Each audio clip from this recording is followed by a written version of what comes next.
Right, I'm here guys. I just need to make sure it's not on my channel yet. Come on YouTube, catch up. Can't believe it hasn't even, there we go. Channel yet. Alright, just give me a sec and I'll be alright with you guys.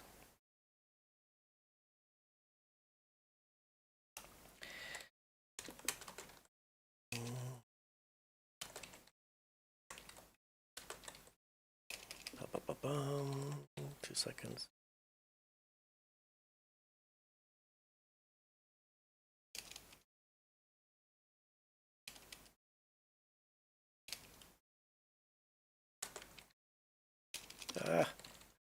Would help if I could spell. Alright, there we go. Okie dokie, welcome to this very casual live stream, doing something a bit different. No snooker table. That's coming up. I just wanted to introduce you guys to this, just in case you've not seen it, and in case you might be interested, because I am. And it is to do with Lego. Now, Lego is something I grew up with as a kid. I always played with it. It was always my favorite toy, really, because it promotes, you know, it promotes creativity, and you know, it gets that creative and problem-solving part of the brain working. So for a kid, it's just something cool. And I've played with virtual Lego stuff before. ML CAD I used to use, which still functions, but it hasn't been updated for ages. And it used a thing called LDraw, which was the database for all the bits. And then you would import all the bits and all the parts. It wasn't really up to date as this one is. And then you would create whatever you wanted to create. It's kind of a sandbox thing. Hey Roger, how you doing, matey? Hey, this is something different. So whether you played with Lego as a kid and grew up with it, or whether you are now grown up, maybe you still play with Lego or build with it because some of the sets are really technical. Or if you have kids and you want to sit down and check this out, you can. It's called Brick Studio. I think it's official from Lego, and also it is free. It's completely free. It doesn't cost a thing. So you download Brick Studio 2.0 is the latest one. And this thing, I was just having a peruse around with it, and I don't know why, if it was just poking my inner child, which sounds a bit weird, but anyway, but I got so excited with this. I really did. And I'll show you why. So it guides you through a bit of a tutorial, you know, and I think if you're starting to build something of your own creation, it might be a little bit tricky because you've got to search for all the parts here. You've got all your part searching you can do here. All right. So I don't know if they do it like 2x4 or anything like that. Nope. I don't know. This is you've got my collection. But don't worry, we'll get to the meat and potatoes in a sec. Just hold on. If I just type in brick, surely no. I think this is a search for what you have down here when you have a model. I don't think this is a search for. I don't think this is a search for like every brick. You can see that the models. Like, hey Andy, stay tuned for this one. This one's a bit different. This program is really cool. I'm just thinking now, if I wanted to, here, I wonder if it's here. 2 times 4 perhaps? 2 space times 4. I'm still experimenting with this. I've not actually done a search for parts yet. Don't know what that is. Nothing exists here. Start adding your Lego parts to my collection. They will appear here so you can create digital designs with them. Right, so I can't just build from scratch then? You notice you've got hinge and connect and clone and stuff. Right, I'm going to show you something that I've been really wanting to get into with this. So it does have the import, and you can import a 3D model, right? So it does import, if you're familiar with OBJ format. I don't know quite what that's going to do. If I have an OBJ of a object of a Porsche 992, which I was looking at today, so I'm going to mention that one. How does it work with that? I don't understand. You've got import model, and I have signed up. You don't have to, but I have signed up to the I don't know what they call it, Brickland or something like that. And I think you can import other people's stuff, but unfortunately it doesn't do it from there. So you have this import. I don't know what Mosaic is. Import official Lego set. This is brilliant. And you have instruction here. So if you want to create your own car or spaceship or whatever, you can create with this your own instructions as well to go with it, which is really quite cool. But check this out, right? So if we switch to my browser, I don't really need to do this at the moment, but because I already know I already know what the result's going to be, but I'm going to show you guys. So here we just have Google, right? So the model I've always wanted to build would be the Porsche 911, not the small one, but the big Technic complex one that's got like 1,600 pieces. So I go here, Porsche 911 Lego, and I get this. Okay, so this is the lesser pieces one than old 911, but this is the one I'm talking about. So let's see if we can click on that. I should have gone to Google Images, actually. Would have been easier. Oh, please. Oh, okay. So we have this, but it's not. Oh yeah, there we go. So this is the item number. For every Lego set box you can buy, you have an item number. The item number of this is 42096. 1,580 pieces. That's about right. And it's kind of it's a complexy thing, right? Because it has, you can see it's a complex deal, and it has flexible parts and that go around the roof lining and around the engine. Here you've got flexible tubings and stuff. So it's a complex thing, really. Yeah. But anyway, you can see on the box it does say 42096. And it's 911 RSR, that's what it is. And this is the number you need. So I thought, when we came here, I thought, okay, maybe it'll do like a Harry Potter set or a house or something. I don't think this program's going to manage the complex Technic stuff because of all the bespoke parts and stuff like that. I really don't think it's going to manage it. But I thought, well, I'm going to have a look anyway. So you just type in the set number, which was 42096, and I don't know how to press enter, and there it is, right? 1,582 parts, no minifigures, so no little people.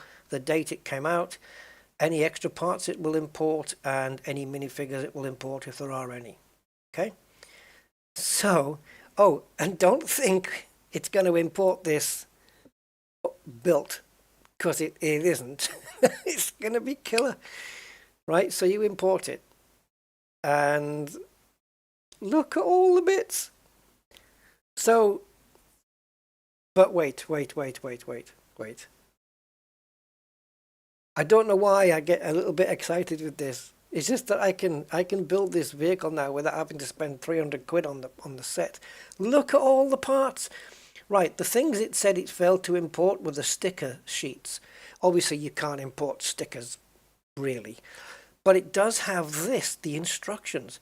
And if you click on it... Oh, do I have to do it twice? If I click on that, it will open the web browser, which if I go back to, there it is. 296 pages of the instructions to build this. I'm still working out how I'm going to do. It starts off with the rear differential right up here, which I already got done. I've already got it done and saved. But when we put the suspension geometry on here, how am I supposed to know the exact angle? I suppose it's not going to matter. I can just droop it whatever angle I want, and then when the wheels go on, it'll all hinge and we can all make it work. Right? Hey, Cyrillic, your first encounter with Thargoids. I'm having my first encounter with a Lego program.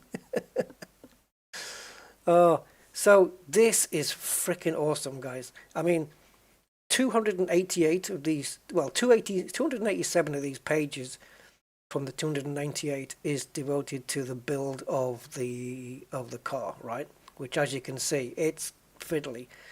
It's fiddly to build the freaking thing when you're touching and holding it, but to do it from a virtual set where manipulation of the pieces is going to be a little bit finicky. Yeah. So let's just nip back here. Here's all the parts, right? So if I hold down the right button and just swing around, it's called Brick Studio 2. I think it's actually official Lego. Lego used to have an official build program, and then they kind of canned that, and now it's Brick Studio. And look down here, look, there's one of the cogs. Every time you import, they put the parts in a different order. But we've got the tires there, look. And you've got full freaking rendering, which kills your GPU. And you can render any size you want. You've got your suspension there. I don't know whether that's even compressible. But remember what I mentioned about those flexible pipes, guys? Well, you might need some decent GPU, CPU going on here, right? So let me see if we can find, if we focus in on a piece, you can right click and go pan to cursor, and then you can zoom in and it will pan straight into that part.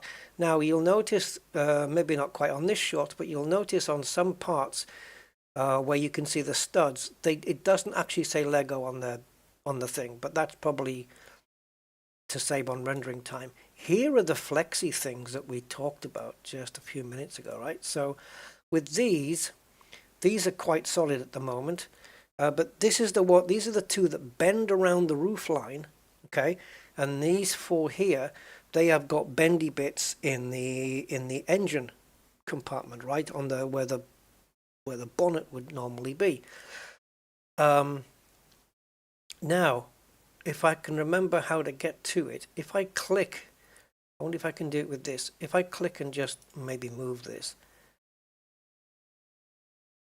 I don't know if there's any options for graphic settings or anything, but as you can see, it is a solid piece.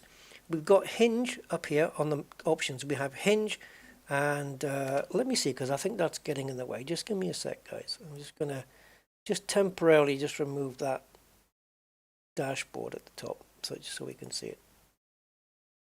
Okay, so we've got hinge, clone, connect. When you want to snap one piece into another, like if you're building like an antenna, where it normally comes built, but it's in two pieces, but the two pieces are already connected, and you can move the antenna on a swivel. Well, you can connect it that way, and then you can use hinge to move the thing around with varying degrees, which comes up on the screen. This has somewhere, do I have to double click? Yeah, here. You guys see that? We've got this little horseshoe thing down here. This top one is for rotating and rotating around. This bottom one is called flex. And what that does is it puts a series of bones all the way through this piece, so you can bend the frickin' thing. So you click on there, and you can see all the bones now that are used in this. So if we was to click one end, this end will stay put. We click this, and I'm going to hear my GPU and CPU start working away here. And we can flex this around. I think I have to leave go now. Yeah, and then I think I can even grab a bone. We're still in flex mode, so if I grab a bone in the middle. So, but the problem with the Porsche is that it has this flexi pipe going, I think, through parts, right? So it has to route its way through parts. Let's just take a quick look and just see if I'm right on that one. I think it's up here. Yeah, so you see this flexi pipe here? It has to go through this loop here, and then there's other parts here where if you want to get the correct curvature, it has to go through these parts. So that's going to require a little bit of fiddling. And I'm going to say straight away that even just starting building this rear differential here, I've already done it. It didn't take me too long to get to, I think I got to this stage. I know there's a cog has to go on the back here because it doesn't make sense with it just looking like this. There has to be one that goes on the back, but I didn't get that far. But I got this far, and it wasn't too bad. When I tried it again yesterday, I think, to try and make a video, I was struggling with lining the parts up because you can't direct the parts to be up, down, or any such thing like this, right? So if we have a go at starting off these instructions, I won't leave them on the screen, so you'll see this. I don't know how to reset this. We have flex, and then while we're in flex mode, can we right click and reset? No, I don't know how we would put that back. Oh, and by the way, if you click on a piece, let's say, well, we need to come out of flex mode. I think escape, yeah. If I click on that, it tells me at the bottom, Technic, lift arm, thick, 1x5. Price, $0.081 US. Tells you the price per piece. Anyway, so to start that diff, there's one of the cogs. Normally, last time I loaded this in, all the cogs and stuff were together over here, all grouped in the colors. But we need this subframe part, I think it would be. We definitely need this cog. But here's the thing. You can't get below the ground, okay? You can't go below this studded floor. And this, let's call it a subframe because that's how it would appear to me, it already sits on the floor. But this has to go in the middle of this, right? So we have to elevate this up. And if I move this over to here, it does elevate, but you don't really have too much control over it. And when it goes transparent, it means it's because it's intersecting. So that's a little bit awkward. It needs to go up. So I think what we should do, does this gear cog go on either way? It looks like it does. So we have to get this piece to go through it, which I think I spotted. Right, I've got to press spacebar and left mouse will pan me across. It's this piece we need. There's only one. And we use the arrow keys to move it. And then I want to insert it into which way? That way, yeah, into there. Okay, I'm going to right click and go pan to cursor, so it's really centering the camera. And if we look round, it's more or less, is it there? I really want to have it flush. Now we do have snap to grid on. I think it's already set to coarse though, which is not really good. I'd like to have it set to medium, but let's just push this in just a little more. There we go. I want it to be flush.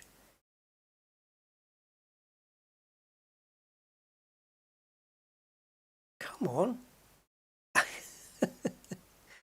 Come on, there we go. I want it to be flush. There we go, it's snapped. Perfect. Okay, so now we know where the bottom is, even though there's a bigger cog going on in a minute. And in case you're wondering, once you've got a group of pieces together, if you want to select them all, you can. You can change the selection mode here to by connected, which means as soon as you click one part, it will click everything that's connected to it. So that's good for moving around a group piece of stuff. Yeah. Metaparcel. Hey, what's you've got there, Andy? Version 3? Let me see what I have here. 2.24. Oh, it's still using LDRAW. Oh. See, this must be official in some way because they wouldn't be allowed to use the Lego word otherwise. Okay, it's still using LDRAW. That's amazing. Is this a version 3? Is there a version 3 out? And do I not have the latest version? I only downloaded it the other day. Hold on. Hold on. Ah, yeah, Studio 2.0. So yeah, that's the correct page, Andy. Yep, that's the one. You got me going there. I thought there was a version 3. So now that we've got this up in the air, now we may have a better chance of linking this subframe onto, there it goes. And we want it to not intersect with the gear cog, but just there. Ah, I forgot to leave go. Okay. So there's the first phase. Wow, that's tight up against there. But it kind of looks, it looks right. I mean, I don't think this smooth bit should be protruding. Trust me, I'm a Lego professional. Oh, we need to stop doing select. We need to go by default select because otherwise we're going to move everything. I think it has to be, yeah, if we were to use the more fine-tuned one, I think we'd be all right. There we go. Something like yet. So there's a little gap there. All right. So we've got like the first, oh, we've got to put that little grey doobly bit on, right? That little grey doobly bit has to go on the thing here, right? This, so we'll put that on now. And then I'm going to build this diff. And I was wondering, it would take a while. I didn't know whether this would be content like to build this entire Porsche on, you know, doing videos. Maybe not live streams, but like videos, part 1, part 2, part 3. It'll take a while. Let's find that little doobly, guys, because it's somewhere. And we're gonna need this space as it builds up. Is that a little doobly? I've got my own names for these things. This is a connecting doobly. No, there they are. There they are. There's tons of them. And look at these. These are drive shafts, guys. Tell you, Lego's got it all figured out. So let's move this. I don't know if you can. I don't think you can. Oh, you can pan while you're holding a piece, but then you drop the piece. Okay. Oh, and then you can use mouse wheel to zoom in and out, of course. So let's just drag this over to roughly where we want it, which is about there. And then we can, hey, get back over there. We're actually putting it on from here. Okay, I'll take that. Right, so pan to cursor. We do need to move it. That's not in the correct place. But you know what got me is the fact that it had this Porsche kit. It had it in stock and all the parts are here. The headlights, the steering wheel. And if you want to find, where's the steering wheel? You know? So you just go here and you just type in steering wheel. Don't think there's just the wheel. No, you've got all the pins and the holders. And here's the steering wheel there. So you click it, double click it, and there it is. The steering wheel for the Porsche. Oh man, I tell you, when I saw this and I saw all the bits here and everything, dude, I'm in my element here. This is like bringing so much memories back. I really wanted to build this car, and it's obviously it's not the same as building it with your hands and touching it and spending hours, but it's not the same. I know. But with this, it's just so much fun. I just want to figure out, there must be a way of importing all the Eldor collection in here, so I can just go and type in parts whenever I need them. And then you can change the colors, and you'll notice it's got like multicolor here, like a shiny thing. So these are the colors that are particular to this exact model. Okay, I don't know what these are. Shapes, BL categories, Lego ideas. I haven't even been through this, guys.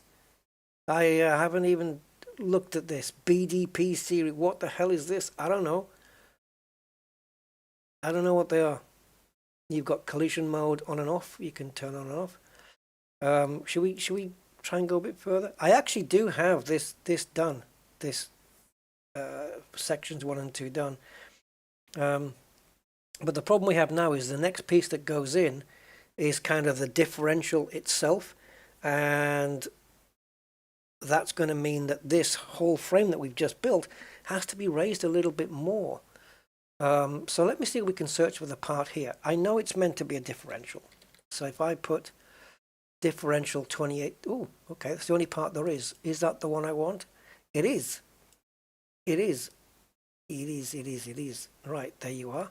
Let's zoom you out and bring you over to, this is a big play sheet, isn't it? Bloody hell. I'm going to have to rotate this as well. So let's pan to cursor. All right, now if you look at the colors, we've got kind of a beigey color, a light gray and a dark gray, okay? And if we go over here, you'll see that it kind of looks the same. The dark gray looks a bit darker on here, but then so do all the other colors, really. And then we need those two pins, these two pins to go in the side and hold the differential in. And then you need these like 3 cogs in the correct orientation.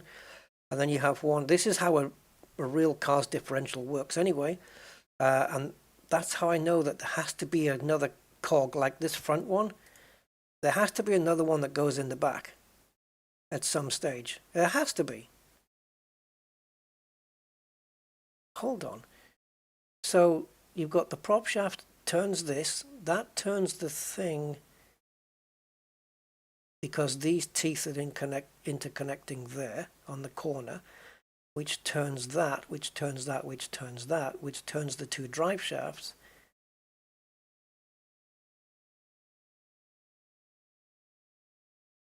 Huh?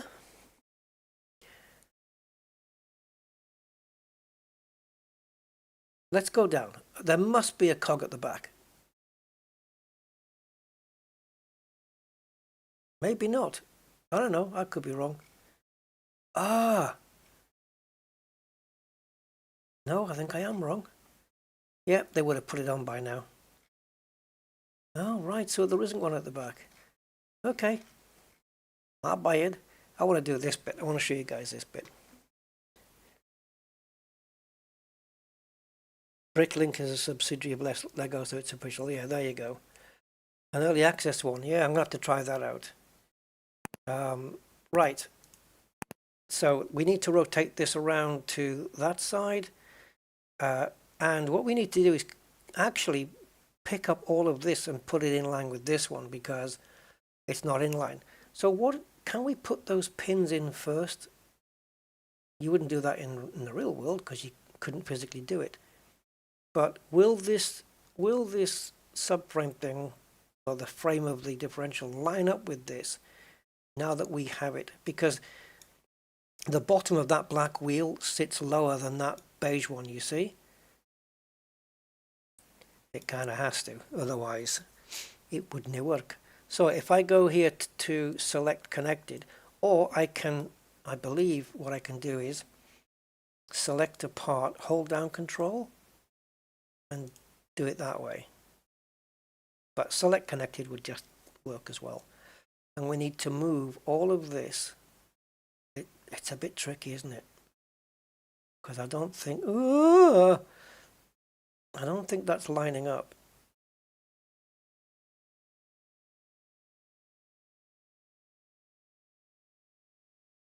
I need a different angle on this. I need to be looking overhead, I think. I think we're a little bit out here.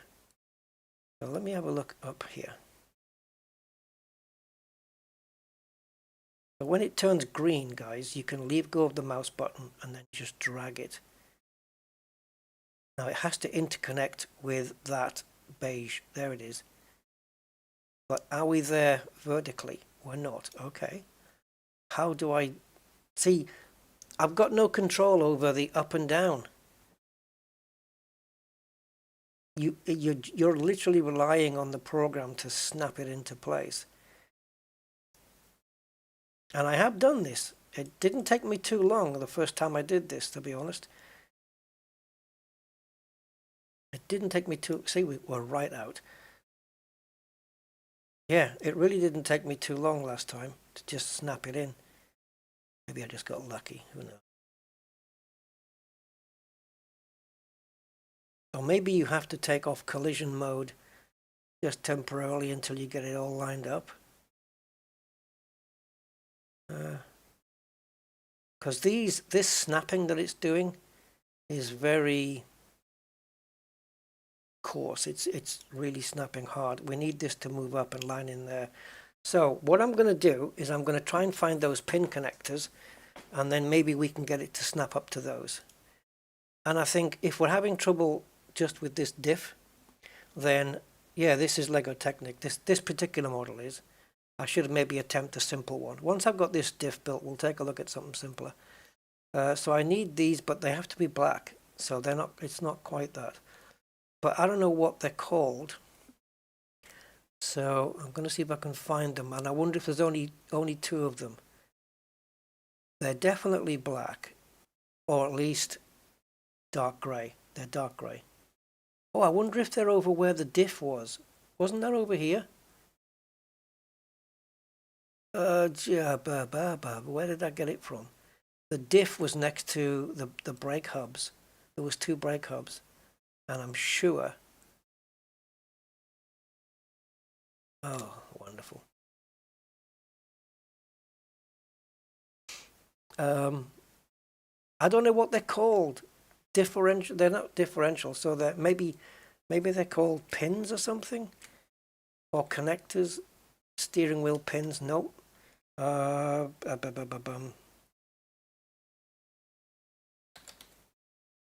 Axle and pin connector. Okay. Well, certainly not those. Ah, is that them? No, because they look like them, but they're not, because they actually have a little slit down them. They've got a slit down them. But we might be in the right area. I'm interested to see how the suspension bit goes. You just have a quick pan here. They have to have... Oh, they do have a slit. Actually, you know what? It does look like them. Does it say what they are here? No. So it's crisscross pattern, a bit of smoothness, and then a slit. This is not them. This is crisscross pattern all the way down. There's no smooth bit. This is not those. What we're looking for, there might only be two of. And again, on the last time I did this, I found this part really quickly because they were kind of all together. Oh, hello. It's getting near. It's not those, but I wonder if it would have grouped them. Look how many different pins there are there. Oh, that's going to be a joy fitting all these in. Jesus. I'm just wondering, guys, whether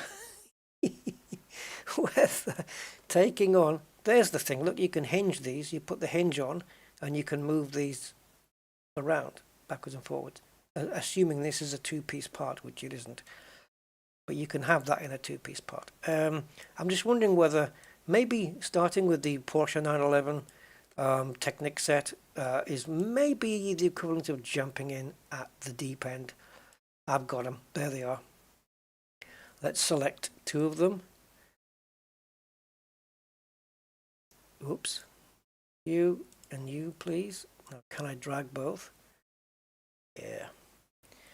But I'm going to have to zoom out to get them to where I want them. There. All right. Now, right-click on the diff, pan to cursor.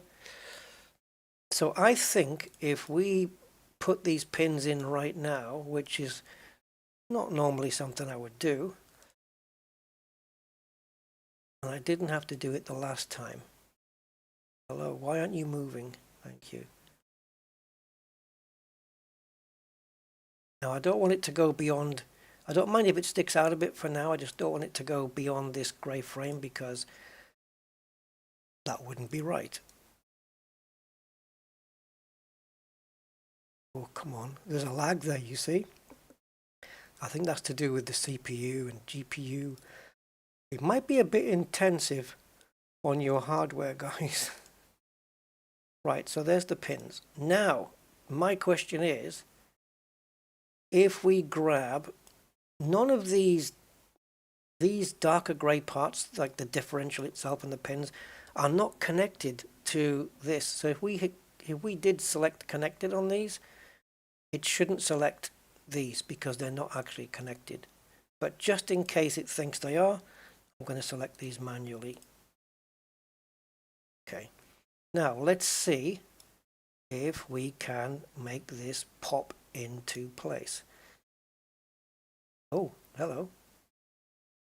We just had it. Leave go. Leave go, leave go, leave go. Oh, it's not letting me release it.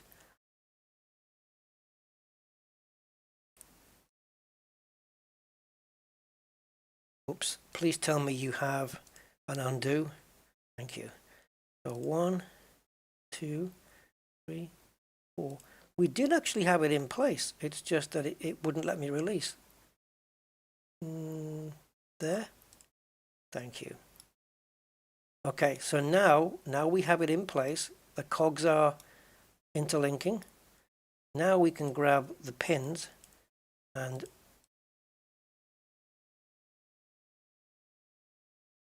push it into, does it go in all the way to there? I think so. Yeah, that'll go through that hole, won't it? There we go. And then we do the same with this. Can you imagine doing the entire build? Oh my, on a video? Jesus. I think we're on the wrong angle here. Oh no, that's correct. Yeah. Now, it's not right. It doesn't like it. It doesn't like it, guys. Let me move this out. Is this the culprit? You see how we've got transparency here? There's a collision somewhere. I'm just going to pull that other pin out and see if it's to blame.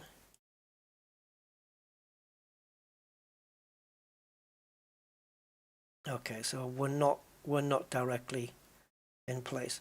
What I can do is pull this one out. Just have a look.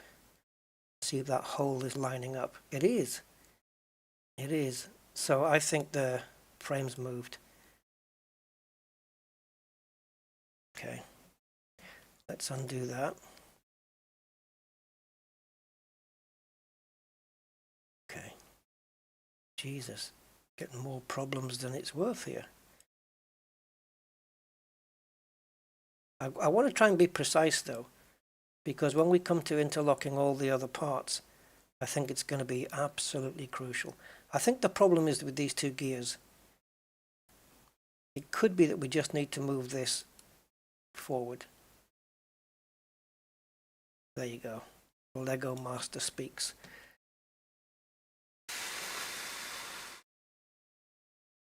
And there's the diff. Now, I don't think you can animate, but you can certainly render. So if I was to go just on this bit, it'll render wherever's in your frame here. You go to render, and you've got medium, high, and very high render quality.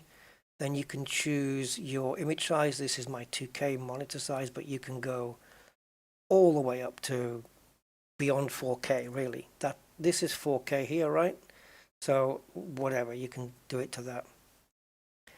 So let's see how fast my computer can render this with the presets very high. The background default, that's it.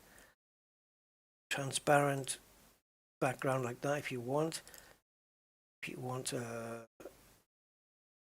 light, mechanic or building. Okay. Format PNG, perfect. POV-Ray? No way. Animation? I just don't know yet whether it can animate the springs or the wheels. I haven't, you know, or the gears moving. I haven't found any such thing. Let's see how long it'll take to do this render. Okay, so it's bringing up a save file as, so I'm going to direct it to my pictures folder and just call it 911 diff and save. It looks like it's exporting every single part. Why? Because it's on the board, that's why. I only need you to do this bit though. Okay, now I have a DOS box coming up, and here is render taking place. Estimated, is that 2 hours and 29 minutes? Oh, what? You guys can't see it, can you? Hold on.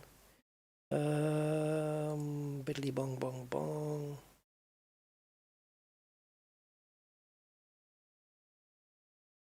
Give me a second, guys.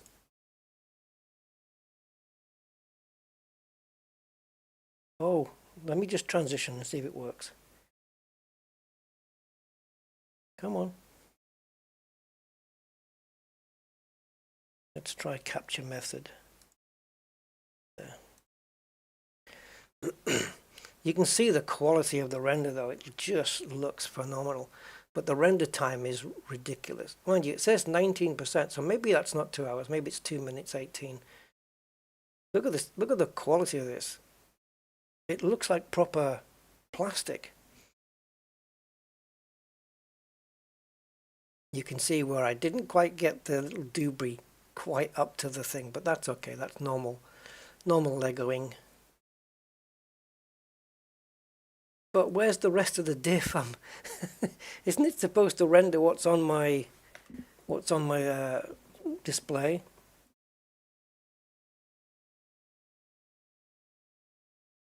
It's cool, isn't it? It's so shiny. Yeah, AI. I mean, it tells me progress is 37%, but I haven't asked it to render. I want it to render all of that. And you can see I've got the DOS prompt there of all the bits that came up, and maybe when it's finished. Okay, this bit should be quick because there's nothing there.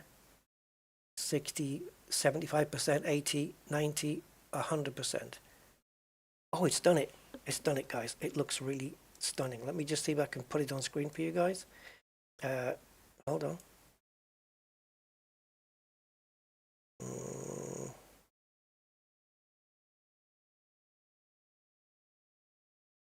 going to capture this.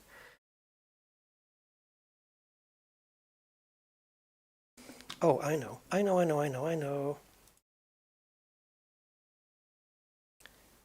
The thing I hate most is using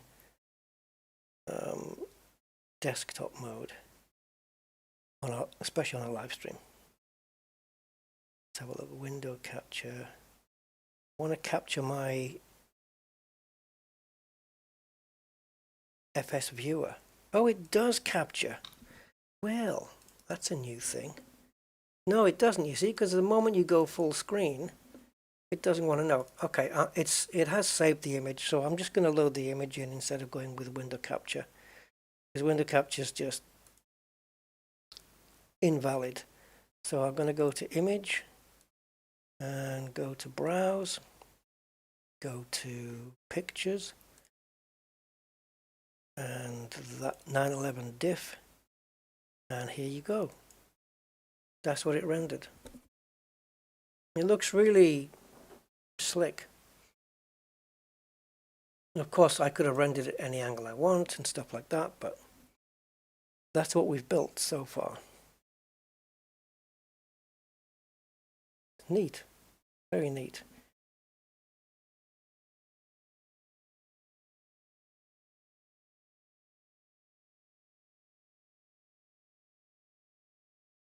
So yeah, I just want to show you guys that. Now, if you import a model from, say, a user or something. Now, I've already got this done. I've already done this bit. However, I am going to save this out because I'm going to go save as, save it out again. I do have in my documents folder, I've got a folder that I've created called Lego Build Studio, and I already have a Porsche 911 there, so I'm just going to put another one. So Porsche 911 GT3, which it isn't really, but it's so I know. I'm going to just call it again. So if we go new and then file, import. How did I get it? Where I was going to, oh, here's Mosaic, look. No idea what this is. I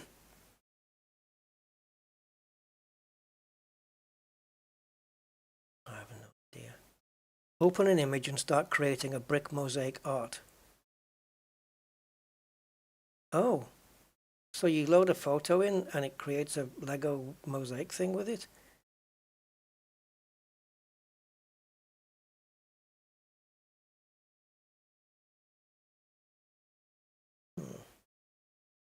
What can I load in?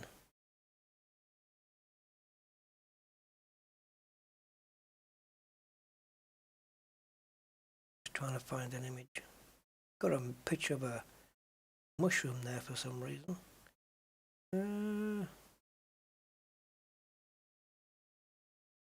Okay, the BMW M logo.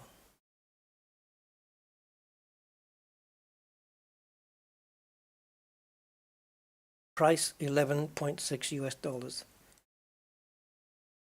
Right, but is it?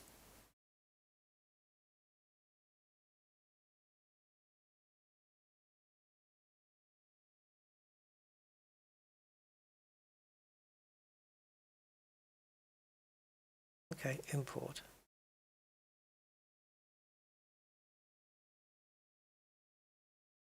I can't zoom, so I'm guessing it's not finished. It certainly isn't finished. But I'm not hearing my CPU, GPU go either.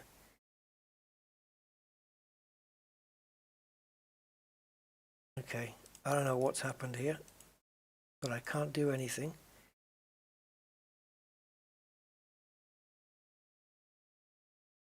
That didn't work too well. I'm trying to think how I imported other people's models from the database thing. I think I'm going to have to reload this program, guys, because it's just kind of frozen. Oops. Okay, let's load it back up.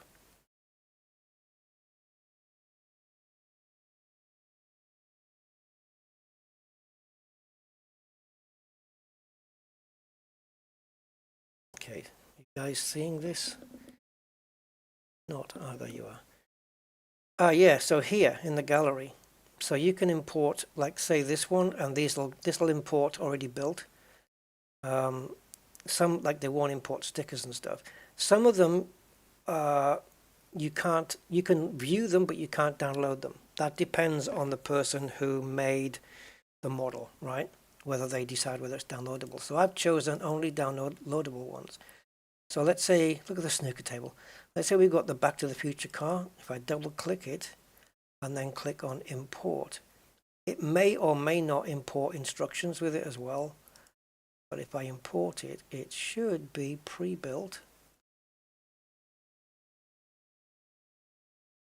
Is that Marty's skateboard by the side there? Now I'm guessing that these wheels can, you know, when it goes, we saw it on the picture that the wheels can turn inwards. It looks like there's some geometry underneath for it to do that. But I don't know if there's any animations that go with it or how you would do this.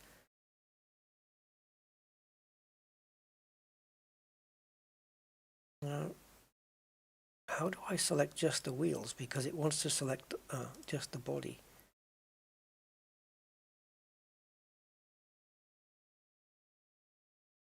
But yeah, so if you're a parent and you've got kids and you want to just sit and build something, or I don't know how you sit and build something though. I haven't figured that bit out yet. And then you've got the instruction creator here. The current building mode will be switched to instruction maker mode. I haven't tried this. Let's go. Oh, wait. Oh, look what it does. Oh my God, it's just created this. Step design or page design. No freaking way. Just like you would buy it in the shops. Oh, that's amazing. And then I'm guessing you could, if you so desired, save these instructions out, print them out, or put them as, you know, save them as a PDF file, and then give them to somebody to build. That is freaking brilliant. Okay. How can you not love this?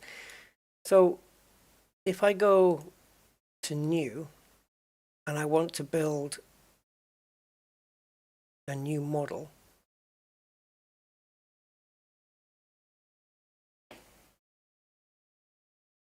how do I? Okay, let's click that up again. Here, main, go to main. Ah, there we go. There we go. This is like ML-CAD used to be. And then you've got bricks and slopes and plates, and then you can just type in what you want. Okie dokie. So you could type in now, I guess, 2x4, right? One of the most common pieces, this one. And you can drag them in, and I'm guessing there's a way to duplicate by holding down a button. Yep, Alt will do it. And then you can come up to here, and then you've got red, and then you've got all the different shades of red that you might want. So we'll put that one there. And then you can just build, and you've got whatever that says. I have no idea what this is for, but can go on there. You know, and you can just sit for hours. You've got a cooker here, it looks like, and just sit and build with your kids. I could spend hours doing this. You've got the Technic parts here, look, all. The thing is, you need to know the frickin' names for these things, otherwise. This looks like the bull bar for the back of a Jeep, the bull bar for the front of a Jeep. So let's say if I wanted to start building a vehicle, for example, I would maybe start off with wheels and see how many. So you've got the wheel connectors there, but I want to see how many different sizes, different types. This is the wheel thing that when you took the tires off. Remember that. Let's get rid of these. So if you want to fit some big chunky wheels, 8mm, 11mm wheels, let's take a look. Oh yeah. Oh, guys, you know what I'm thinking? SRV. We need these doubled up, don't we? And then we need. It's 3 axles, but the front axle's got doubled up wheels. But I don't know how you would connect this to another one. I don't think it does. What about this 8mm one? Does it have a hole in it? Right through? Oh, it does. So you could connect. But it doesn't have the grip on the tires. They're like slicks. So they'd be no good to me. What about these ones? Can't tell. No, these are slicks as well. Can't really see. Oh, this one. Yeah, but this is the only... But it doesn't have a hole all the way through it, though. It's just got a connector on this side. That's no good. Because you'd need a version that's got a hole all the way through to have a double axle, right?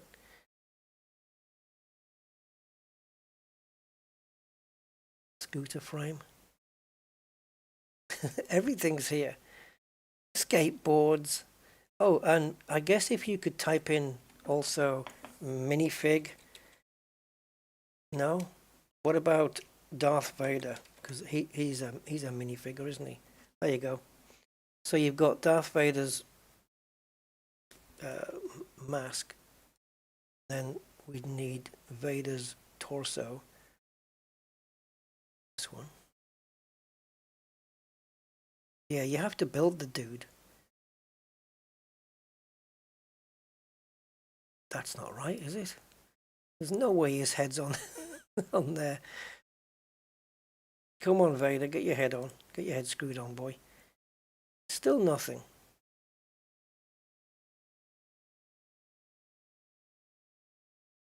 Are you there? Oh my goodness.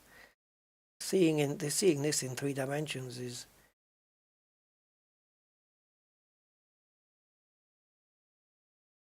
Yeah, it won't let you place it down, not even temporarily, if it's not in the correct place. But if you take collision off, it will. Hey, Loot! Oh, is that what that is? Hold on. I'm trying to build a Darth Vader here. Doesn't he also have a cape? Why isn't he connecting on?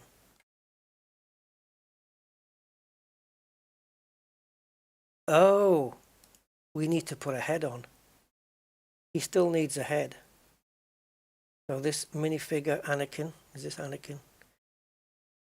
Yeah, look, he's got the scratches. Luke, let me see you with my own eyes. Right. Okay, that's it. Now the helmet can go on. There you go. Silly Rusty missed a piece. But we need to select that and that at least. Actually, let's go. Yeah. We're not going to do the thing. And go from white to black. Okay. And of course, you have to put the arms on, and I guess any arm will do. But you must have a cape. Darth Vader has to have a cape. We've got leg mechanical, minifigure. What does that say? Oh, go away. I don't want that. What does that say? Minifigure, neck, collar, Star Wars, Darth Vader, helmet bottom, which is why we've got that white round there, because we need that collar piece. Which, that's his breathing stuff, isn't it? So if we put that on there as well, slam that in place. Well, I didn't realize that was a separate piece. It won't let me put it on, guys. It won't let me place it. Why? Why? It looks okay.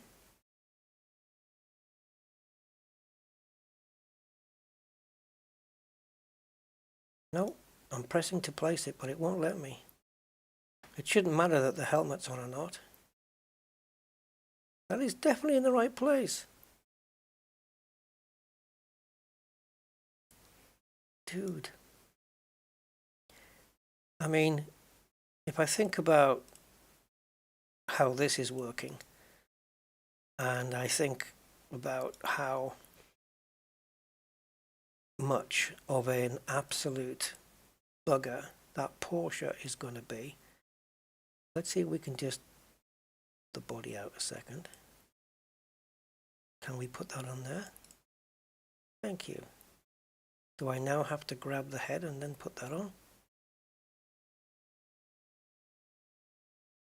And we get the helmet. Can't believe you made me do that. Ridiculous. And then this part, of course, has to be black as well. But I can still see there's still white visible there. And that's because we've got the collar on the wrong way around. There we go. Dun, dun, dun. Nope, it doesn't like it. Okay, no, something's wrong. The alignment's off. Oh, I'm not messing with Darth Vader. Anyway, so I just wanted you guys to see this, how cool it is. You've got all the parts here. And I guess if you go to, let's try another one. Because in terms of official Lego stuff, I've only really tried the Porsche car, really. So just give me a moment. I want to see if we can go to, okay, so we're on the Lego website. Actually, this Porsche is not as expensive as I thought it was going to be. It's actually 170 quid. I think the expensive one is the Bugatti Chiron, right? It's not like 300. Oh, no way you've got this Mercedes. Look, 20 quid and 190. No way. Give me the model. No way you have this one. What is it? Item 42171? No chance. No chance. No chance. No, it's quite new. But to have all the bits already in here? Nah. No, guys. I'm not buying it. I know it brought the Porsche in, but I ain't buying the Mercedes. No, no, no, no. Right, import. Official Lego.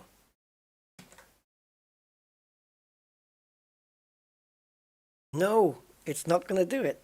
1,600. That's got more parts than the Porsche. You seriously going to import all of this? Oh, fucking hell. No way. I honestly didn't think it was, because when I used MLCAD, it would never, never, never, never import the newer stuff with the Technic pieces. Never. So we've got, what's missing? Technic shock absorber on 6.5 L with black piston rod, hard spring tight coils. Yeah, there's bits missing. We've got 4 shock absorbers missing. That's not good. Wheel cover recessed with axle hole. Bright green circle, silver stripes, and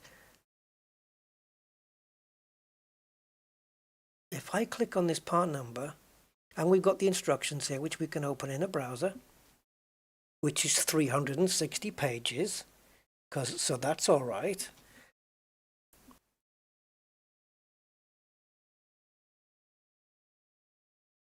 And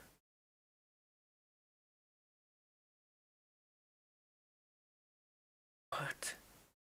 Things are getting complex. Obviously, the stickers are not going to be there, which is fine. But these shock absorbers really kind of important. So part number, if I click on that, oh, it's taking me to the website, which is here. 46 pence to buy this part. Oh, geez. Oh, why couldn't you import that? I wonder if we can import just a shock absorber that's different.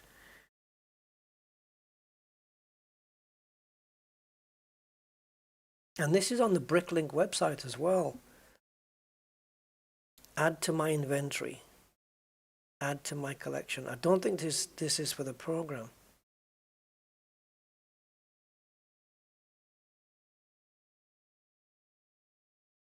Look at that. That's a proper metal spring and everything. That's really good quality. Oh, you've got different spring settings. Just like in the car. That's ridiculous.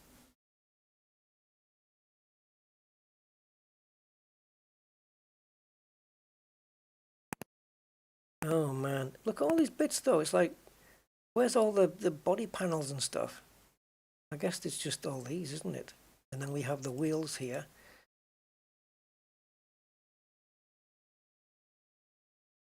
Is that what they look like? No, they've got caps on. The wheels have got caps on. Where's the wheel caps?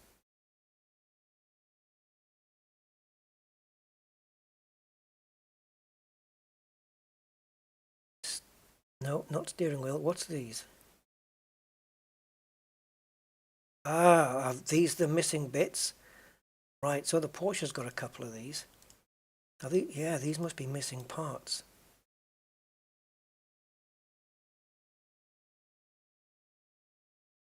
Ah, okay. Damn, it imported it, but there's bits missing. So we close that one.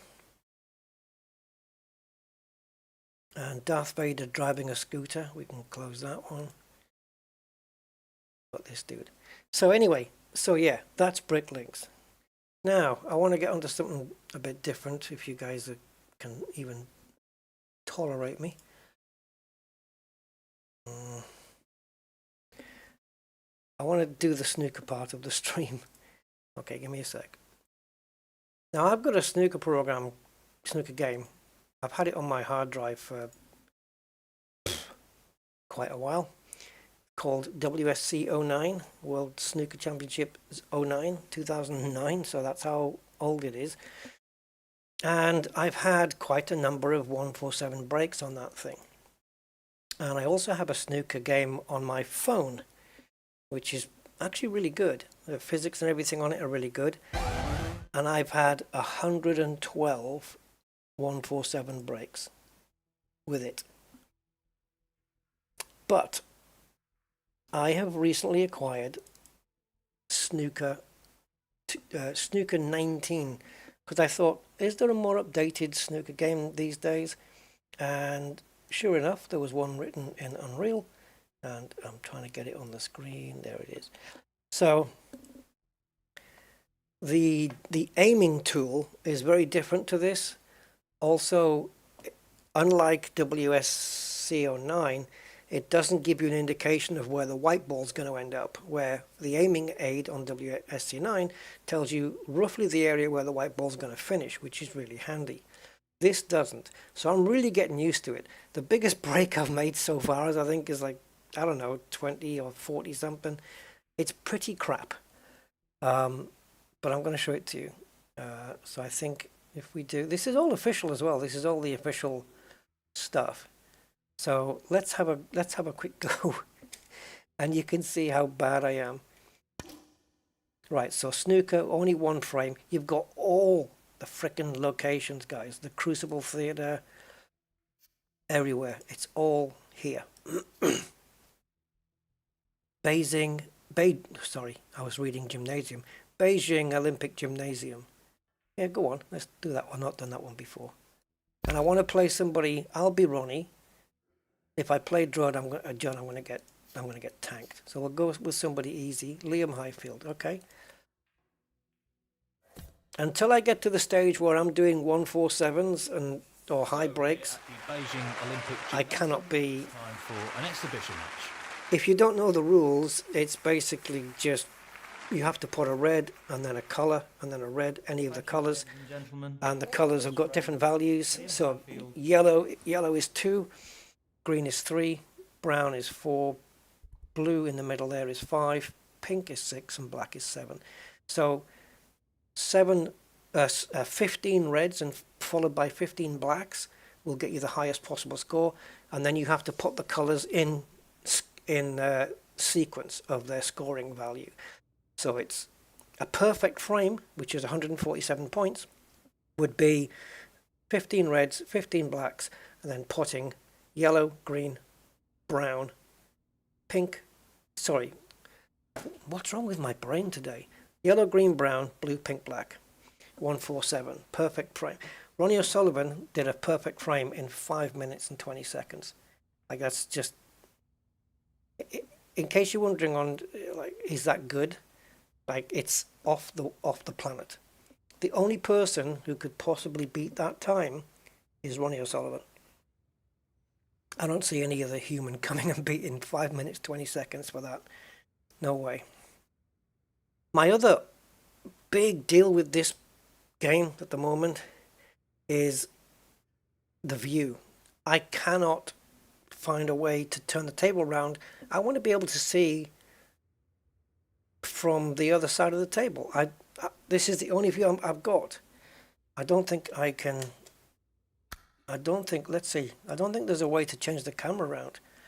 Can you be Dennis Taylor? I guess.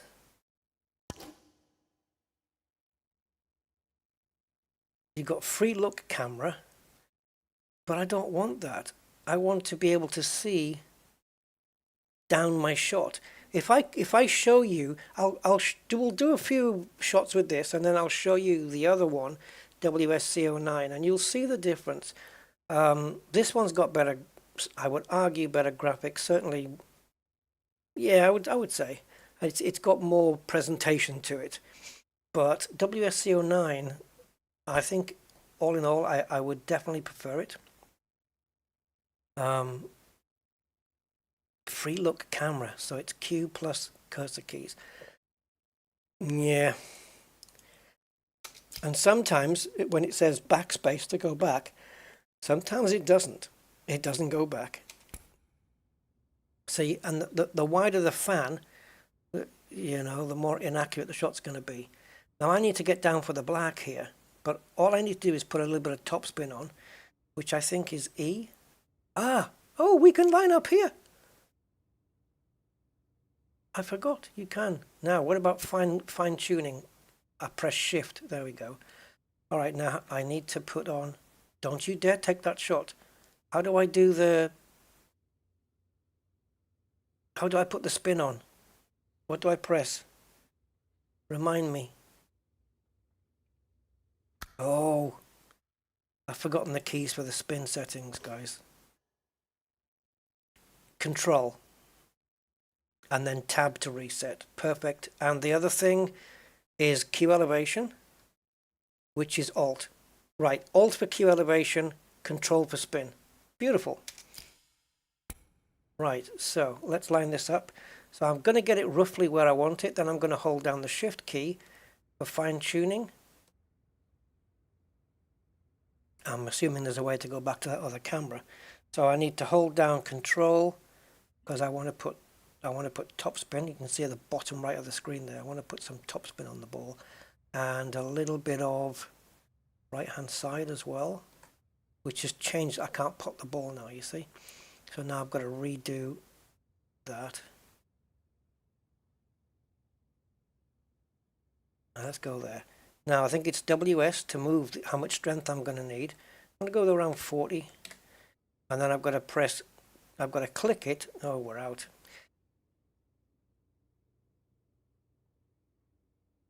I've got to click it. Taking the red on.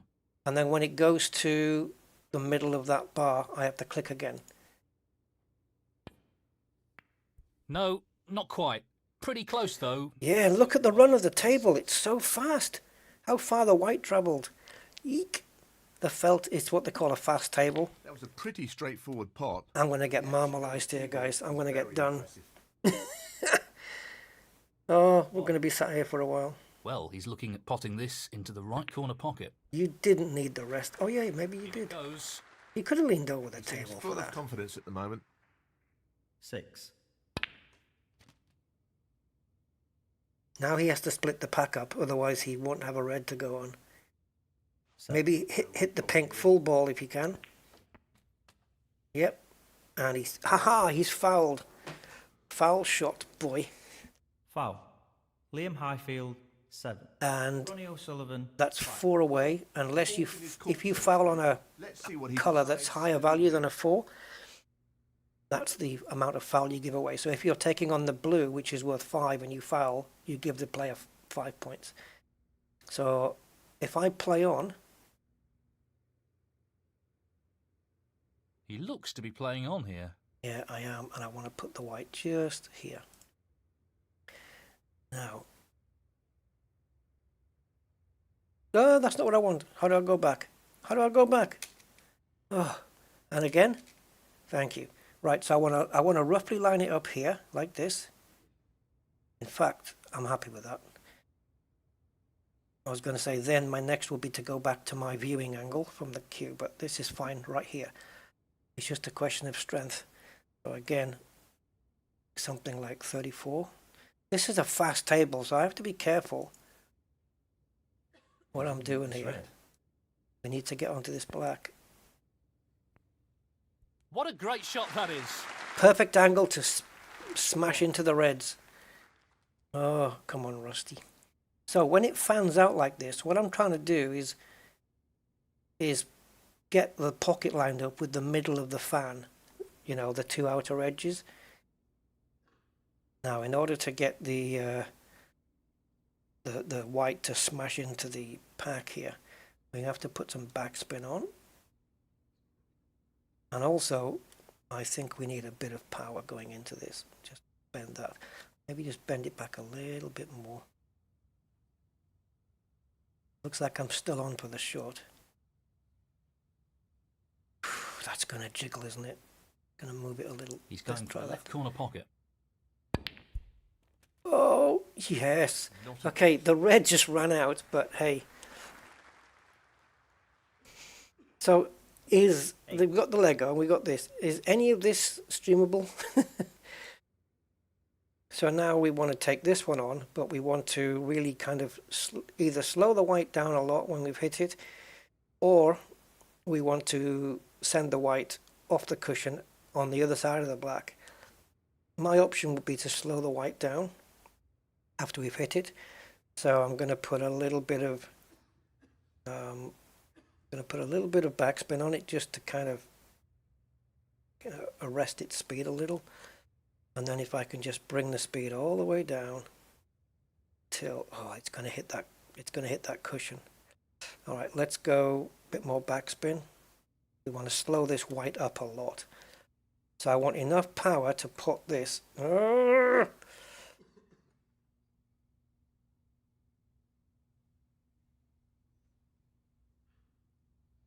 That's an awkward angle. Okay, let's try.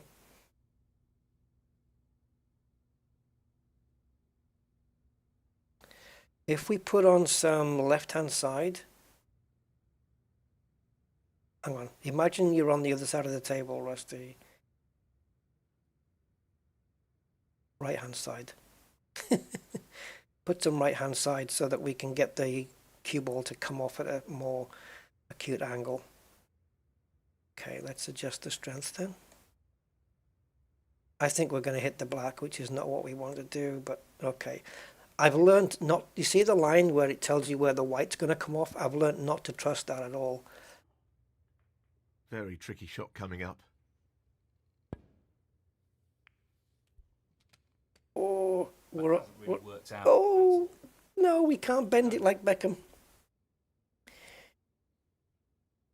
Efren Reyes. Yeah, not the right game. I haven't seen Efren play snooker before, but it would be interesting. Now, you can bend it in order to make this shot, but you see, you can't see where the white's going to bounce off here. So we want to kind of play safe. Okay, I'm going to take a chance here. Do I know my angles? I already nominated the ball, didn't I? Can I not press N again to nominate? There we go. I'm going to go yellow. Oh, it's reset the thing.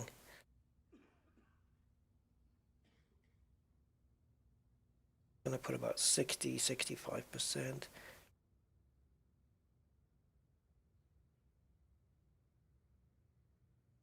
Pace is key, and he certainly doesn't want to overhit. I want to hit that yellow. Oh, that was way too hard. Great. I haven't won a game yet. Foul. Oh yeah, I think I did. Ronnie O'Sullivan, 9. Did I? I can't remember. Maybe there's my profile stats here, but WSC09 is better for gameplay because it lets you know more information about what the cue ball is going to do. Cue ball is the white ball, for those who don't know. Nicely played. And what I like about this one though is look at the table where the reds are. You can see the chalk marks 8. on the felt Spot building into the up. right corner. Yes. Nice. One day I'll be up to this level Excellent cueing. once I get the hang of the system. Oh, you missed that one, you pillock. And you're gonna block my nice red. Yeah. We'll take the one on the cushion. 9. We'll take the one on the cushion and we'll try and slam into the reds and release the black. Optimistic. Oh, God. Right. I'm just going to hit it plain ball here. To run this along the cushion. Close. A no cigar. I should have put backspin on it. Never mind. Damn it. 1. So we'll do this frame and then I'll load up WSC09 and you guys can see the difference. 6. But I haven't played WSC09 for a while either. Nicely onto the colour. So I might have to remind myself of keys and stuff. But like I said, I have had 147s on that. I'm good at snooker, Loot, on my other games. Like I said, the one on my phone, I have had 112 maximum breaks. And I've had them in a best of 3 match, right? I've had them back to back. 147 followed by a 147. 13. I've done that about 5 or 6 times. I'm pretty damn good. And in WSC09, I don't know how many 147s I've had. 18. And when I loaded it up the other day, it lost all my stats. And I had to create a new player, which I am not pleased about. But I think it's because Drop this into the middle pocket. my game save from there Play is like that isn't what is you'd backed expect up. from a player of his quality. when I backed up my documents folder before I switched computers.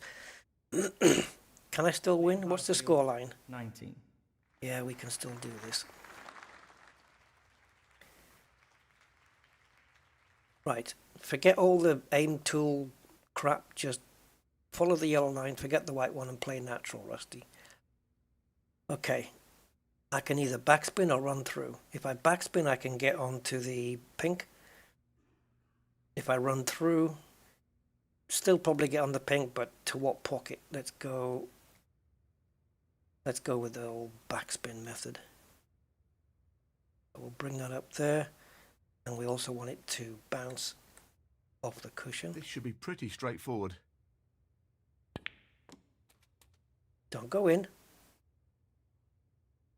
And we're on the pink. 1. And we have a red over the pocket.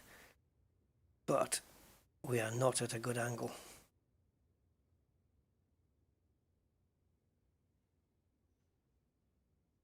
But why isn't the topspin making a difference to that line very much? Nightmare. So the other thing then would be to just add a bit of top, and I'm looking at it from the wrong side of the frickin' table. Top and right.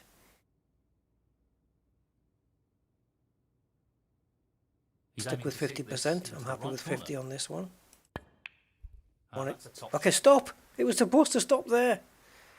Oh, this table runs like hell. It was. I played it a bit too quick. 7.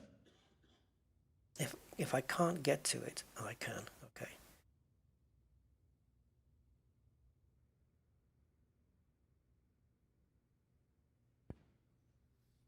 Bounce. Poor shot. Oh, Fuck off! What? Ronnie O'Sullivan, 7. That's ridiculous. How did that miss? Okay.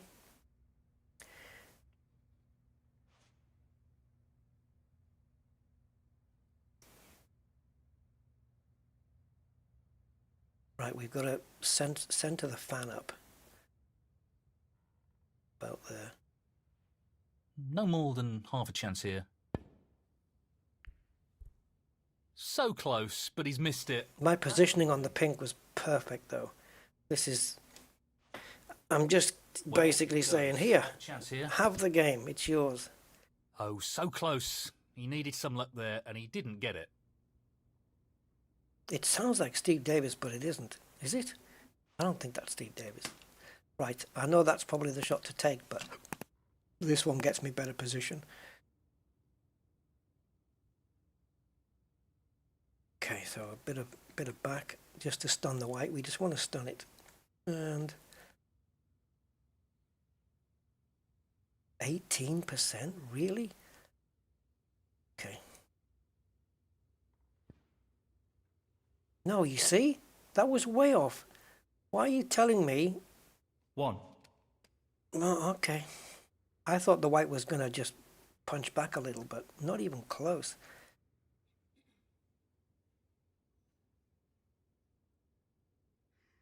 Yeah, still learning the strengths of this thing.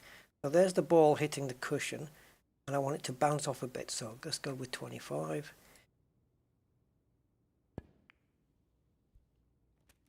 Bounce. That's it. 7.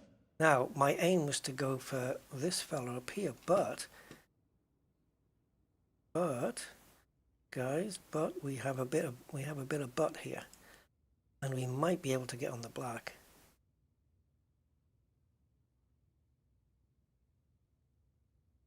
He's aiming for the left corner here. And in it goes. Don't you twat! Oh, well, as soon as it hit the blue, I thought that's it. She's in. Okay, now this is a really straightforward shot under normal circumstances. Unfortunately, I don't seem to exist under normal circumstances. So it's not letting me raise the cue up in the air, I think. Shame.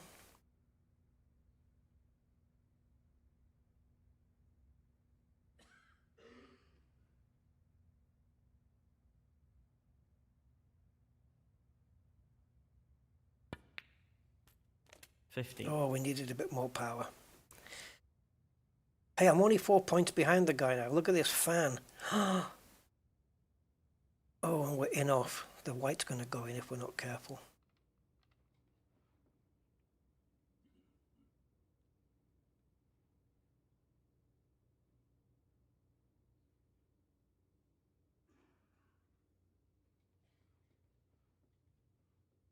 I don't understand why putting more power is getting it more close to the middle, to the pocket.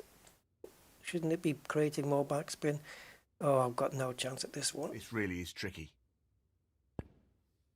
Yes, I did do it. Impressive shot with the rest.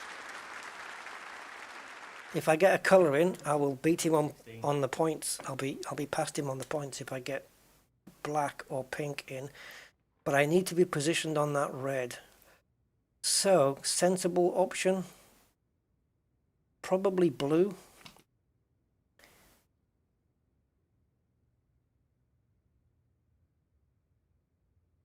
Pink's worth 6, blue's worth 5.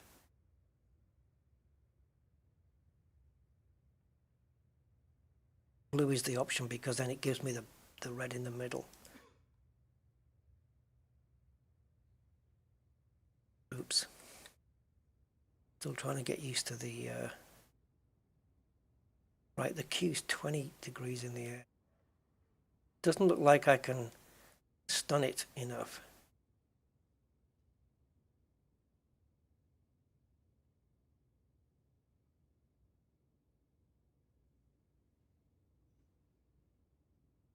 Okay, we have to put some power in.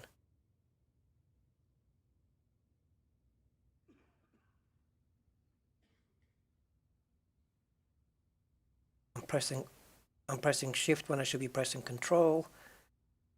Tricky shot here. Oh, this is just all kinds of wrong. What a fabulous pop. Superb Okay. control there. Ideal position. Now we've got a black after this. Am I adapting, guys? Am I learning? Oh, that just snicked in. Right, we have to go from black to yellow now.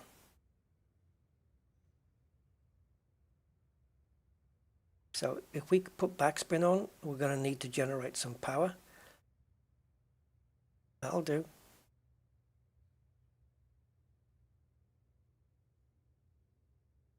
Line the black up a little bit better.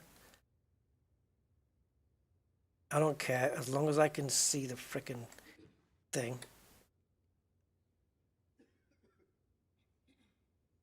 I'll take that shot. This is He's going to looking be to on pop the edge this then. into the left corner pocket.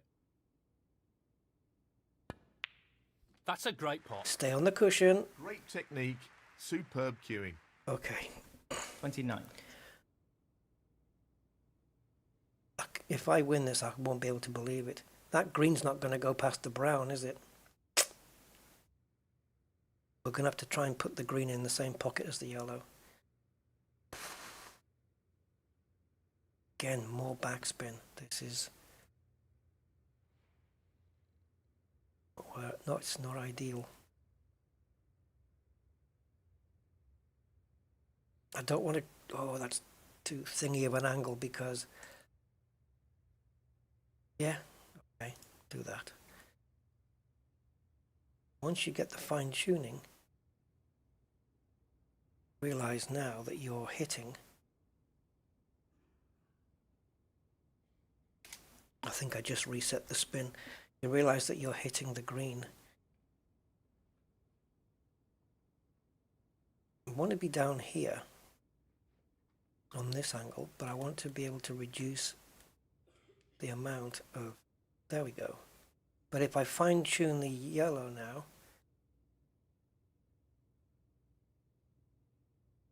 okay. Just the colours now. Beautiful. Oh, he's shite. Wonderful, wonderful pot. That's the green finished. 31. That was unfortunate.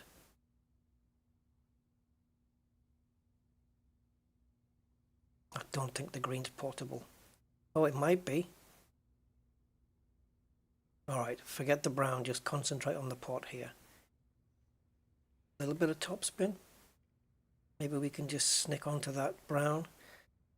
Just wants to sink this into the left corner pocket. Ah, I think it touched the brown. Is it going to hide behind blue? No. Behind black? Not really. Sullivan, 31. Damn it. Oh, he's missed it!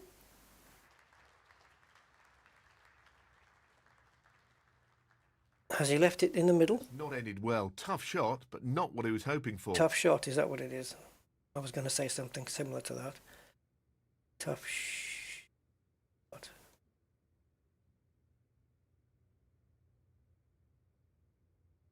He'll want this to drop into the centre pocket. The angles are brilliant. The graphics, lovely. That's a top shot. Well, Come on the brown. Brimming with confidence and on a bit of a roll at the moment. What do I need? Will you please make sure your phones are on silent? Oh, somebody's phone went off. 15 points ahead. I need brown and blue to secure. Actually, if I put the brown, I'm 59 points ahead. I'm 19 points ahead with only 18 on the table. So he'll need a snooker. So I only need brown for the frame to be safe-ish. Not guaranteed safe, because he could get a snooker. The aiming aid is really bad. brown required here. For almost guaranteed the frame. Oh, baby. I wasn't really concerned about the position on the blue. Yes. 7. Oh, round of applause, man. Come on. Okay. Let's see if we can slam this in for the pink here.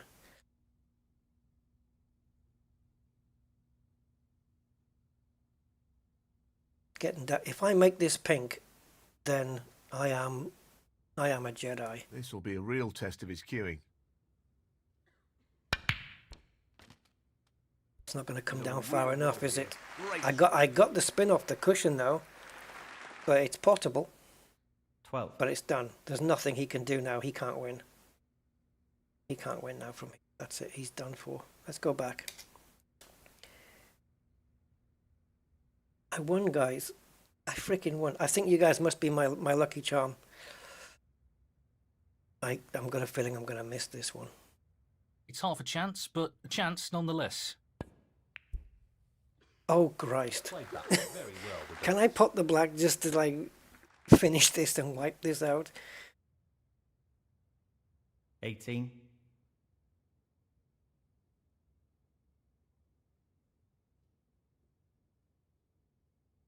Let's go back a second.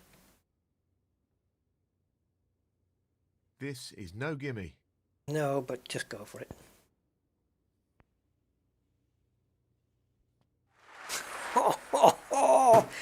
Oh, I'm really happy with myself there. That's the best I've done. And that is the frame and the match.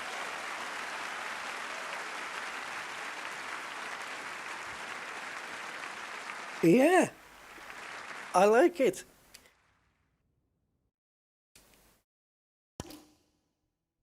Guys, that wasn't bad. That wasn't bad. Right, let's have a look. See if we've got WSC09 still. WSC Real, it's called.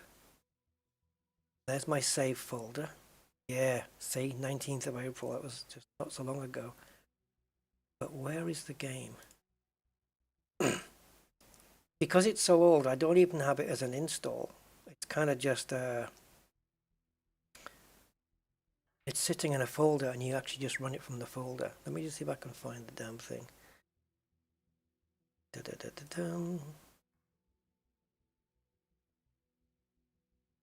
I think the folder's just called WSC. Oh no. Bear with me, guys, please.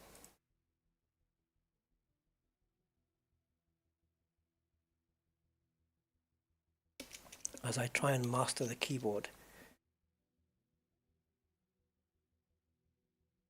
I'm sure I have it installed because I'm sure I saw it.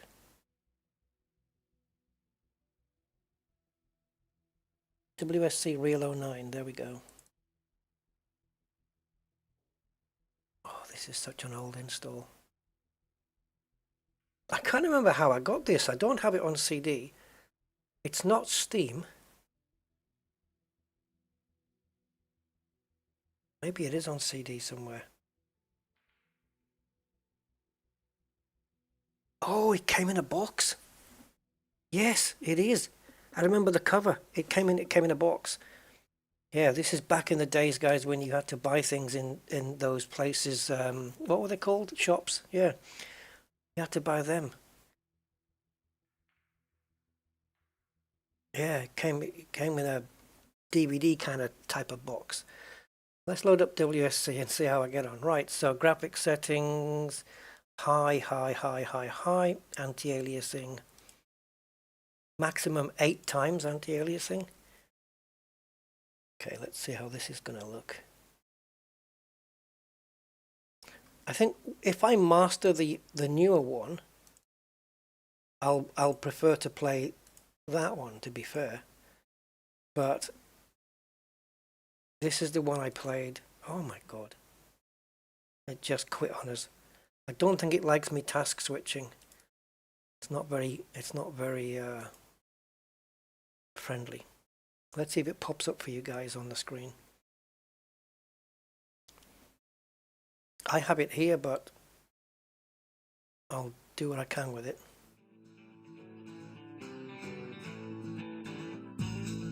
Okay, I'm allowed to take my mouse out of the screen, but if I click...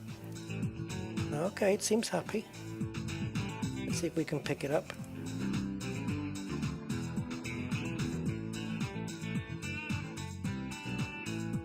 And if I click back into it, it has minimized.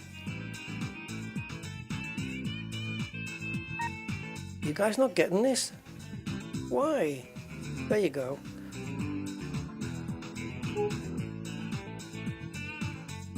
Now the balls have lost their shine because I clicked outside the screen.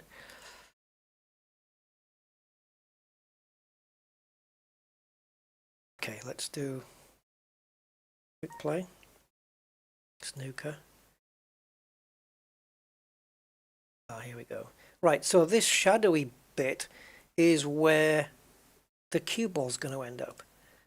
So I guess I'm breaking. So this is how the aim aid looks here. So if we look here, we can see as we go up, as we increase the power, where the cue ball's going to end up, which is up here, which is where I want it. And then if you press and hold down control, you get to see that the constraints here look really weird. The table's longer than it should be on this view. And I know exactly how much pressure to put in because I know where the cue ball's going to end up. Just don't hit a color. Okay, it's a bit low down.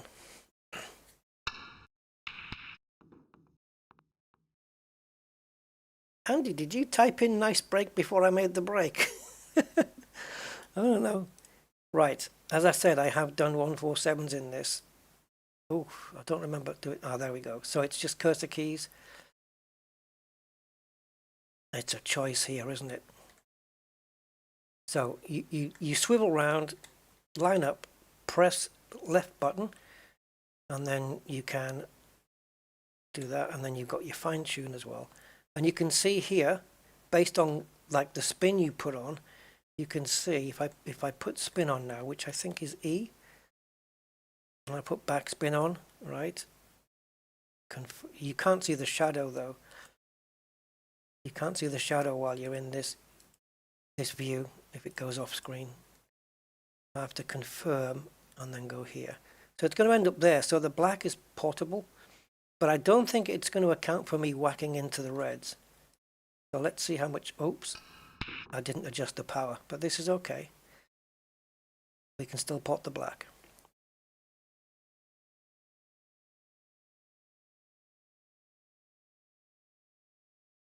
Okay, so right mouse, we were on fine tune mode there, but we got right mouse click. I don't think I have the angle to split into the reds, but if I press and go with some right hand side with a touch of top spin, right? And then go back here. Just right. The shadow's going through the reds, okay? Oh, it's so, I don't think we've got finer tuned than that. Right, so hopefully that path takes us through the reds.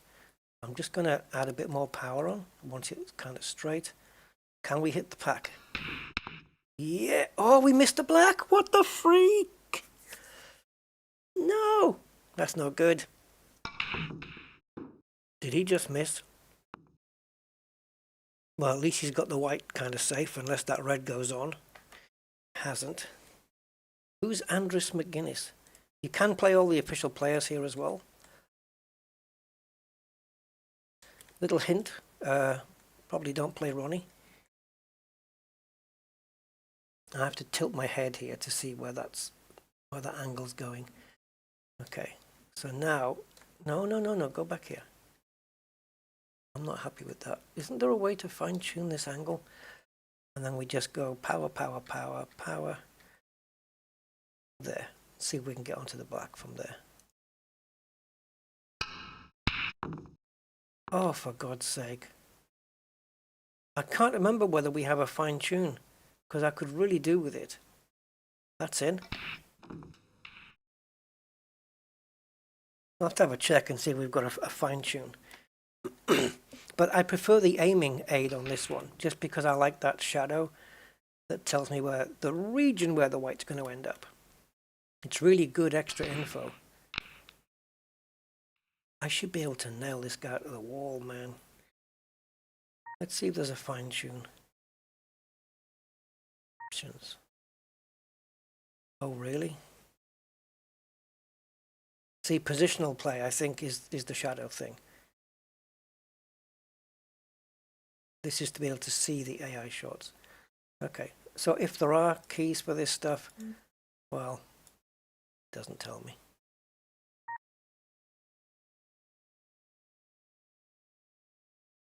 I think your fine tune is just this, unless, no, I was thinking about holding control, but as you can see, it just orbits the table.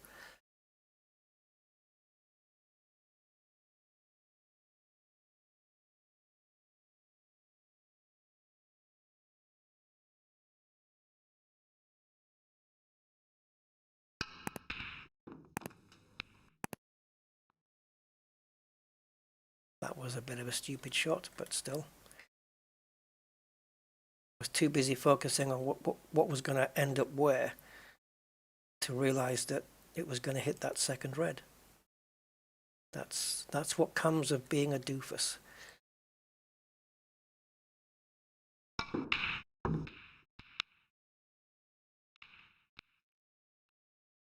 When I was playing this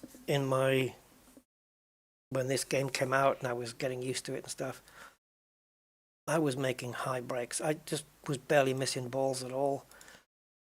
But like I said, not played this for a long time, so there must be another view of the table here.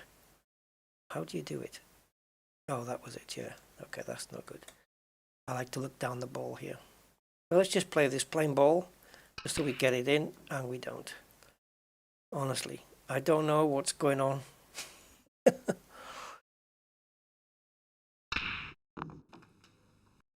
So the other game looks better. It does. By a mile. But the aiming aid of this one's better, so I don't know. I just have to get used to the new game.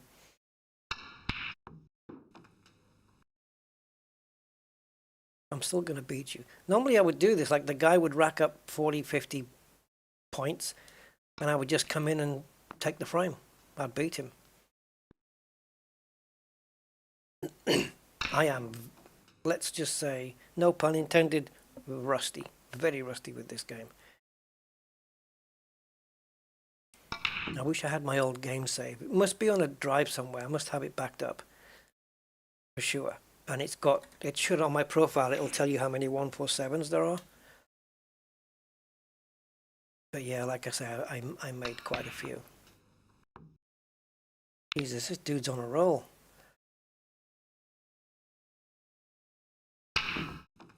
Ooh, chalk your cue, mate. That didn't sound very good.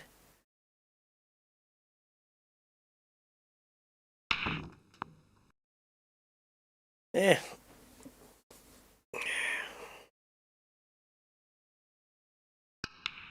All we can do is just sit here till he misses.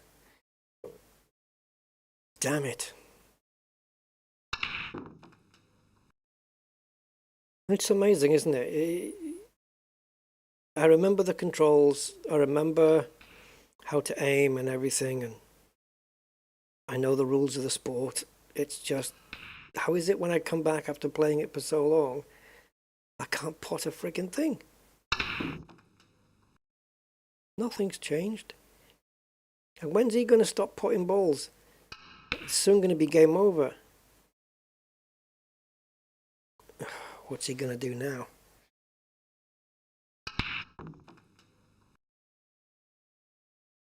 It's portable as well, the bastard.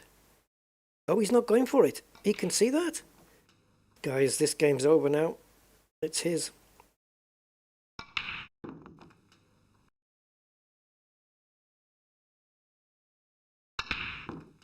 He's 59 ahead, only 51 on the table. So let's stop wasting time.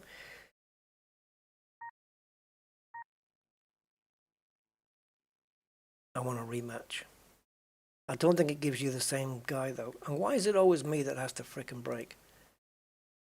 And I'm sure there's a way to move the ball there, to move the cue ball, but yeah.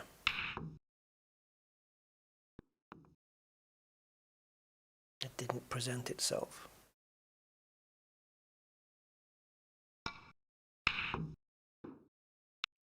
So there might be a bit of safety play here, unless that one's onto the side, which don't know, don't think. Well, I mean, it's not impossible. It's not impossible.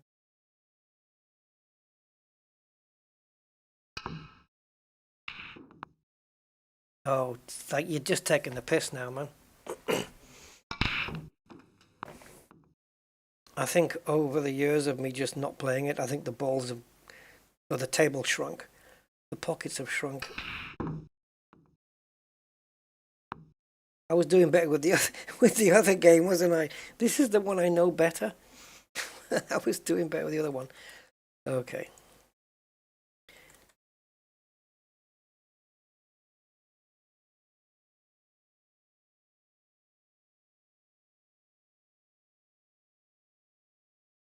If we clip this red here at the top, we can force the white here, but I'm not sure if that black's on without hitting the red. So rather than take a chance on that,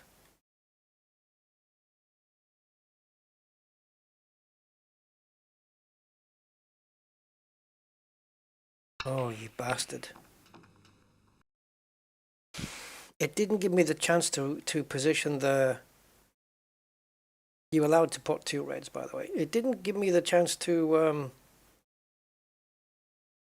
redo the spin. That was a bit nasty.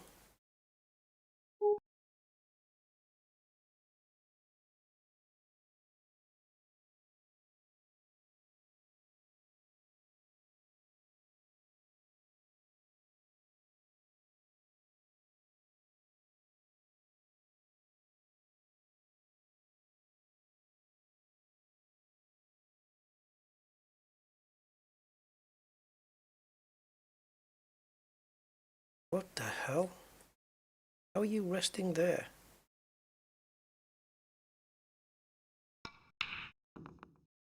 This is... That is ridiculous. That's ridiculous. How are these missing? They're spot on. I'm playing them spot on. That's 2 shots I've played where I know it was a dead cert to go in, and it hasn't.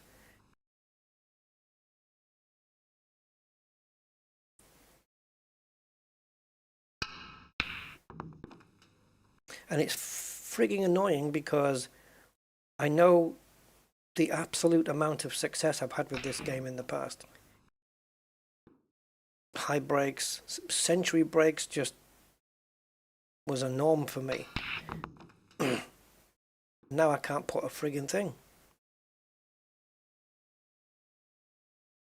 And I don't think, unlike WS, whatever the fuck, Snooker 19, whatever it's called, where you can speed up the AI player to hurry the frig up and play shots really fast, double speed.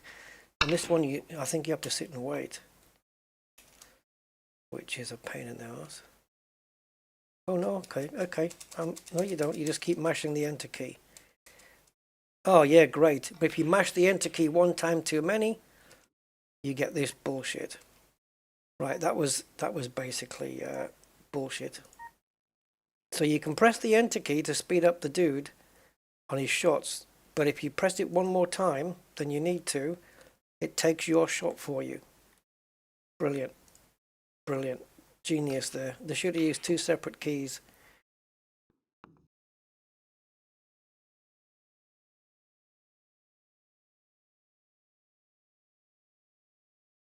Okay, I'm using the mouse to speed him up there.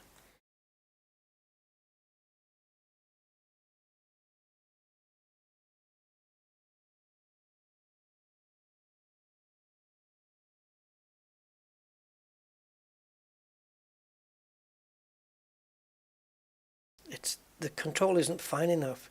That's too much. That's too little.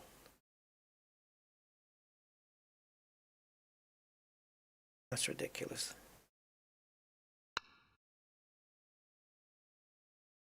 You might get away with it though.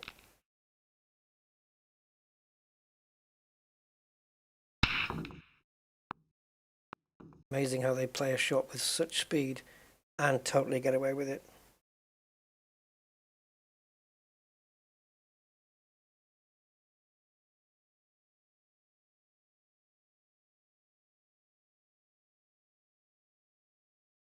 There must, you know why it must be, guys? It must be because that there is actually a fine tune, and I'm not able to fine tune my shots here. That's a miss, and so is that, and I've got nothing in between. There must be a fine tune.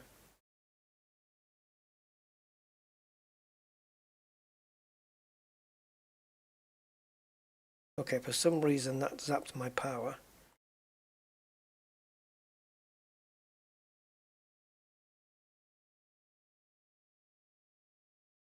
Is there a fine tune in WSC Real 9?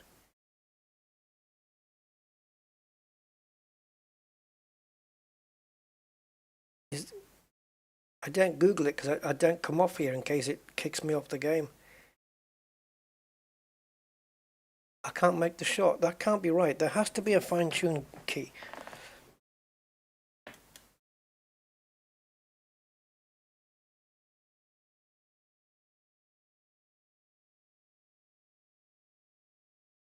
There's no way it can be like this. That's way too fast.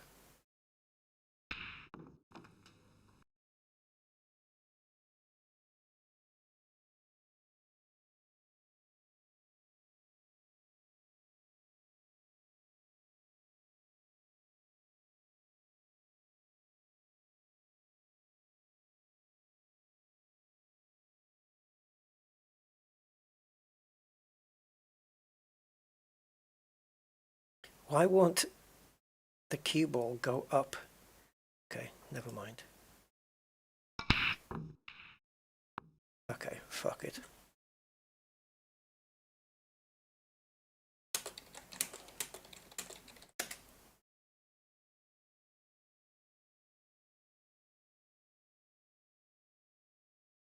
I'm just Googling, guys, because I can't be arsed with this.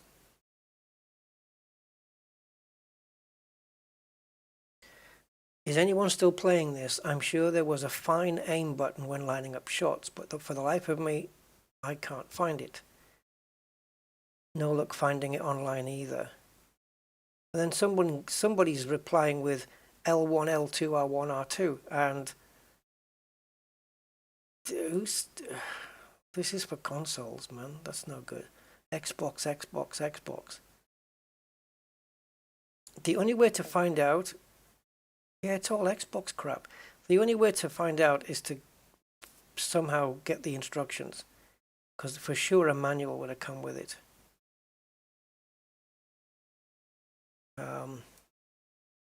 WSC Real 09 manual. We've got a guide here. Let's see.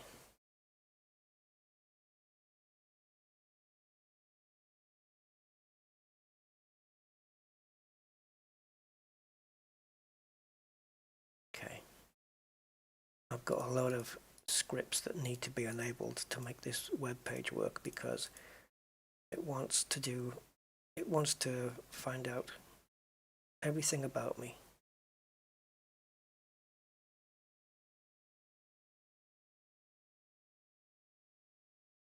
Okay. It's not working in Firefox? Of course not. Why would it?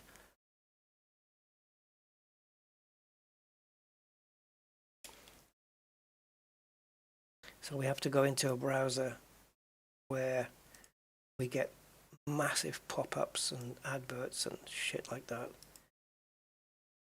It says, up next, WSC Real 09 World Snooker Championship Guide. You click the next button and yeah, nothing happens. There's nothing there. So I think it's like it's kind of like a wiki kind of page, only it's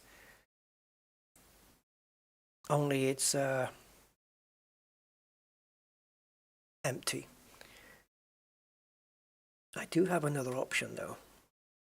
It's grasping at straws option, but okay, give me a second.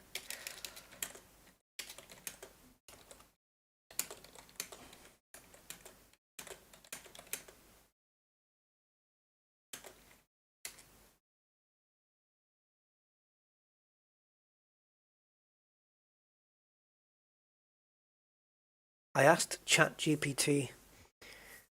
It's been no help. It says to activate fine tuning. Once you've positioned your cue ball, activate the fine tuning feature. This is usually done by pressing a specific button or combination of buttons on your controller. The exact button, again, fucking controllers. The exact button or combination may vary, so it doesn't know exactly for that game.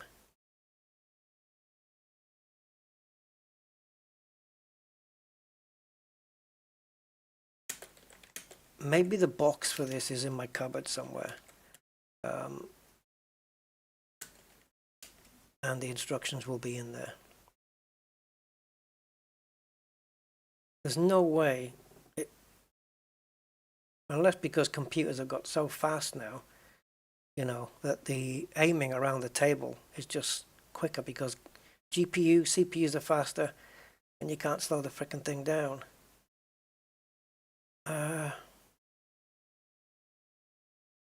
There's literally nothing online about this, which blows my mind. Okay, let's see if we can get back in without it crashing.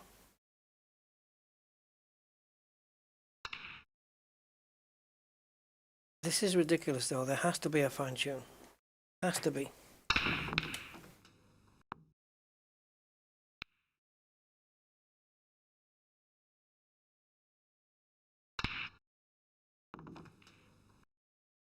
What do you mean by it virtually tells you the shot you have to play? No, I should have total freedom of choice what shot I want to play. I'm not quite sure what you're trying to say there, Andy, to be fair.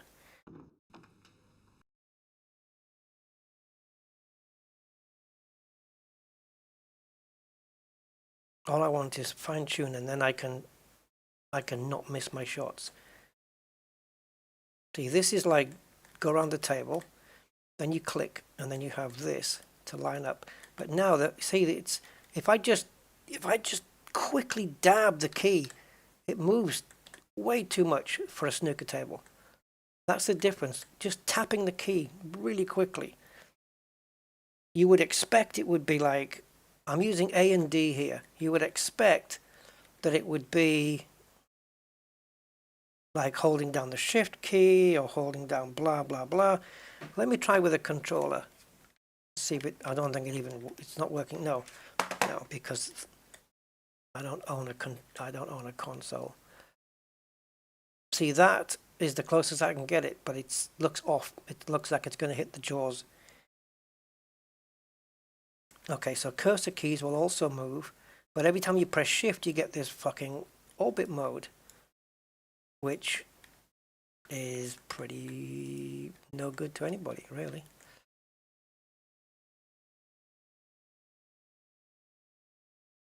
Still the same speed.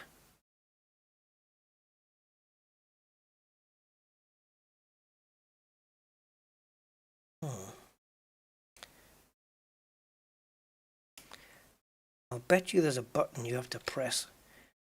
A key, not a button, but a key that you have to press along with the cursor keys.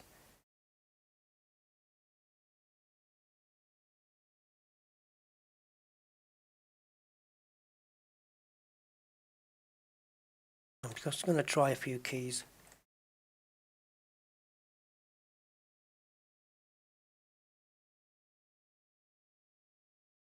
If it slows down, then we're in the money.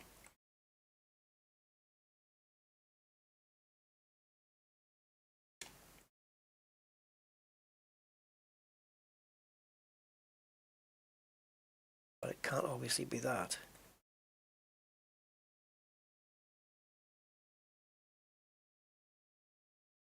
I'm sure the guy who was asking online must have tried all of these key combinations.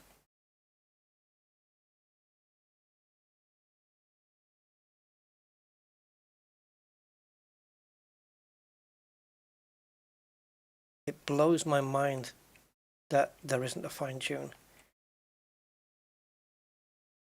Because you're not making 147 breaks. Yeah, I don't. You know me, Andy. I am a keyboard man. Always a keyboard man. Always will be.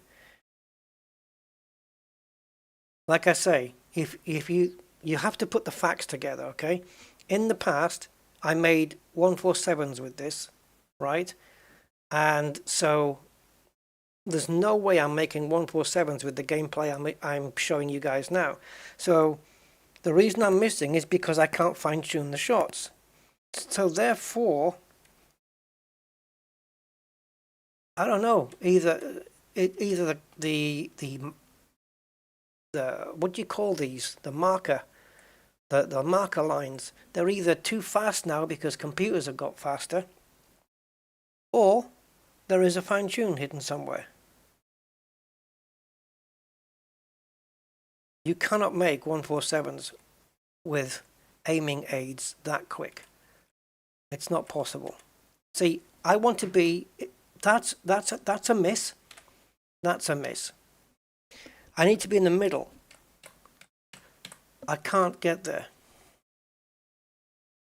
And there's no way that any gaming developer would have you doing a fucking Daley Thompson's decathlon to try and hit the key in such a fine, with such a fine thing. It's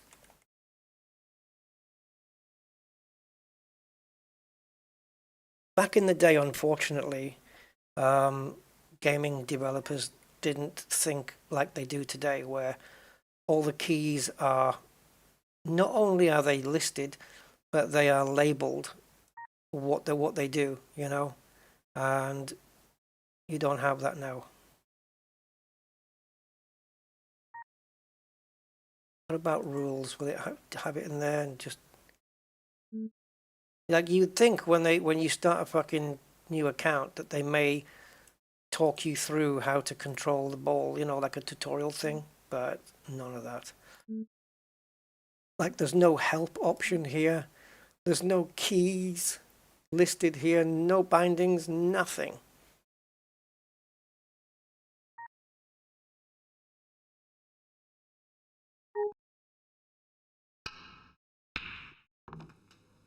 What the hell is this? Oh, that's him telling me what shot to take. I've never seen that feature before.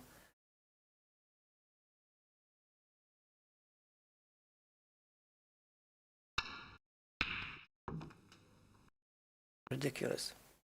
Let's put it this way. If there is no fine tune, then I was clearly playing like a frickin' Jedi last time I played. I must have been, because to get 147s without the use of fine tune, wow, that's some boss level shit right there.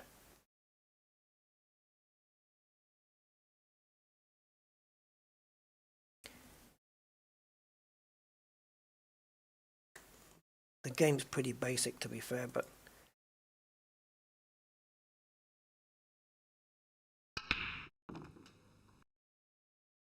oh, that's him. So I missed. Right. The scoreline should be the other way around.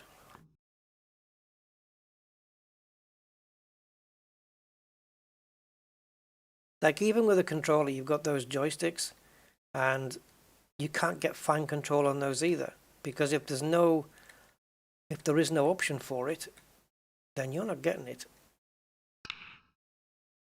It's not going to make the controller any fine. I can't win this game now anyway. It's fucked.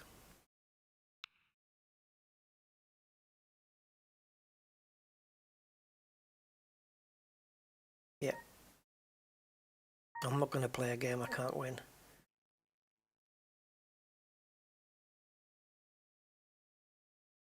Look how fast it is, though. It's got to be down then to, back in the day, 2009, imagine how slow computers were. So to move the graphics, to move the table around when you're aiming like this would have been slower. I don't know. That's the only explanation I can come up with. Because this is literal pants, man. Thankfully, Snooker 19 does have fine tune.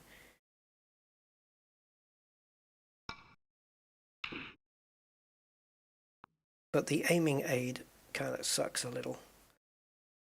It's not informational enough. That shadow is what's needed, I think, to give you an idea of where white's going to be. So you know you can kind of base your strength of your shot on it and stuff.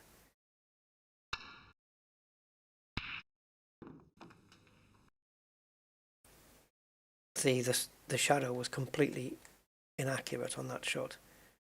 It's telling me I was going to miss that black by a mile.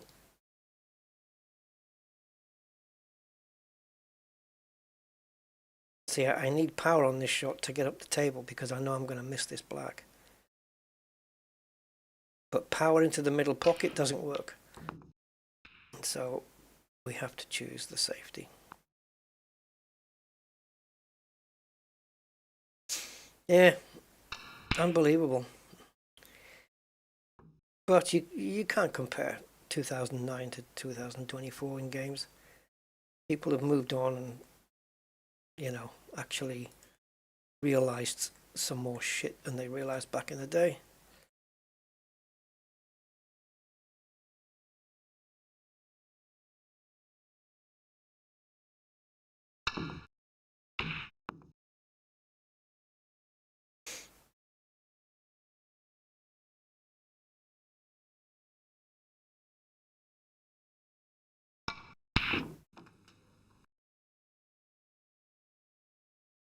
Yeah, this game had me fooled. It actually had me believing, because of my previous success in this game, it actually had me believing that it was better than the 19 version.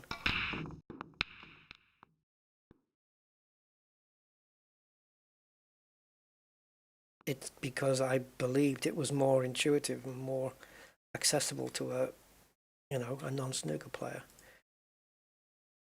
Nope. Got that one wrong.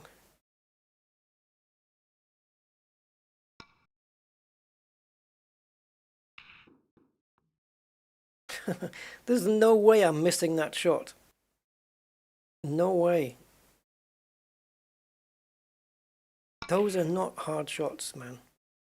Fucking hell. How is it, like, I don't accept the shot and take the shot until I'm happy it's gonna go in. If there's a pot on. So it stuns me when it misses. But anyway.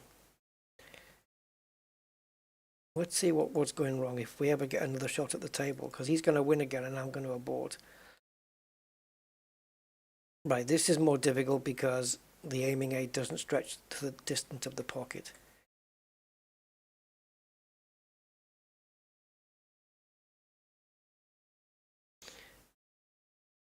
If anything, it's going to hit the left jaw. That's going to hit the right jaw. There's no way to put this.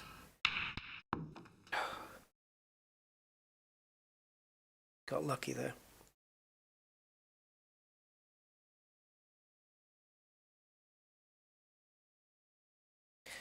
Yeah, I used to be so good at this.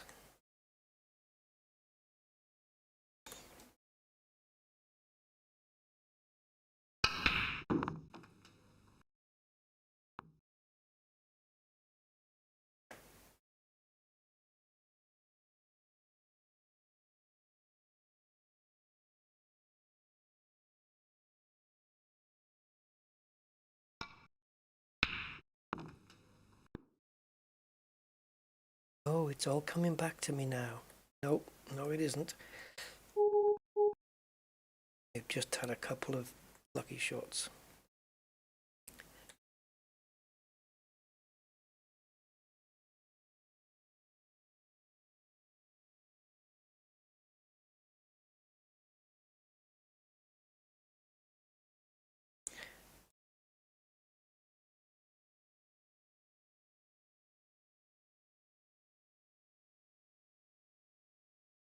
It's a pity you can't pick up the dot and drag it, so you get an update in real time of where that cue ball's going on the spin. But you can't do that either.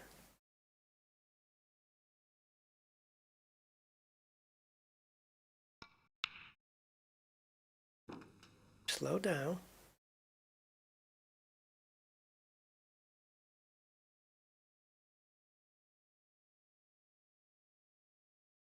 I'm trying to plan to break this up.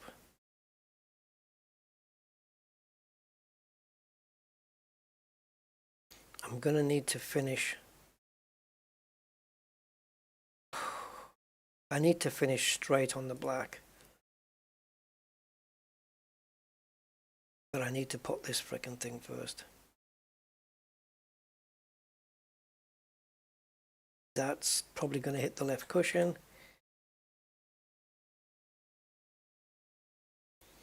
I don't know. I can't line it up any better than that.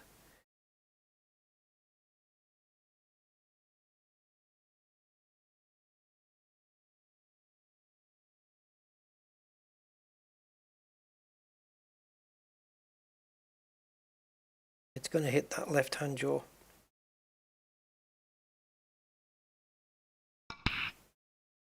Nope. Are we straight on the black? I think we came back too much. Sorry, why is he at the tape? Oh, that's a replay. We are not straight on the black. Not at all. We needed to be straight so we could backspin into that set of balls there.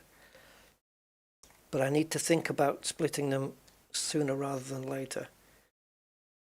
Oh, okay. Okay, we might have an opportunity here. Come on.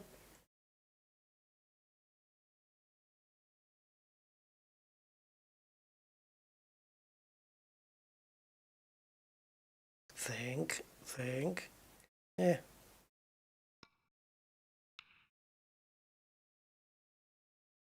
Fuck off. You know what's going to annoy me is that he's going to split them up now when I wanted to do it.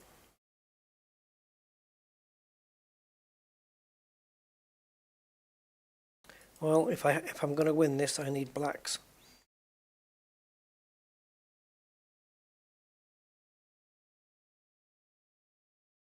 Hit the black. Thank you. Oh.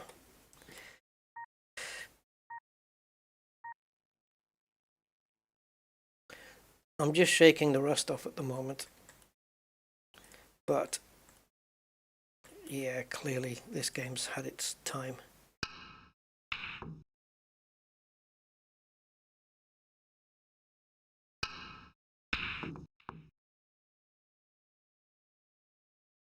Regardless of how good I used to be on this, that time has passed.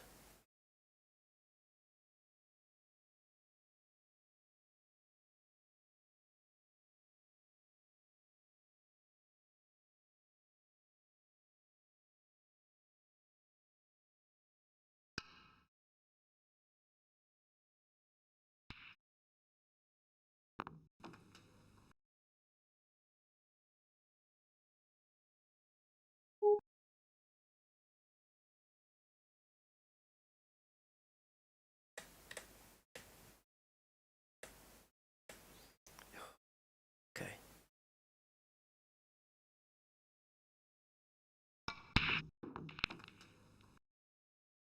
Okay, we're on one.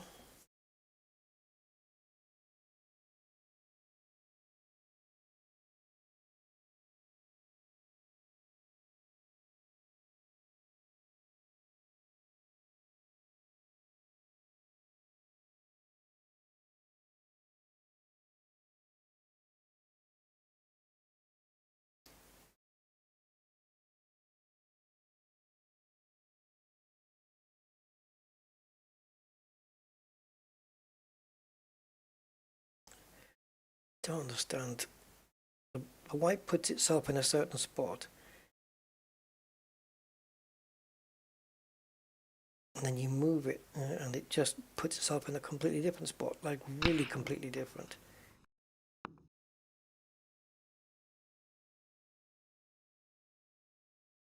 Well, that couldn't have been more out.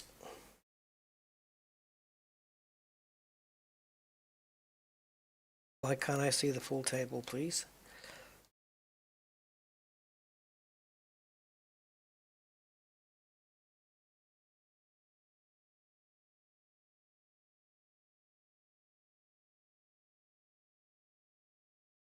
Just striking that blue, aren't we?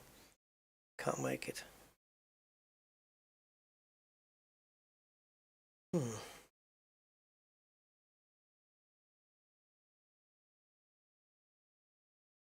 Don't think yellow's doable.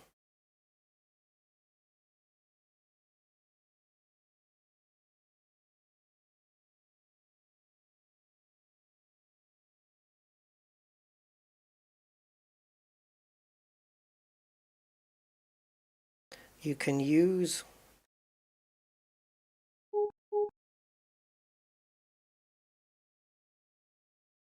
now there's a button here which I haven't found, which allows you to do Q elevation. There it is. So if we elevate the Q,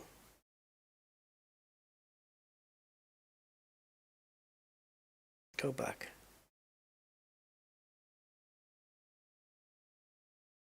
Confirm the Q elevation. Get into spin.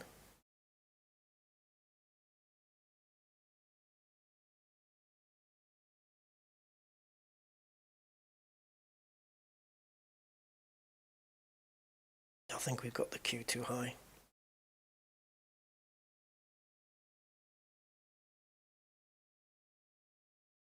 I'm trying to bend the frigging thing round, but for some reason it's totally lost itself here.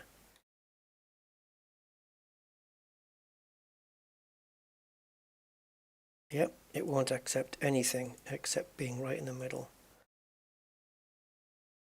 It's kind of awkward.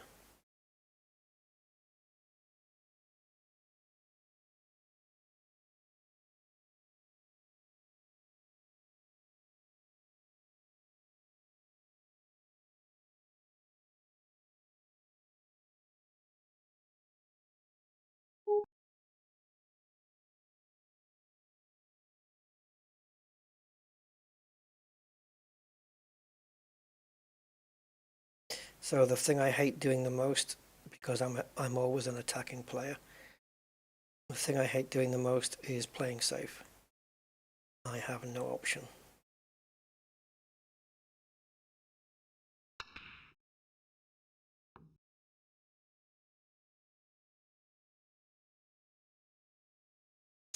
I still left the red on.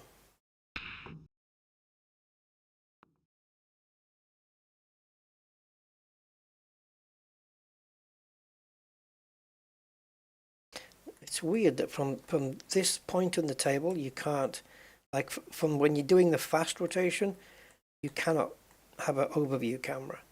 You have to click on the shot first and then do it, which is very strange behavior. Oh, you're going to take the shot? I wasn't ready. You can't be cheating like this, man. I don't know if there's a way to abort the shot. Maybe escape. I didn't. It was so quick on this computer. I never even had a chance to abort the shot, even if it was possible. I wasn't ready. I was going to line it up so that I was going to knock that red in and smash the red and black out. But no, it fucked me over again. I used to be able to play without going into this view and just do it straight from my level, because it was just better for me to do it that way. But now I don't even trust it.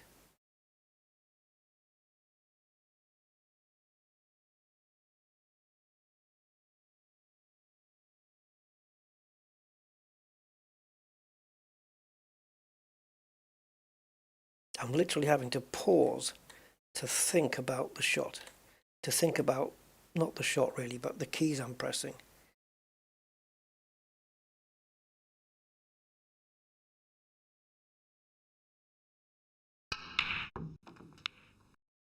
I knew it was going to hit the blue.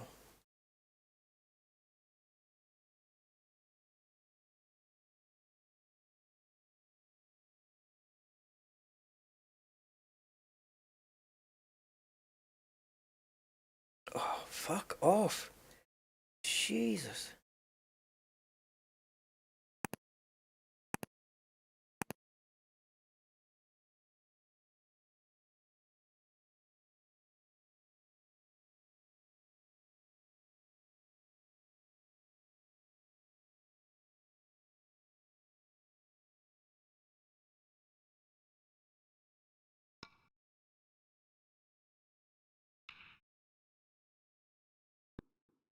There's no red to go on afterwards, so I had to take that.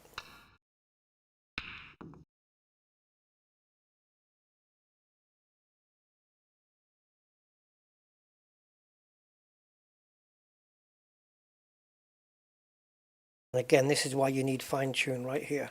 So you can just absolutely just clip the red. Just touch it.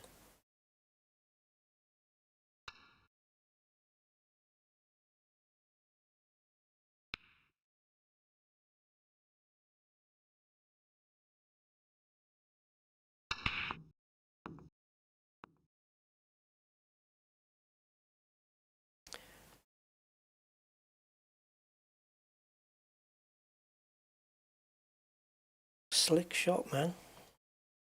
You're a lucky bastard.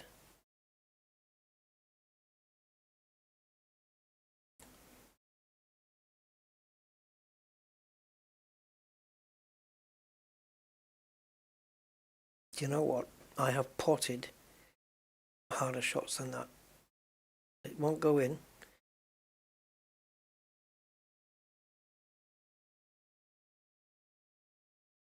I don't want to leave it over the pocket either. Now the fact that there's an arrow there, does that mean I can just snick it? Let's find out. Okay. That could have gone better. He's got half a chance here. He's not going for it though.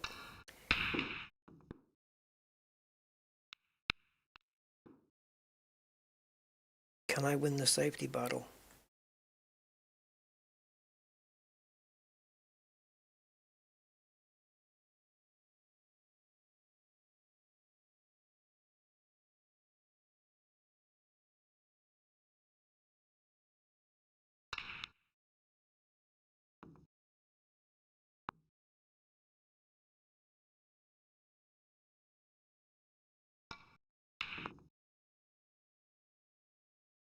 Yeah, the AMDs are quite quick, aren't they, Andy? Yeah.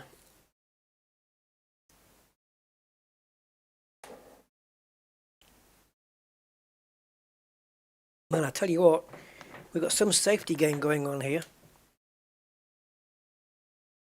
Right. Okay. And the other good thing about this is you can see the aiming aid tells you where the white's going to come off the cushion as well. The other one doesn't do that.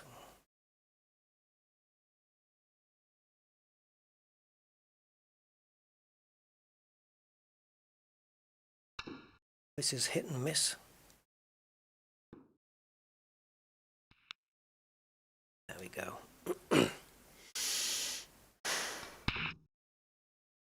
Ooh, has he made a mistake or has he left it on? No, he's a computer, so he's not going to leave anything. But if you leave me half a chance, buddy. Definitely have a go.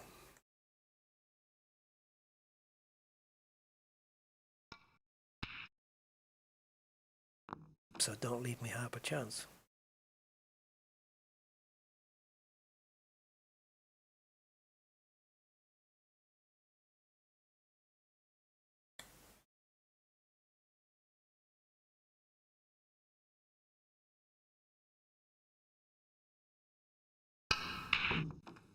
Oh! No! Scripted. Absolutely scripted.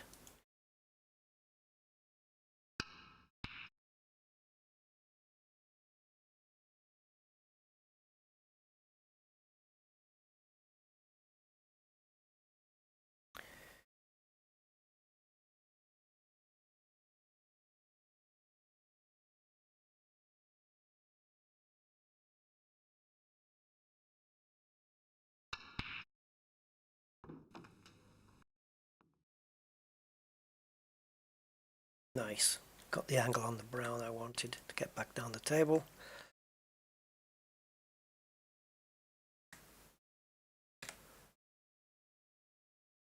I don't think we're going to be able to pile into those reds though.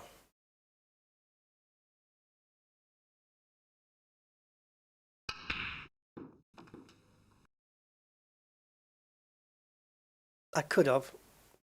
I could have used a bit more topspin and a bit more left-hand side, but I was quite happy to take the safety shot afterwards, so do that.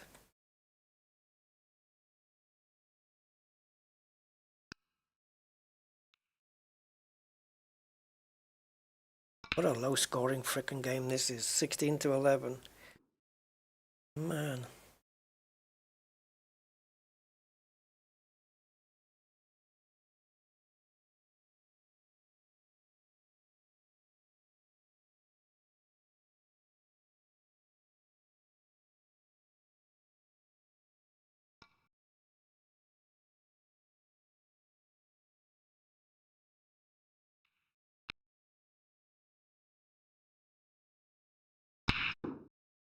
What? Nothing moved. He hit it so hard and no balls moved. Physics, guys. Or the lack of. Yeah, I think we'll be sticking with Snooker 19. Just trying to get used to it, I guess. This one's going to be a tricky one.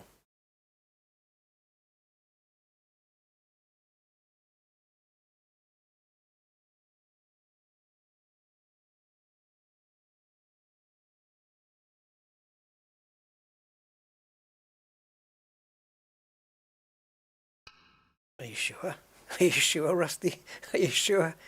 Oh, no. I was bamboozled by the game there. The shadow made it look like it was a dead cert. It was beyond the center towards the reds, so it looked to me like it was gonna go. But no.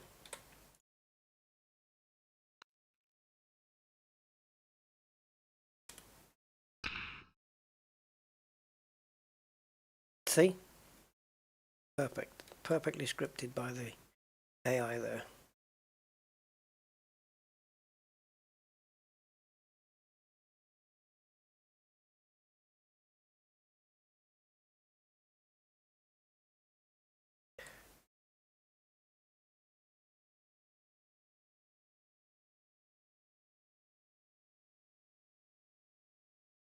We're screwed either way, so we might as well just go for this one. Right behind it. No, not quite enough.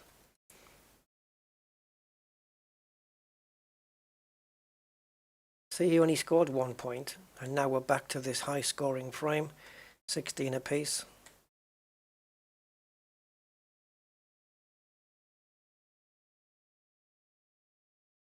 But look at the way the reds are spread. Should I just frickin' go for it?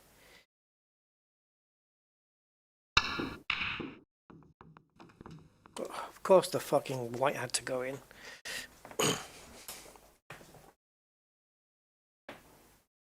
It's bad enough that I've left him with an open table. Oh, okay. There we go. Right. I've had enough of your BS, man. It's time to get moving.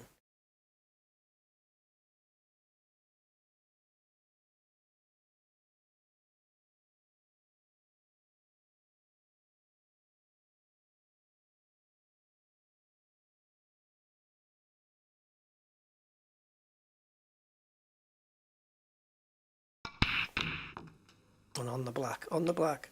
No, you didn't tell me you were going to do that.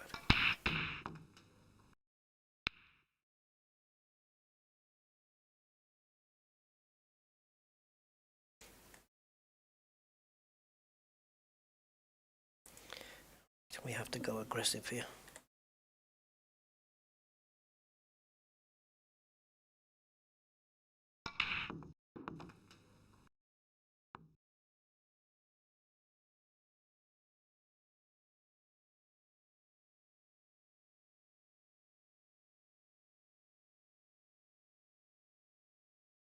Okay, so because the black's not onto the left pocket, we have to go. Don't! Oh, I mean, it went in, but Jesus, that's not the shot I wanted. I wanted to pot it, but I wanted to move this one near the pocket here. Oh. And I've just, escape does not escape. It does not abort the shot. They didn't think about building that into the game.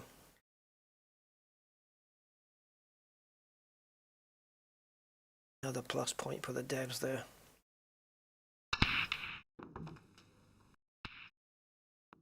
See, the one thing that the aiming aid doesn't do, the shadow, it doesn't tell you, like the shadow acts as if there's no other ball on the table. Like if there was no ball on the table, this is where the white's going to end up. If you collide with another ball, well, it's not going to end up where the shadow says it's going to end up. So there's that.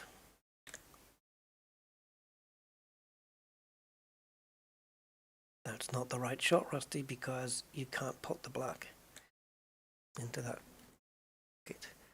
Now I've got that circular graphic in the way.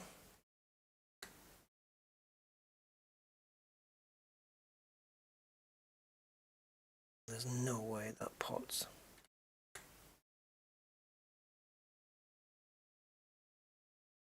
It's the best I can do from here. Oh, now what's happened?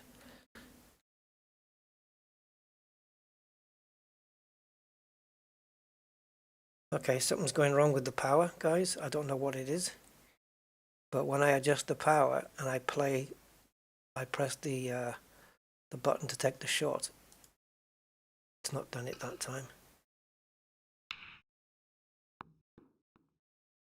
Twat. I had perfect position on the black. But you can't see the circle's in the way.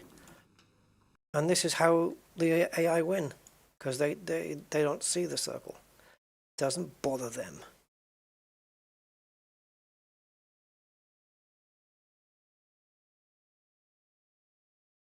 I think what it must be is that I must have thought this snooker game was just so great was because at the time it was actually the best one out there and nothing really came close to it. But I have to say, this is 2009 and I can guarantee you I have a game on my phone called I think it's just called Pro Snooker 2024. It's better than this. So, yeah. Make of that what you will. The snooker on the phone is now better than the one on the PC.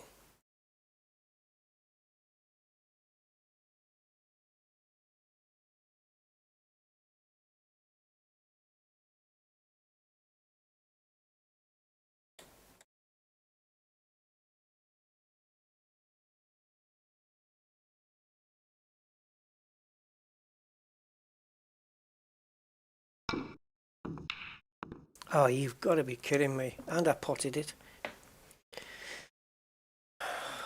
Just taking the piss, man.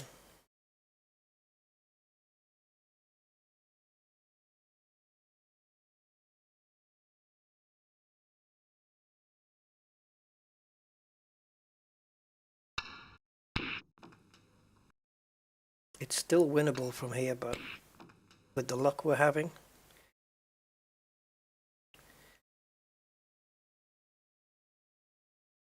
it's unbelievable. Right, all I'm thinking about now is the pink.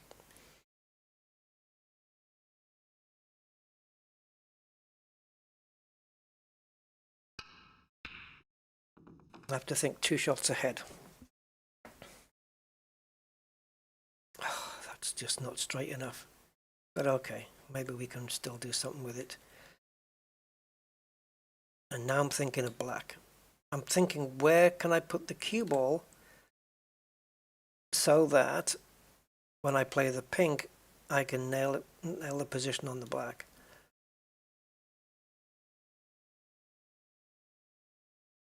I think we're just going to have to go with a little bit of left and a lot of back.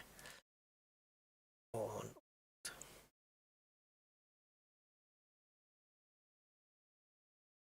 I don't think that blue's going to go in. I think it's going to wobble. Oh, it's a good thing we adjusted there. I think it wouldn't have gone in otherwise. Okay, I need pink and black to win.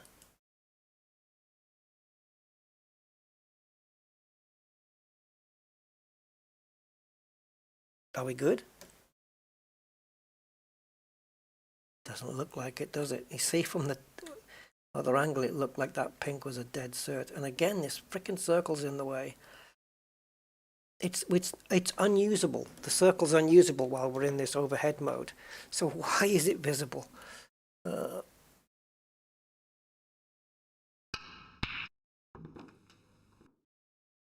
Okay, we need the black.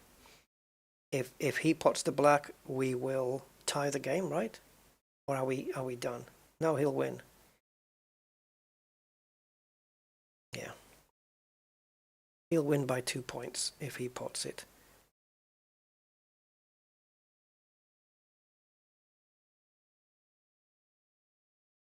I don't even know which player I am, but all I know is it's a black ball game.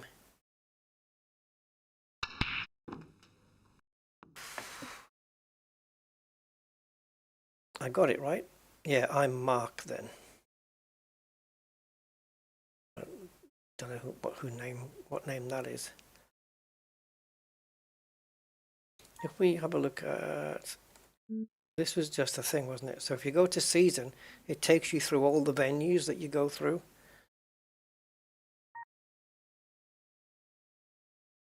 I don't know what that is, but I don't want to do any co-op crap.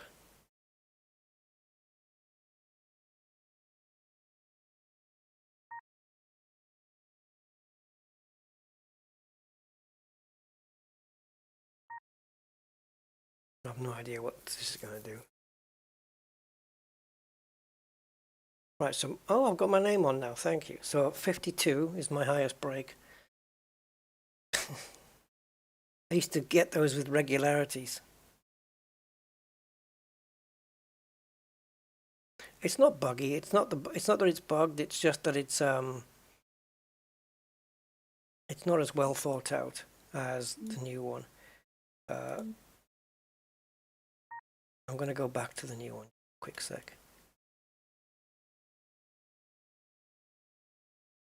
Yeah, today I've spent I haven't spent the day, my computer has, spending the day moving, I should say, would be the right word, moving games using Steam, the Steam's migration feature, moving location, off my HDDs to my SSD. So I've moved. I didn't realize that. I knew Assetto Corsa was on my hard drive, but I didn't realize that Competizione was. So they've both been moved onto SSDs now. Yeah, so they'll be loading quicker. I've got more to move, but the partition that the Assetto Corsa was on was a 1.8 gigabyte partition. Terabyte? 1.8 terabyte. No, gigabyte. 1.8 gigabyte partition. And Assetto Corsa's was 1.4 of those gigabytes.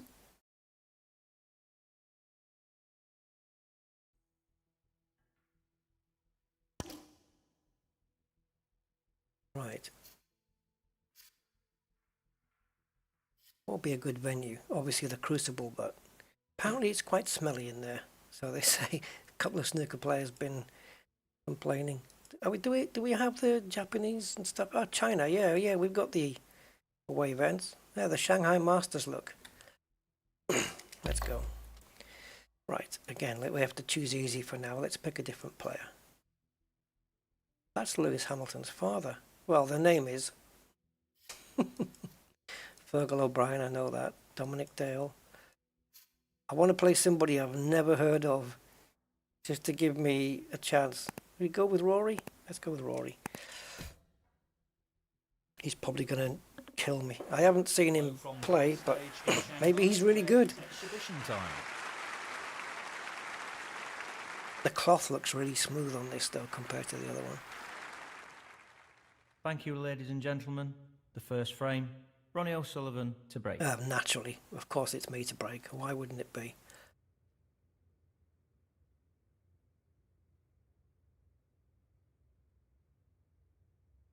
It's wobbly, isn't it? Right, fine tune on this is a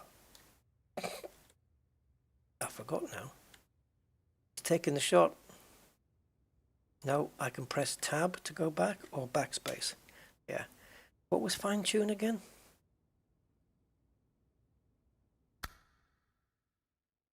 Coming off the other games made me completely forget. Oh, I know. No, I don't. I don't.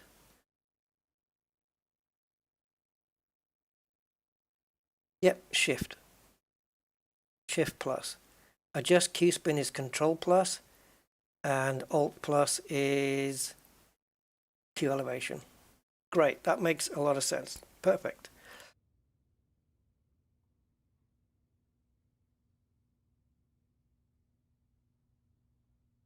Look at that aiming, that's perfect. Wow.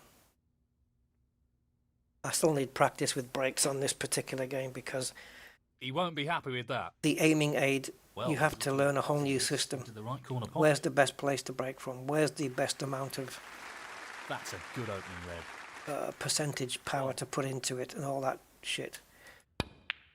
Well, you can't question his Q power after that shot. 6, Let's speed the guy up a little 7, while he wins the frame in one visit. 12, 13, 18, Rory McLeod, 18. And leaves me with nothing.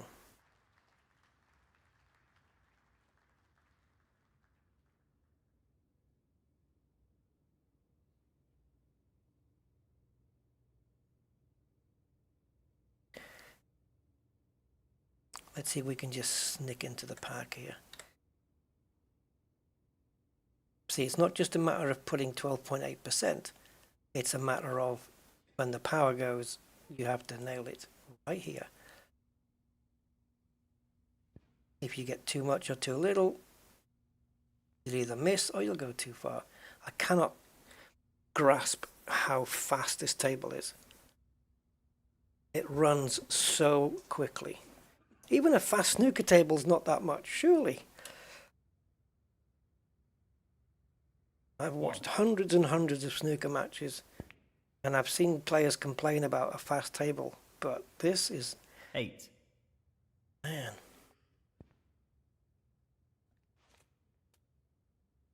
We just get crapped on, man. Not ideal. What do you mean not ideal? It's perfect. He hasn't left me with a shot. Is that plant on? No. Are they touching? I'd like an overhead shot. I think there's a way to do an overhead shot, but I don't remember what it is. I know we have a free cam. Q plus. Is there an overhead shot? Colorblind mode as well, because reds and browns can look very similar. Yeah, but this is free looking based on the player, and that's all you get is left and right. So it's about as useful as a chocolate teapot, really. Right, running into these reds and just nestling into them, it's not viable because of how fast the table runs. But it's the only shot to play here. Unless there's a 3-ball plant on here, but I would be mad to try this.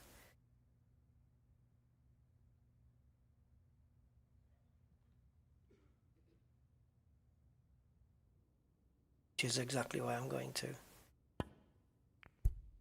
Nope, too fine. Right, so now we just sit back and watch the magic happen as we lose. Look at that white just running. Well, that's a poor shot. It doesn't slow the fuck down. 1, This game's over now. It's done. 6, 7, 10, And this is the easy level. 16.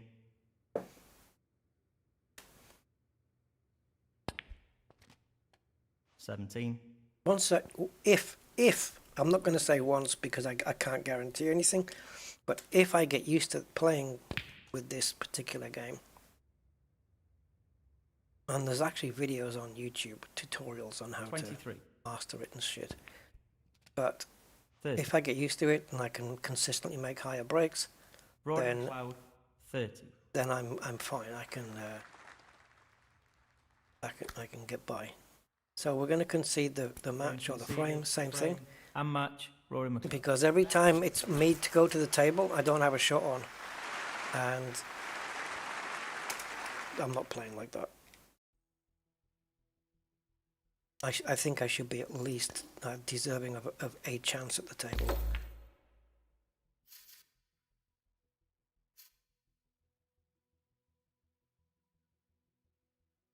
Let's get somebody who's got the lowest rank possible. Looks like this guy. So that's even more embarrassing. Welcome back to to lose to. Alexandra Palace, where it's now time for an exhibition.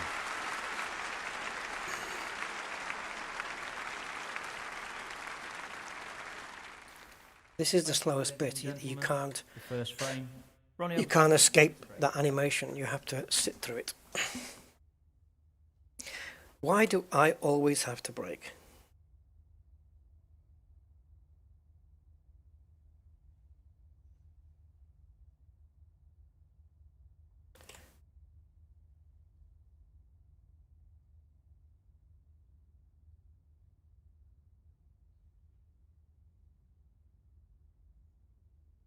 Oh, what was fine tune? Yeah, but we had it. So used to playing without it.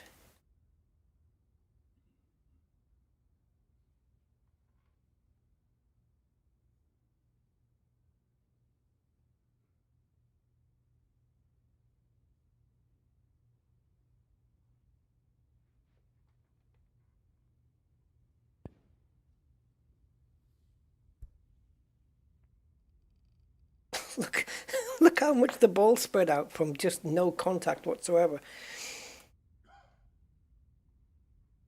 What this game needs is, in the options, it needs it in the settings, in the game settings, if there is one. No, there isn't game settings. Audio controls and video. It needs one where you can adjust the speed of the table or choose slow, medium, fast. I would choose medium, but yikes, man, this is a fast freaking table.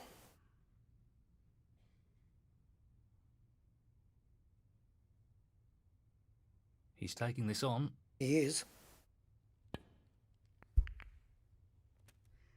Because he knew he could get it.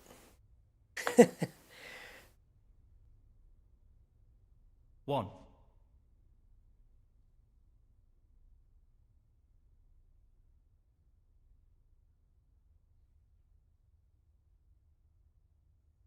Yeah, I wanted to just do an unconventional break where I was coming in from the back. Just to be different. See how the AI handled that. Not an easy one, but a half chance. It's not going to... I'm not to sure be what honest, you intended. it wasn't my intention to split the pack on the way down. I wanted to be on that ball next to the black. But again, just accounting for the speed of the table, now buggered myself here.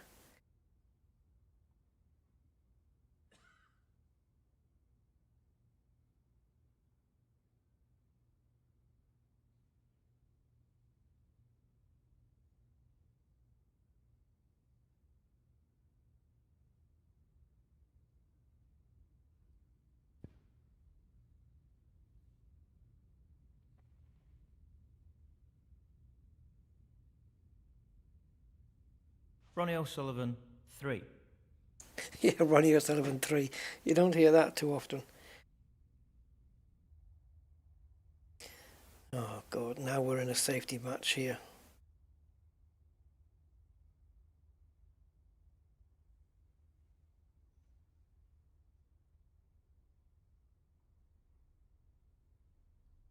It'd be nice to have fine control over the power as well, because you see how it's going from 5.2. I just touched it and it's going to 6.2. There's nothing in between. There's absolutely nothing in between those two numbers.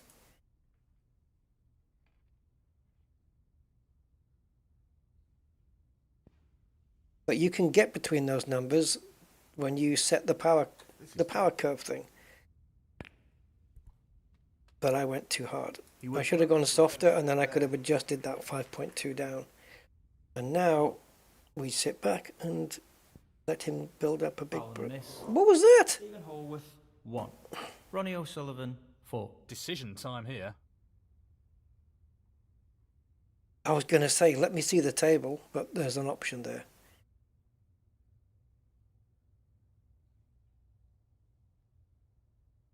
I get to move the white. Okay. He's playing on from this position. He is. You're right. Well done.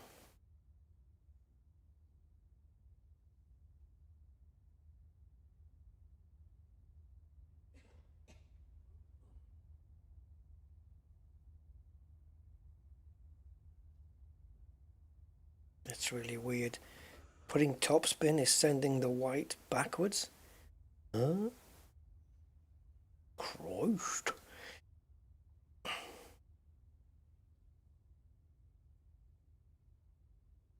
Fine, well, we'll just have to put a bit more power on then. He's tempted by this red.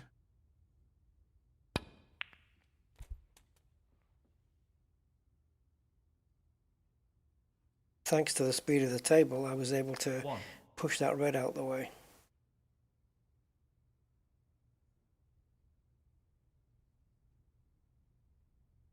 Oh, pink to the middle looks lovely.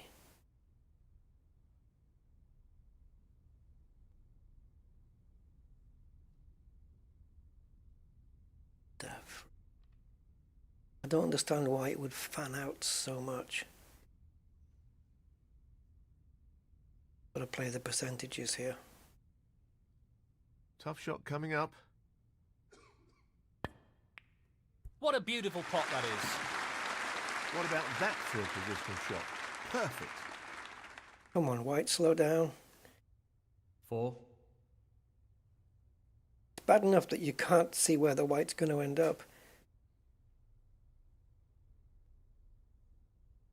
See, if I had the knowledge of knowing where the white was going to go, I would play this so that the white would cannon onto the bottom cushion, and then we'll try and flick those two reds out the way on the side cushion.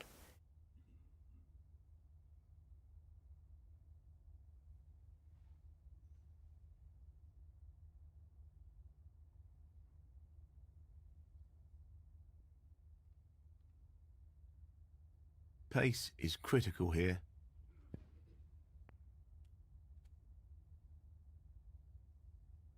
Five.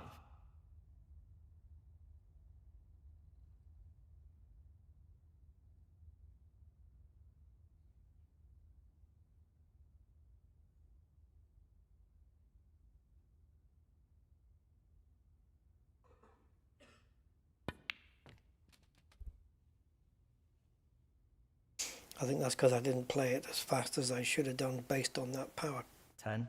symbol.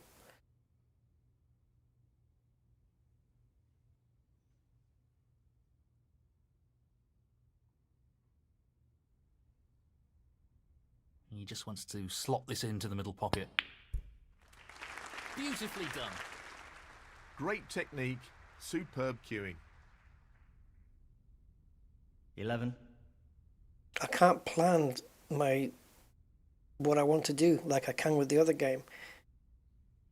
You know, like getting those two reds out the way so we can free the space for the black to go in that corner pocket. I can't seem to plan it because I don't know where the white's going to go. It's guesswork.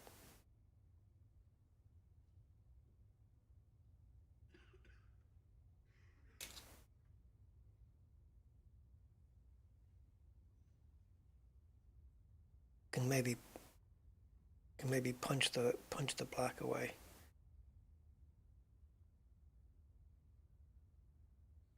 Thanks for doing that, you little shitbag.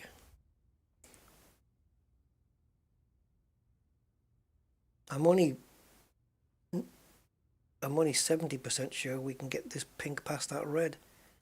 Now, can he drop this into the right corner? He'll be looking to tighten up his game here.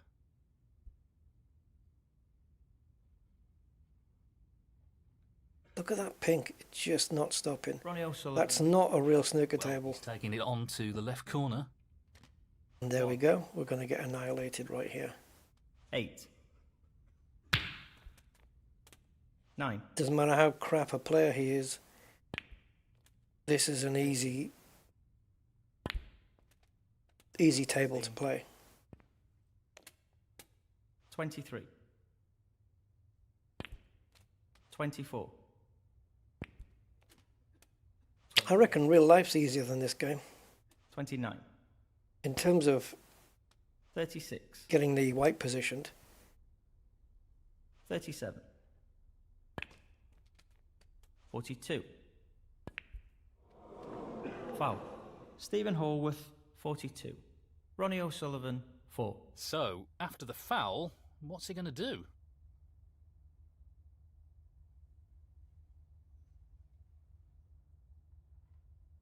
He's going to play plain ball and not give a crap where the white ends up. Just wants to sink this into the left corner pocket. That's an excellent pot. No, it isn't. Hitting the black was not part 1. of the plan.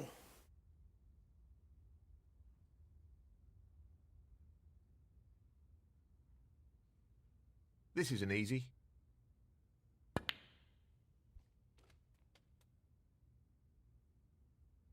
When I wanted the table to be fast, 8. you let me down. Yes, you were my next target, buddy, but I needed the white to roll more. So we'll go here.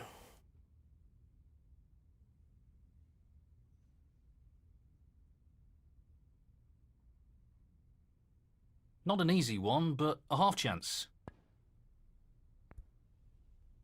No, not this time. Close, but a Bollocks, miss. bollocks, triple bollocks.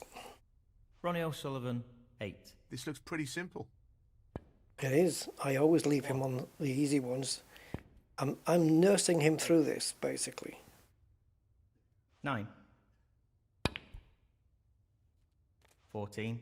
A fluke. Really. Stephen Horwath, 14.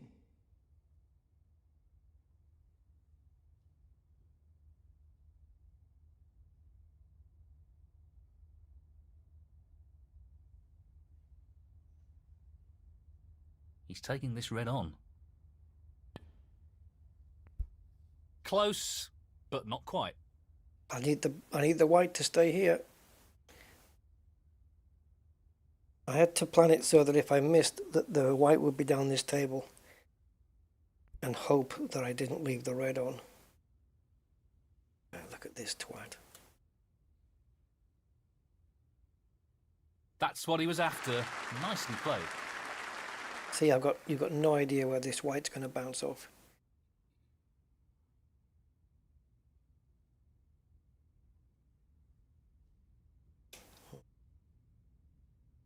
This is where you really desperately need an overhead shot, so I can come off and hit that red directly. You won't want to underhit this shot. No, if I'd hit it directly, the white could have stayed up that table, and the red would have come all the way down the table. He's managed to get out of the snooker, but I think he's left a potting chance. You think? 1. 6. Stephen Horwath, 6. Frame conceded, frame and match. Stephen Horwath. And that is the match.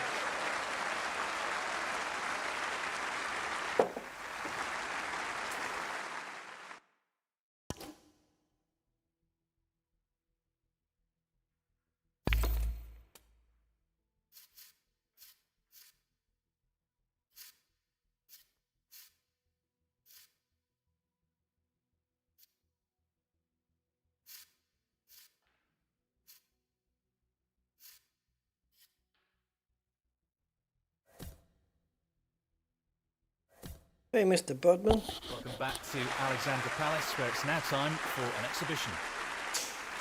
It's a new one I've got. It's not a new game. It's been out for years, but it's new to me, Thank you, ladies. and I'm still getting used to it. The first frame, Ronnie O'Sullivan to break. I've had many computer games in my life, and I've always mastered them. But this one is proving to be a right pain in the twat.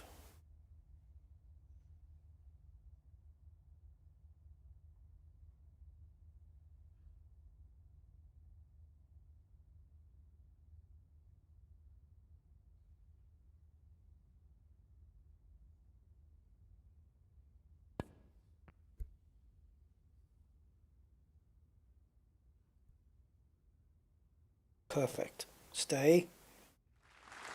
He doesn't want to play this with too much pace, or he could leave his opponent on. No, he won't do that.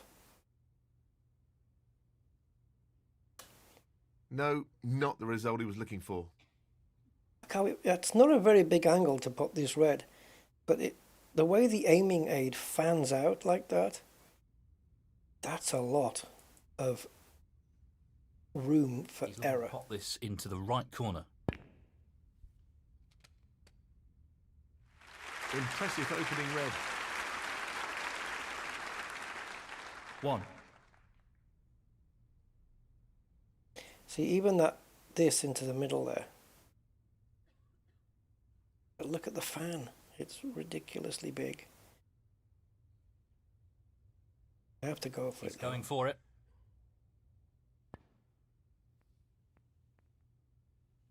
That's just unbelievable. Brilliant. And the cue ball is finished very nicely. I'm not getting lucky with the reds though. And the black is blocked to one side.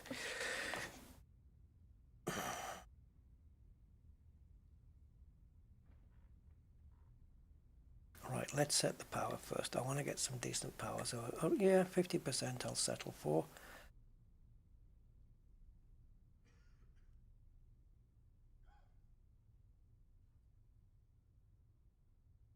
It's the red I have to hit, isn't it? Not the black. Shot, man. Yeah, he's looking to drop this into the middle pot. I don't think so. Oh, we got it. Careless shot there. Yeah, screw you, mate.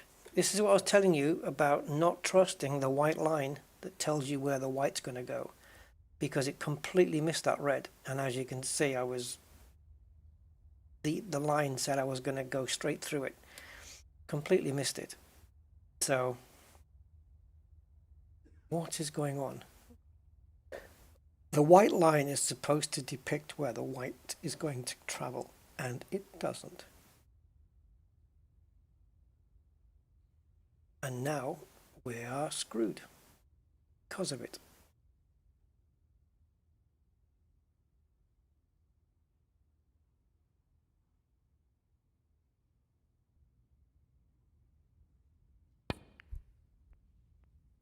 Yeah. Tried to double the pink there. Ronnie O'Sullivan 7. Yeah. That'd be interesting if that worked, Frank. I think all the tables are exactly the same. 1. Stephen Horwath 1. See, I know the exact shot that I need to play, and I know how to play it, but I can't play it with this freaking game. See, it's red in, stun the white, or at least give it a bit of backspin. Just going to ignore the line. Drop the power. So, this pot into the right corner. That's a beauty.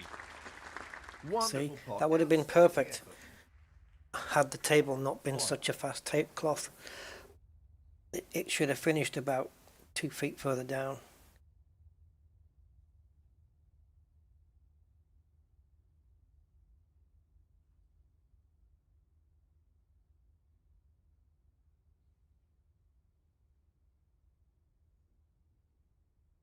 Very tricky shot coming up.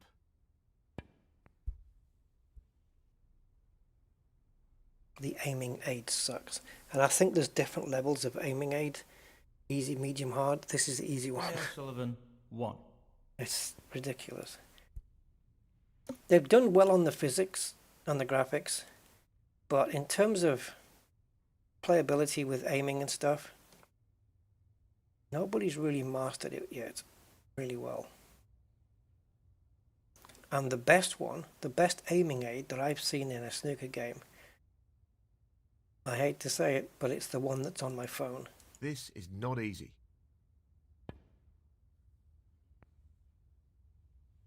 Outstanding pot. I think the one on my phone is Pro Snooker 2024. Just for a position. If you just type in Snooker 2024 on Android, it will tell you. 1. It's the best one, man. 112 147s, can't be wrong. You can play like you feel like a pro, you know what I mean? And like when you're sim racing, for example, you want to feel like you are a real racing driver. You know, when you're in a flight sim, you want to feel like you're a real pilot.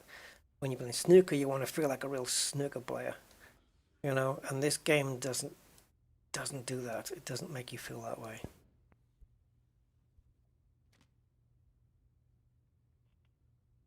Not quite, 8. but it's so close.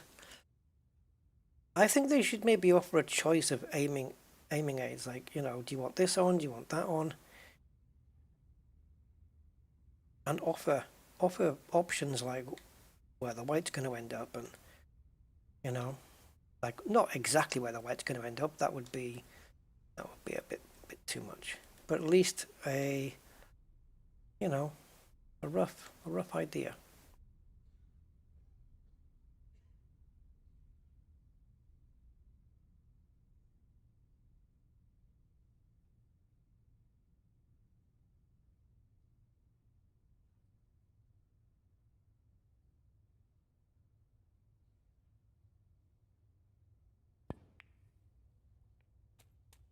Nine.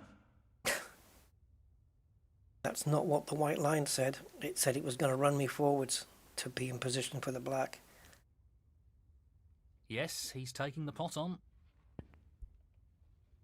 No, not quite. I'm just Pretty not close, caring though, anymore. but that won't provide any solace. Ronnie O'Sullivan, 9. He's looking to pop this. I remember Jimmy White's. Yeah, I played all of those. All back in the day. Excellent shot. This one is 1. the most recent one, but it's flawed, man. It's severely flawed from a playability point of Nicely view. positioned for the red. 8. 9. 16.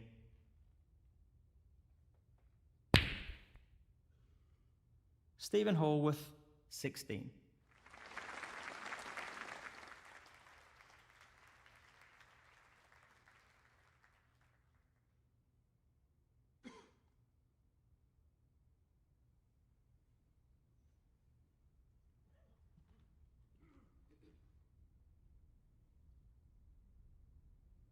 He's playing for the right corner here. That's a top shot. What a wonderful pot.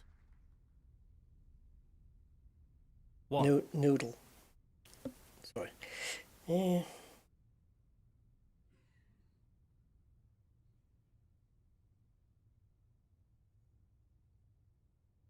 Now, in order to put down, in order to bring the don't want to say backspin because it isn't, but in order to make the tip of the cue hit the ball more central from the cushion here, the cue ball, oh for fuck's sake, the cue has to be raised into the air, and that's severely going to hamper how accurate your shot's going to He's be. playing for the right corner here. Point of fact. Because that shot is that shot's basically unmissable. It's 1. but because I wanted spin on the thing, Stephen Hallworth, 1. it cost me. So do I just keep playing and just not put any spin on the balls? Tricky pot. coming up. And what a beauty he's picked up there. Half a chance and he grabbed it with both hands. Stop. He couldn't have played that any better. 1.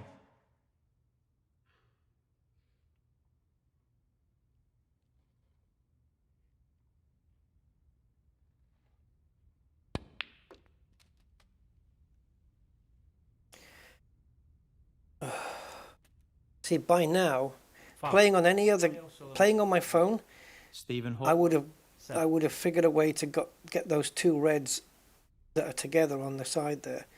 I would have figured a way to have got rid of those by now, and the one off the cushion. Nicely played. I know there's a system you can do where if I'm playing on my phone, you can project it onto OBS. So I think we'll do that one day when I'm playing a snooker game on my phone and you guys can watch, and you see the difference on how playable it actually is. It's night and day to this.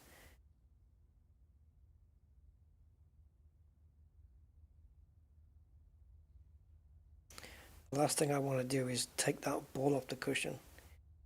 Do not want to free that at all. Give it to him. No way.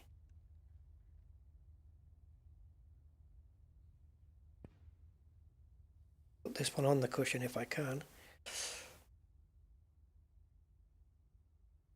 There we go. He's still got one, but it's an extra one on the cushion. And he's fouled the dopey arse. He's gone in off. Foul. Ronnie O'Sullivan, 4. He looks to be playing. I'll play exactly from there, if you don't mind.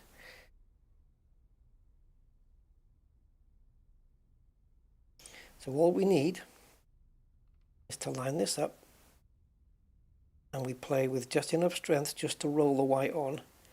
But look, because the table's so fast, on a normal table, you should be able to pop that and just hold the white roughly where that red is, a little bit more forward. But look how much more forward it's going, because the table runs so fast, and the only way around it is to put a bit of backspin in, which is then risking your shot, because now you have to add power. And again, the whites move back down again. So you can't position correctly. Maybe we have to go all the way down. I don't know. Right, I've got all the backspin in the world that I can put on. But there's no way I can position it to stun the white in place, or even spin it back for that matter. Look at that. That is not real. I'm going to play the shot anyway. There's not enough power. 33% is not enough power to spin the white back. Hold on. Maybe we'll have to go over here instead. Which is an absolutely, utterly ridiculous shot to play. But it will not let me spin the white back from there over distance. All you just need is a shitload of backspin. Very tricky shot coming up. But anyway. What a great pot. Look at that. Look where it's ending up. It's okay because it's fast table. 1. Now the next shot is to play a nice, easy, mellow shot on this black into the corner and let the cue ball rest on the cushion. And it has to be on the cushion, touching the bottom cushion, because that way it creates an angle on the next red. And we can't, because I don't know where it's going to end up. So going by the white line, see? The cue ball is already touching the cushion and the black hasn't even reached the pocket yet. So, how do we counteract it? Well, put a little bit of backspin on and slow the white down. But it's also slowing the black down. Let's play the shot I would play anyway. See? An unforced error. Well, Put a little bit of spin in and the object ball just doesn't go. 1. You cannot play the shots that you would play on a real table. 1. It's a shame.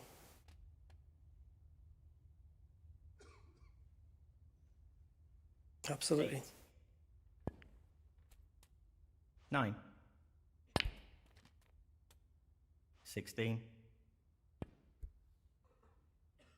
Stephen Horwath, 16. Yeah, I've seen these YouTube games, but I've not tried them out. We're not leading, are we, guys? And we haven't got a shot here.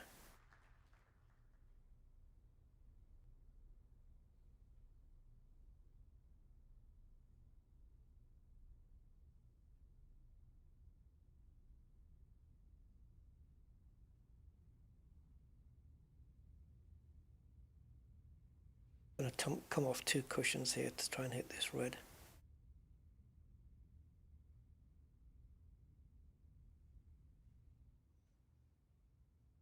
He'll be aware how important pace is for this shot. Fuck.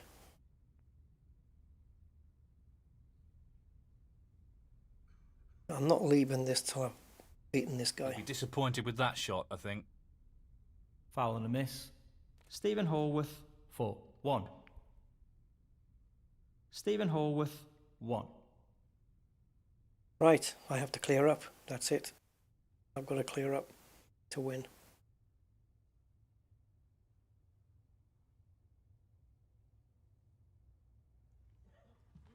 I don't know where the white's going. It's just way too unpredictable. This should be pretty simple. The aiming guide tells you nothing. Loose shot. 2.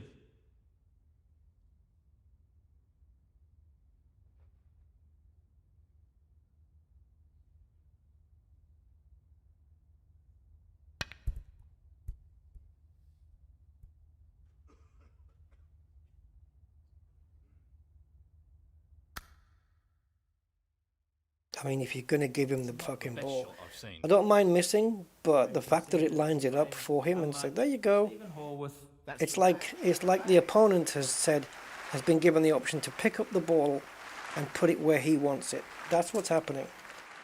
Oh, this is so fucking frustrating. Let's have a look at the settings and see if we can see if there's anything. There isn't, but you know, we check anyway.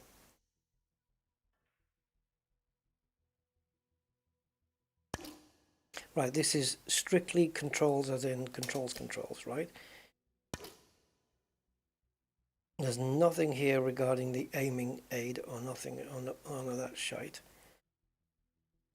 Does have borderless mode. Yay! No, that's it. There's no other options.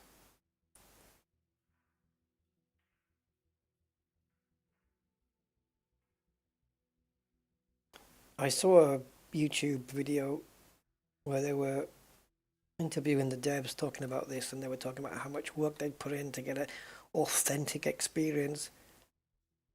Dude, you're having a laugh, man. Yeah, fucking having a laugh. This is not authentic.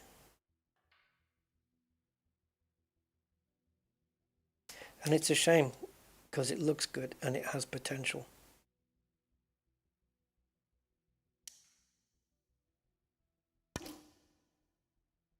And I hate that it keeps resetting this. Like, just remember the last player I played. You know.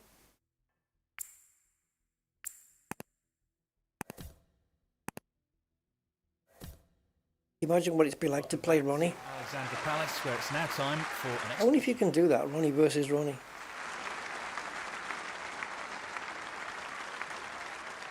Yeah, I'm aware of the power, ladies and Frank. gentlemen, the first frame But I sometimes to break. I deliberately don't do it because I'm constantly leaving it at 50% and I don't want it there. And rather than adjust it, I just make the power. If I want it to play at 35%, I'll stop it at 35 rather than 50. And I know it might have to do with accuracy and stuff, but if there's one thing I'm aware of in this game, it's that you have to nail that center point. That's kind of an obvious thing, I think, really. Lots of power on this shot.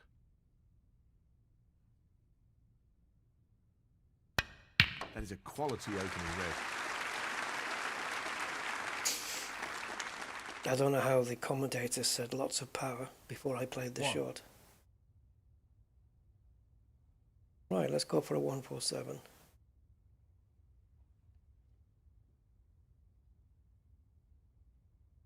He's going for the left corner pocket. He'll want to try and tighten up his game a little. Yeah, why don't you ask the devs to fucking make it so we can tighten our game Ronnie up? O'Sullivan, 1. He's attempting to sink this into the left corner pocket. One or two mistakes starting to creep into his game. Oh, the commentary's To really regain his focus here. annoying. It's too repetitive.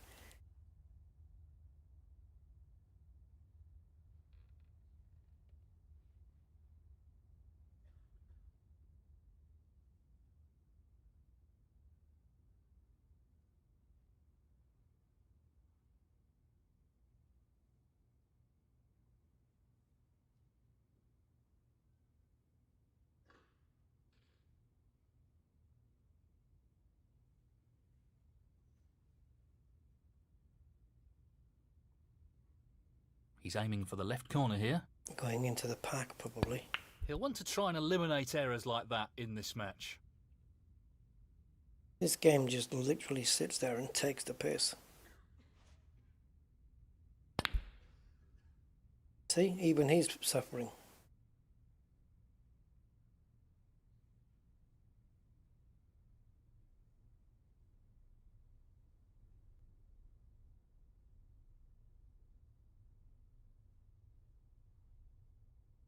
This is completely the wrong shot to Not play. a chance, but a chance nonetheless. And he's missed it. With the black up there, or any of these reds down here at that angle is the wrong shot.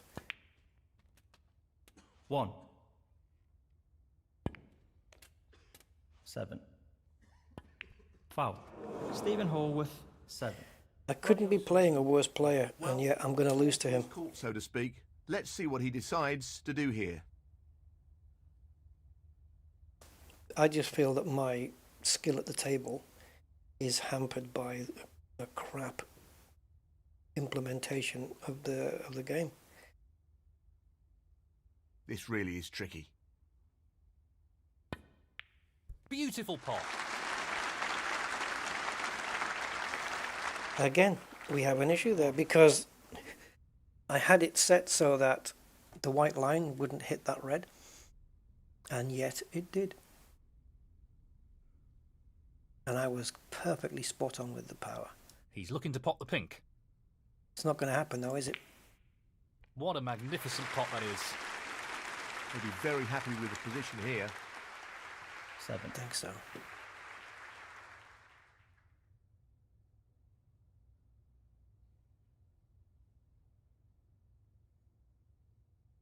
When I adjust the power like this, the way that white line is moving, it's not computing with me. It's not making sense. The way the white is reacting to that change. It's really weird, especially when it comes to backspins. You have to put a lot of power in, obviously, over a long distance. You need to put a lot of power in to keep the backspin generated. Not so much over a shorter distance. Right, where that white line ends isn't where the cue ball's going to end. I wish it was, because then I'd be on the black. That really is loose. We have to get rid of this commentary, guys. Oh, can we? Yeah. It's almost like they're taking the piss. Ronnie O'Sullivan, 7.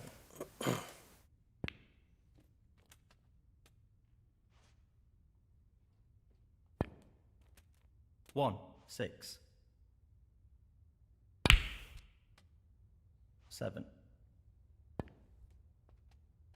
13. Yeah, it's a shame, because I love snooker. It's just, I feel like I'm going to have to uninstall this, because it's too stressful. 19. Maybe, I don't know, this isn't 20. snooker 19. We're now 5 years into the future since Stephen then, Hallworth, so 20.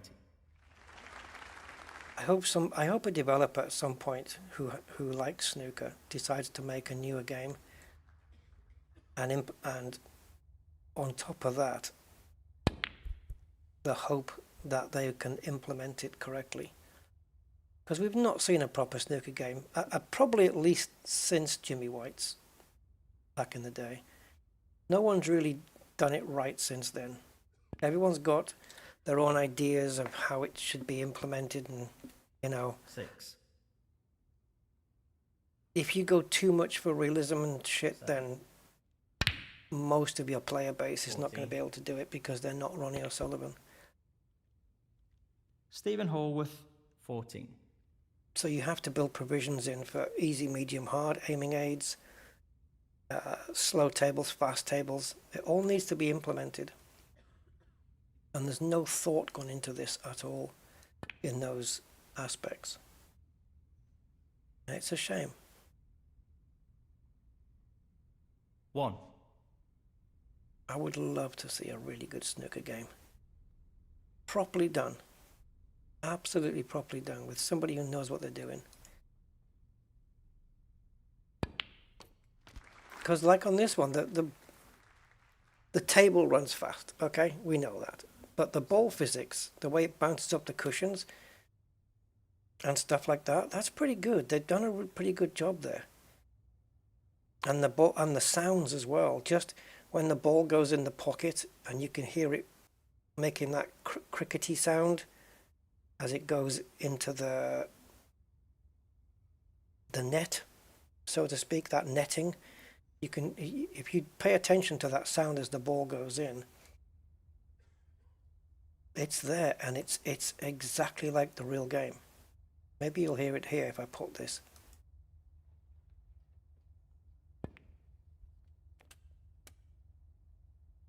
It's very quiet. 8. But yeah, the sounds they've got really well. And that's why, if this was a shit game, then the aiming aid and all that wouldn't matter. But they've got a good game here, and they just mixed it up. And this thing about the power band, no good. Where it has to slide up, click, and slide down again, that's bullshit, man.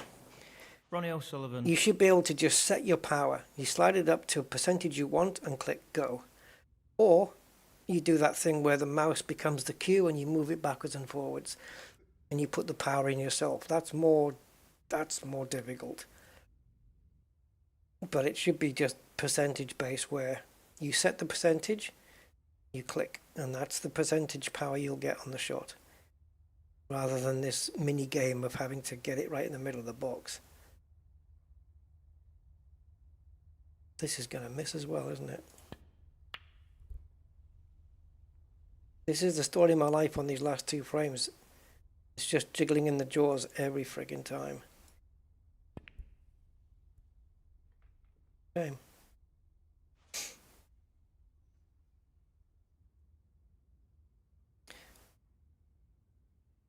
Yeah. Potentially good, but flawed. Fortunately.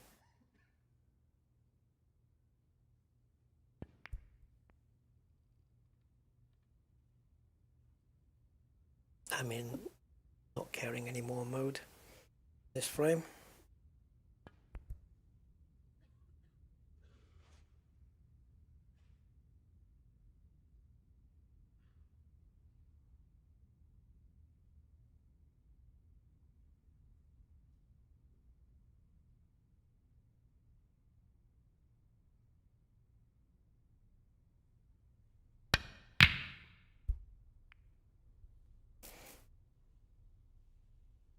That's not possible.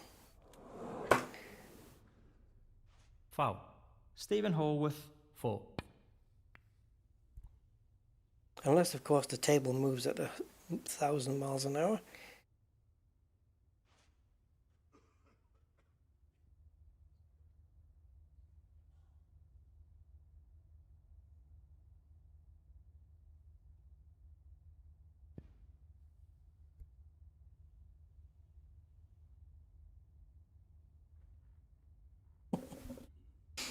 Oh boy.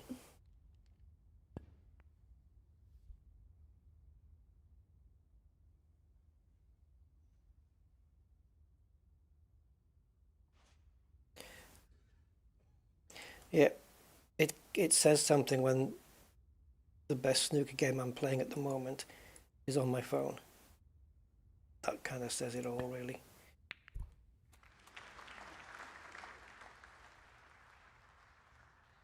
And the one on the phone has also got 1. 8-ball and 9-ball pool, UK, US, spot, stripes, different patterns, everything, all the different rules. It's brilliant. The one on the phone's really freaking good. They should port the phone one over onto the computer, onto the PCs, and it would be better than this. As long as they spruced up the graphics, you know, the graphics on the phone is good, 1.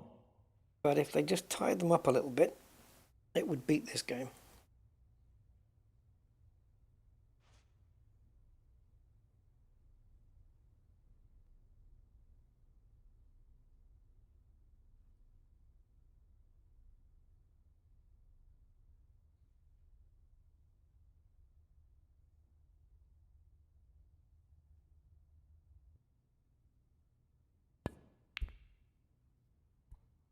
Camera doesn't switch out quick enough. The moment you take the shot, the camera should switch to the top view, because you can't see where you can't see your shot taking place. Oh, come on. I'm not going to get a shot ever again, am I?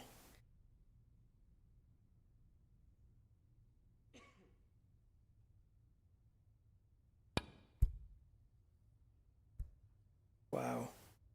The inaccuracy of the aiming lines is next level. That was supposed to hit the cushion and then hit that red on the way back. And it hit it on the way down. Eek.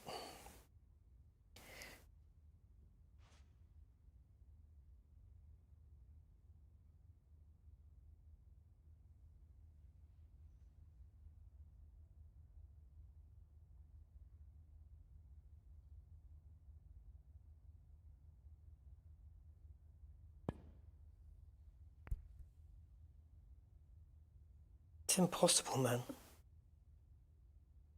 The aiming aid doesn't provide the player with enough information about what's going to go on with the shot. How do you miss that, man?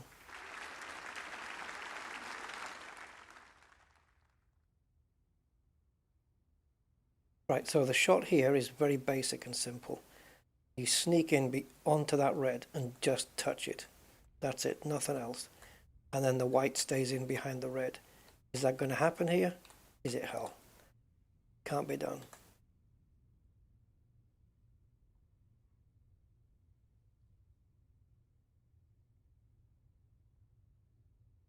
Maybe.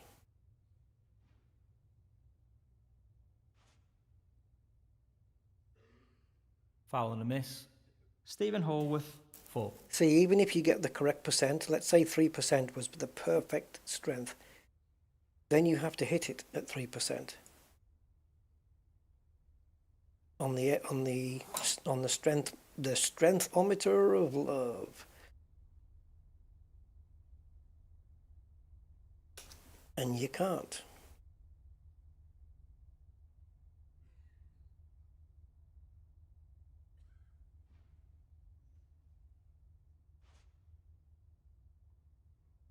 It's like we got it that time.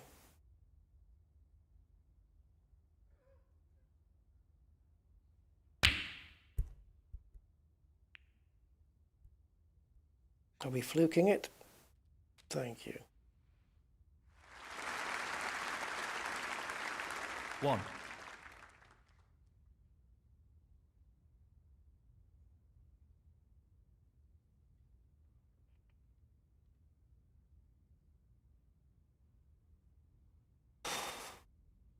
See, well, we are against the cushion. I was about to just whinge there about the white running more with more speed than than the fucking ball I'm hitting. But as soon as I hit the black, the white should immediately slow down because it's crashed into something. But look at the white line on the white there. It's running just about as much as the black is, even after contact. And I know I'm hitting the ball at the top, which generates top spin. But even so, that's a bit of a stretch. That's a lot. 8. Considering the strength I played it at, that was a lot. Okay, what now?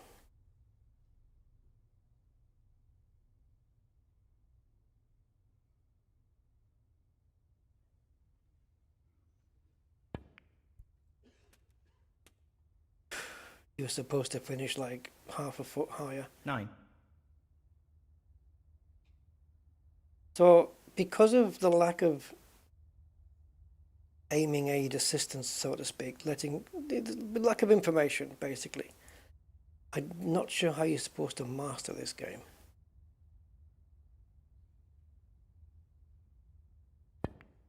Because there's nothing you can learn on or advance with.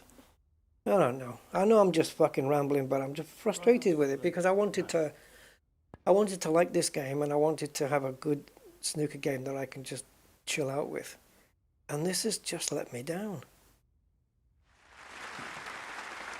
It's such a shame.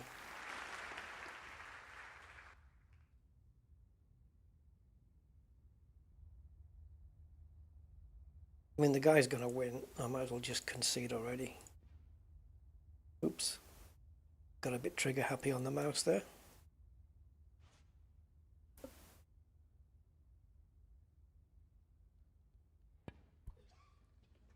Foul and a miss.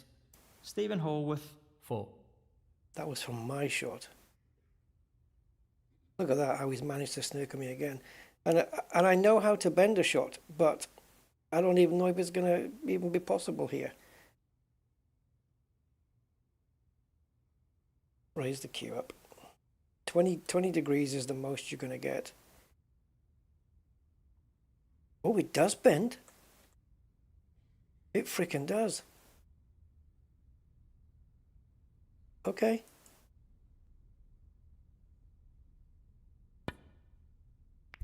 It did. It curved the shot.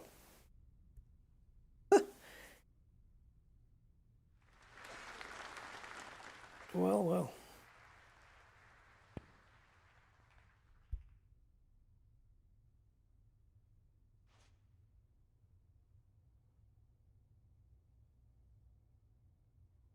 What we have to do is draw a line down this.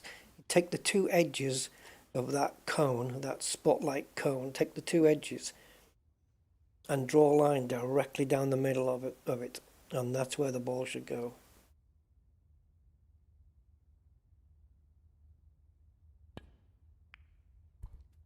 Go.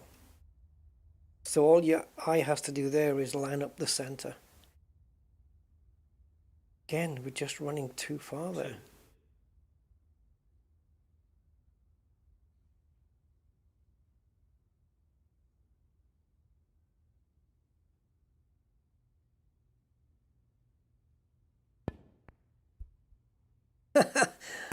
I might have been out, but I wasn't that far out.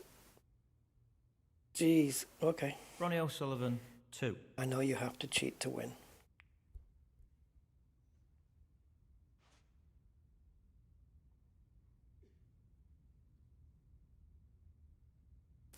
And once again, I'm in this position where I need all the colors to win. See, how am I supposed to... Look, this is the free camera view. How's that helping when I can't see all the table? That's all I can do. I can't zoom in, I can't zoom out, I can't look up, I can't look down. What does this do? It's nothing. Oh, anyway, blah, blah, blah, blah. Let's go backwards.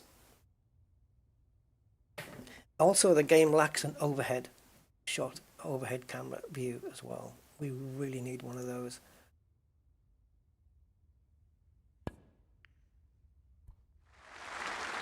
I'll just put that one down to luck.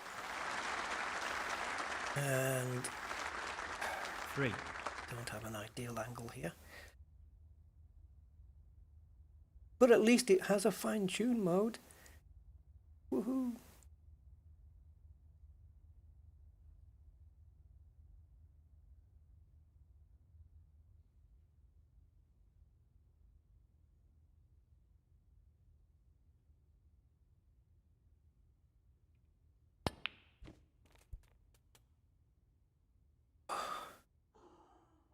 Now it doesn't run quick enough.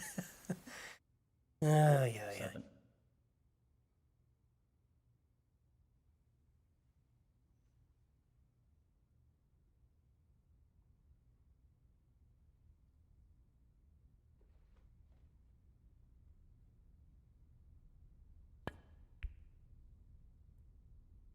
See, the problem with that is there's no way to know where the other side of the cone is because it doesn't project Ronnie O'Sullivan, onto the cushion. 7.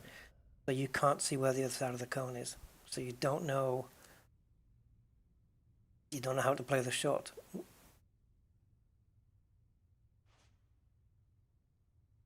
So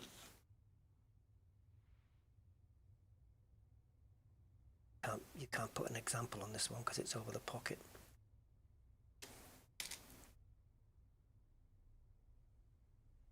So we need top spin. Bit of power.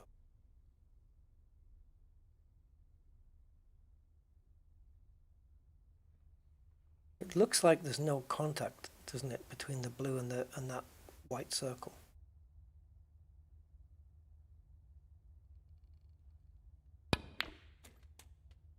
Oh yeah, just arrest the speed of the white there. Well, because that's what topspin does. It stops the white. He says sarcastically.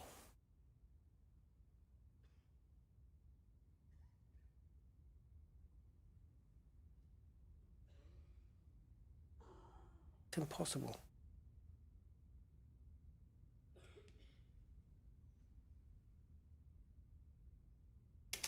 Like how do you even gauge? Because like I said, the other side of the cone, it doesn't go over the cushion, so you can't gauge where the other side is. You've only got a very tiny line. So if you pretend that's a right angle, pretend it's a right angle, okay? And then you've got, which it isn't, but then you've got 45 degrees line to come off, nowhere near the pocket. And I can't make it go further down because that would clearly not be the shot. It has to be hit just above center, which according to this puts me here, and that's not going to pot it. If you hit the ball like from the east, so to speak, then it'll send the ball directly to the west. So we need to go west, but down a bit.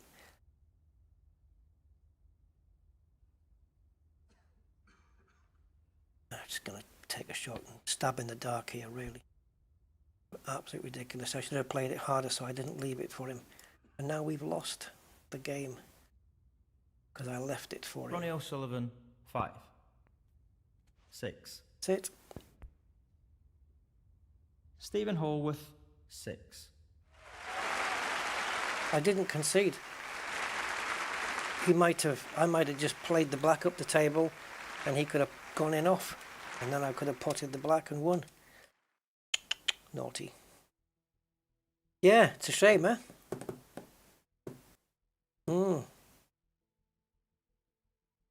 I did have the server software and the client software to, I can't remember what it's called now. I think it begins with M, but there's a thing you can put on your phone where you can transmit your phone screen onto OBS, and I can show you the thing, but I don't think I've got it in my thing. Yeah, the game mechanics are crap. It's a shame because the rest... mobile phone. Here we go. Droid Cam OBS, is that it? I know, Android. Hold on. Don't have my phone here though. HTTP.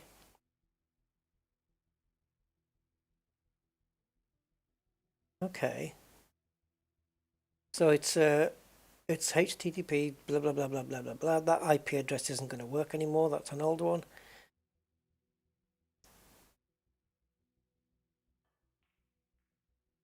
I wonder what the program was. Bear with me, guys.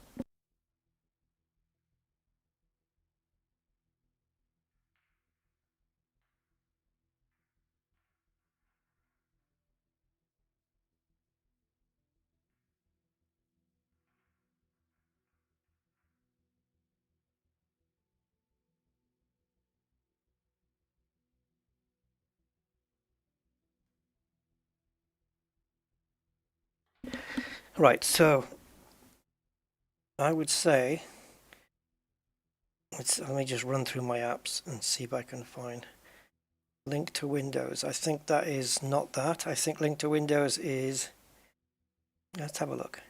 I don't think that's the gaming one though. No, that's some Microsoft BS.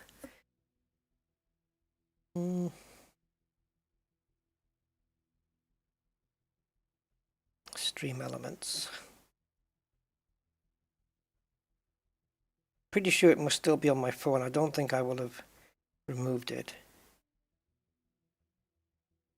Unless I could have gone, what the hell's this program? What does this do?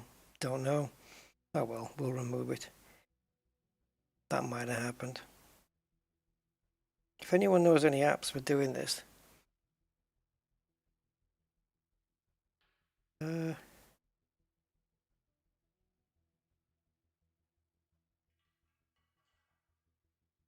Nah, it can't be there now. Oh, maybe.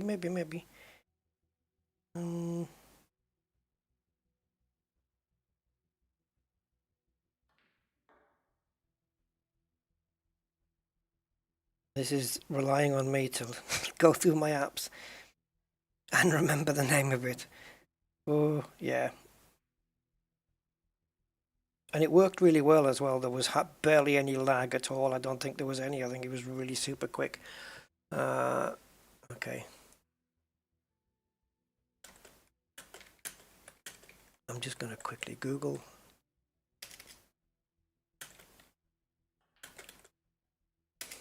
It's basically phone capture to OBS is what it is.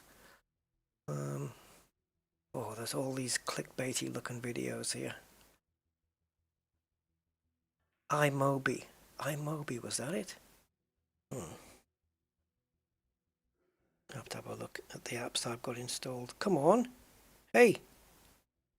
Oh, you ever done that, guys, where it's got a search bar and you press into it, to start typing and it won't, and you realize that the reason it's not doing it is because you've got some tracking or some dialogue at the bottom about tracking or policies or some shit, and it's waiting for a yes or a no off you, and then everything you say yes or no to it, and then it'll come back and ask you the next time. Right, smartphone camera guide, OBS. Video capture, camo. Yeah, it is camo, so okay. I've got camo on my OBS, so I must have used that. So let me type in camo. Yep, there it is. Allow it to take, yeah, okay, you can take whatever you like. Connect Camo Studio. Click in the plus. It wants a QR code now. I don't know why. Paired devices, Rusty PC. Cool. So, is this just going to work now? No, because I need the IP address of my phone. And you're not telling me that.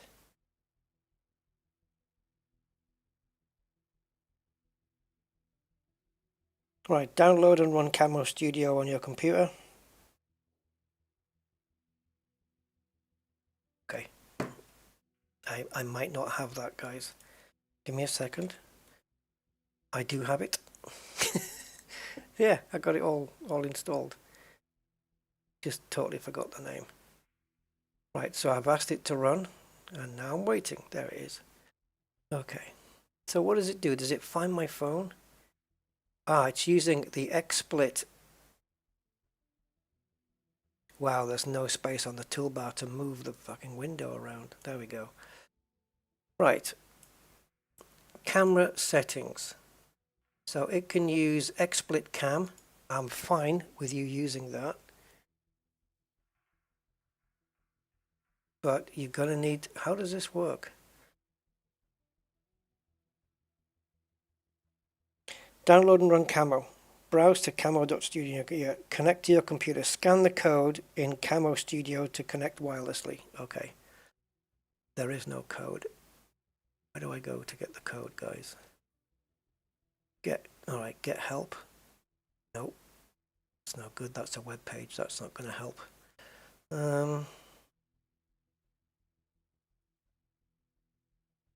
Right, so you would think, right, that if it had issues connecting, that it would present me with the QR code right in front of me.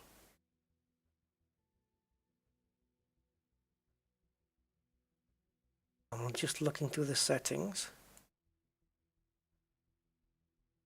Yeah, update available. Don't really care about that yet. Right, so my phone wants to scan a QR code.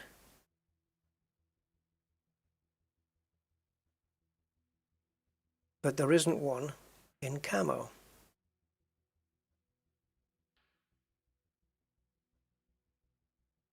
Click the plus in Camo Studio.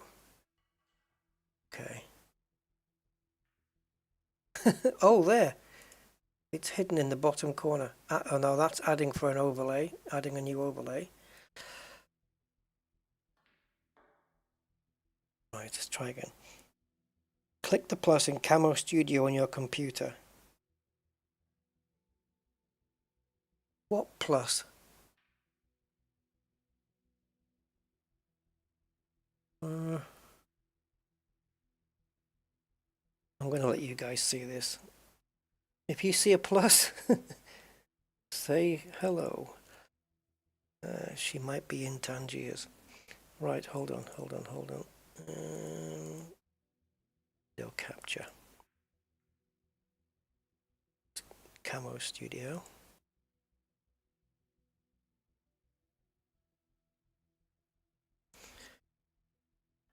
So this is Camo Studio. And get it completely up full screen.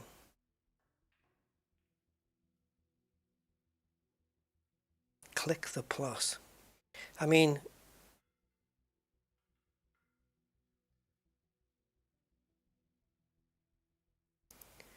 this is XSplit VCam is fine, but the phone isn't connected. Wait a minute. Does this bring its own Wi-Fi thing, like a Wi-Fi called Camo or something?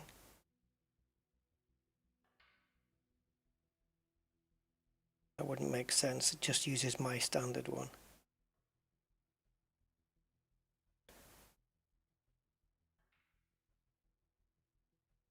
Okay. Come on, Camo. Right. Tap the Wi-Fi button above to easily connect to Camo Studio. Alternatively, plug this device into your Mac. Don't have a Mac. So, click the plus in Camo Studio on your computer. I've got Bitdefender popping up left, right, and frickin' center here.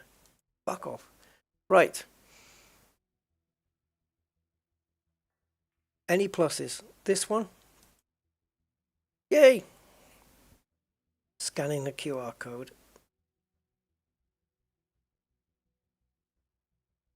Oh, baby. Oh, guys. We got it. Now, is it just going to do anything? No, it can't attach to my camera. We don't want that. Hold on. Hold on. See, that's all that's doing is it's putting forth my camera. It's putting my camera onto. That's not what I want.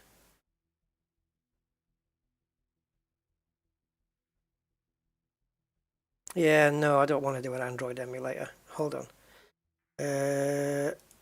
Unless the worst comes to the worst, of course. And I already have one anyway. So play Android games on OBS.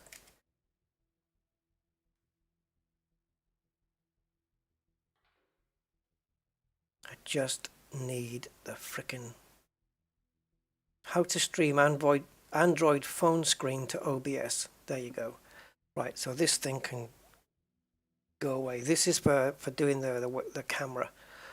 It's not what I want. So we're using something called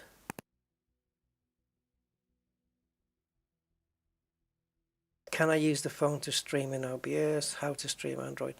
How to mirror Android to computer? Right, there's a thing called any Miro. Come on. OBS Ninja. A web-based tool that allows you to stream your mobile games to OBS without any setup. Okay, you got my interest. OBS Ninja. Okay, OBS Ninja. Bring live video from your smartphone directly into OBS. Is it a plugin? And if it is that going to be a problem? Do I have to stop the stream?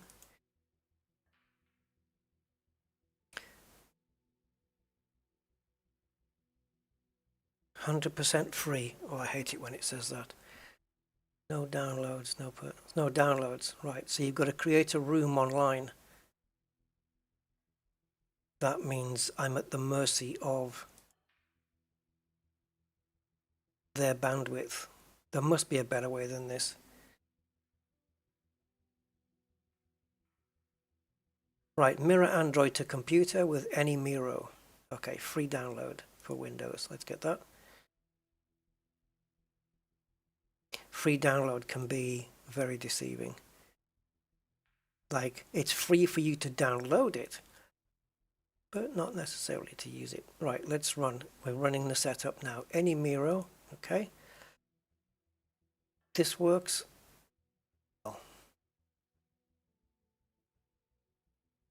I'm assuming it's going to guide me through. Upgrade to Pro. It's like it's right. Oh god, it's bad English. If they allow USB, okay. Enable USB debugging option, enable MPT mode. I think I had to do that once before, so we'll forget that. Right. Oh, piss off. It's constantly nagging me with these screens. Right, USB or Wi-Fi? Please follow these steps to enable USB debugging mode. It won't leave that screen. Alright, let me click next. And I'll just put USB debugging is enabled, even though it may or may not be. Nope. It's oh my god, this is freaking annoying, man. The nag screen will not go away.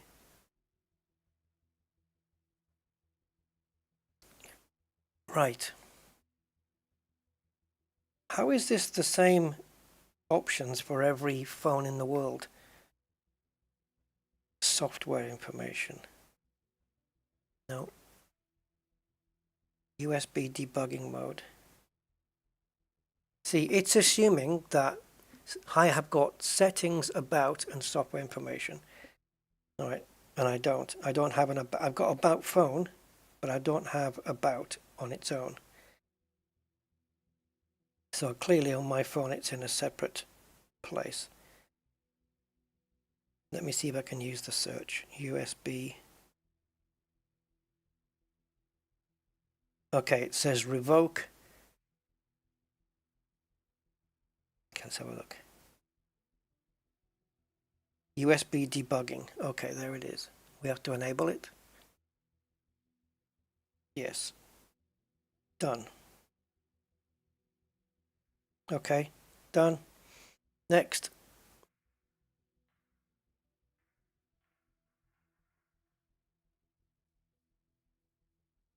No, it keeps coming up. I can't get rid of the nag screen, guys.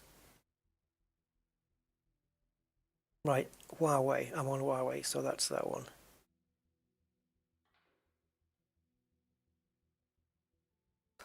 Why does it keep nagging me? Like it's as if it knows whether I'm done or whether I've done it or not. Okay, hold on. It wants me to go to About Phone, and then there's an option that says build number, and I have to click it 7 times.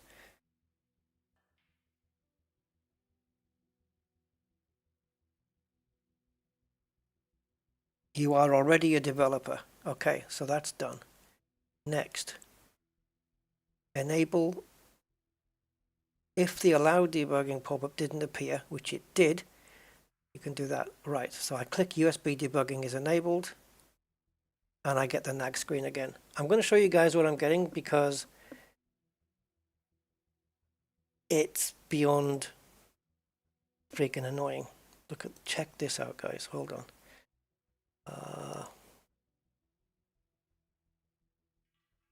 Right, look. This is my phone, right? Well, it's not. It's a picture. Right, tells me how to do it. Okay, so I do it. And you go to next. And I've done it. My phone says it's enabled and I'm in developer mode. Okay, so USB debugging is enabled. Cool.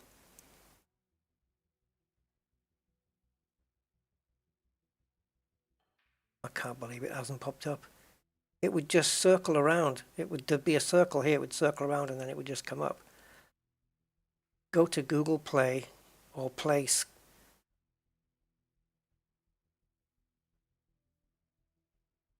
So I basically go and download any Miro.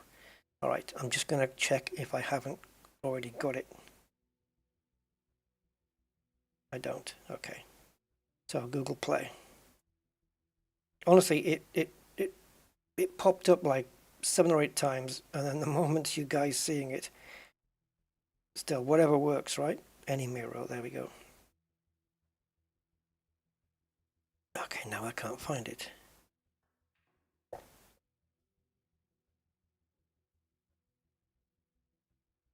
Right, let's scan the QR fucking code then. Jesus. Because it doesn't come up in Google Play. So Google Lens, search with camera.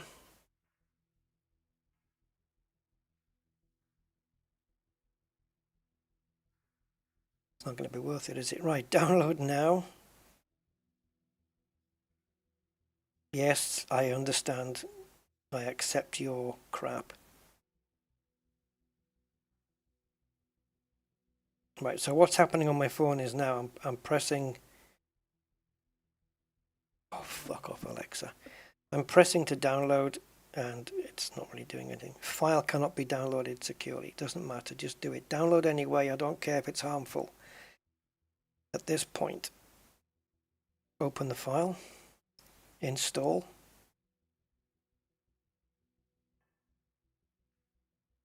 And open.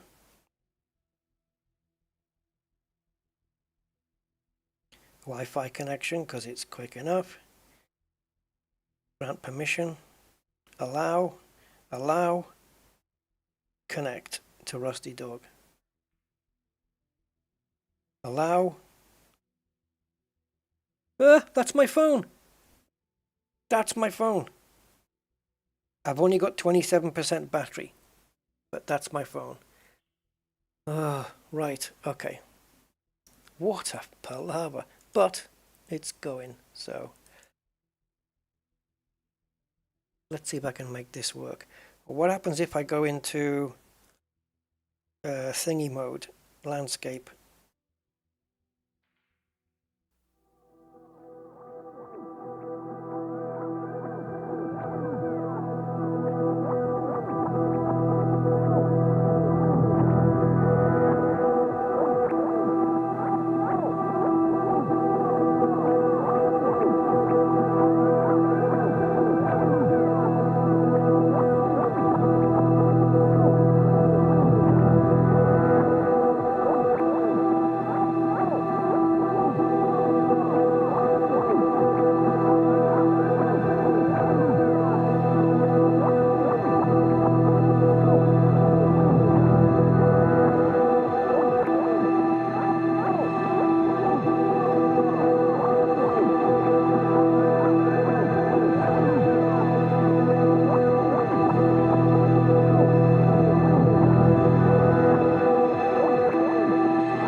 I'm still planning on getting that one on the cushion. See if we can do it now.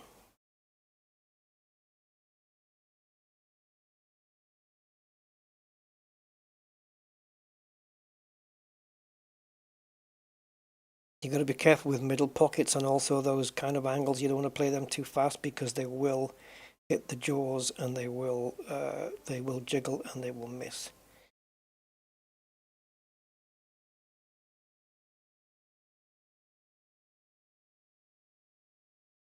I know I can go close to that middle pocket and it won't go in because the white line is absolutely precise.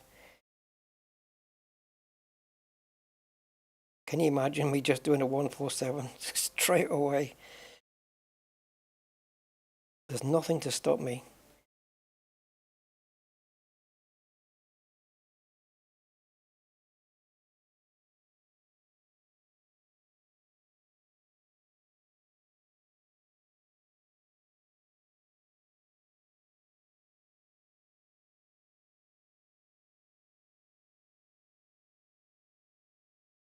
Because you're made to look pretty good in this, it's a game that makes me pick it up again rather than getting frustrated with it. It's like driving a Rolls Royce. It's just smooth, man.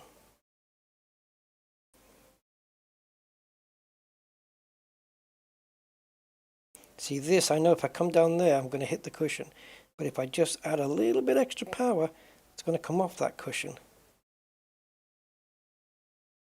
And it's just going to give me the angle I need to get up for the next red.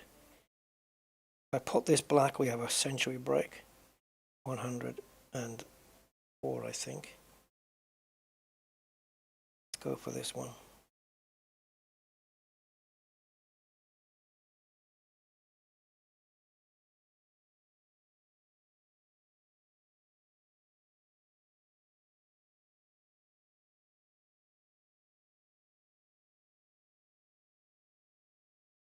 And the game runs really smooth.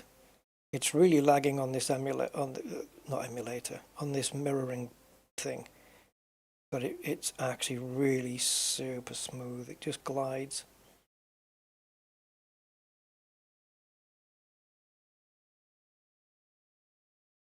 See, it looks like it's doing like 10 frames per second, but it's not. It's like it's doing 60 FPS here on my phone.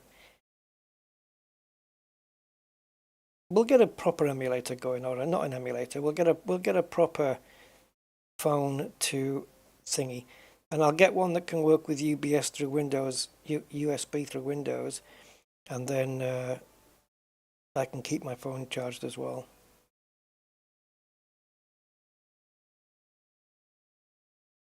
So this is the 15th red. We need to position the ball now so we can get up for the yellow.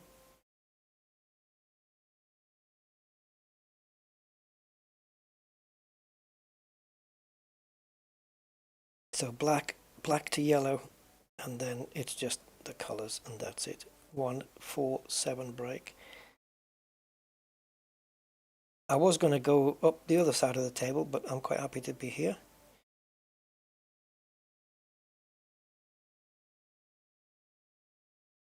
Am I doing this quicker than Ronnie? No. Ronnie would actually have, crazy that Ronnie would have actually done a real one by now. 5 minutes 20. Crazy. Crazy that he did a 147 quicker than I'm managing on the phone. Ronnie's insane though.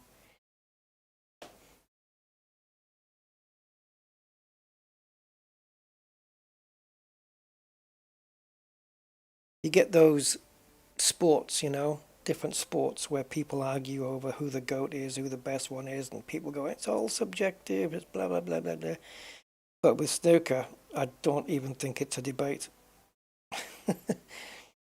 I don't think, even if you don't like him, I don't think there's an argument that Ronnie's the best snooker player that's ever picked up a cue.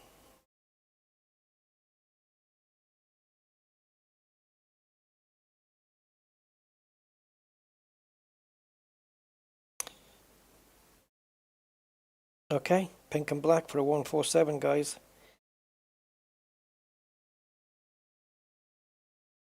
Not going to put it up against the cushion. That would be bad. Stop short. Brake goes to 140.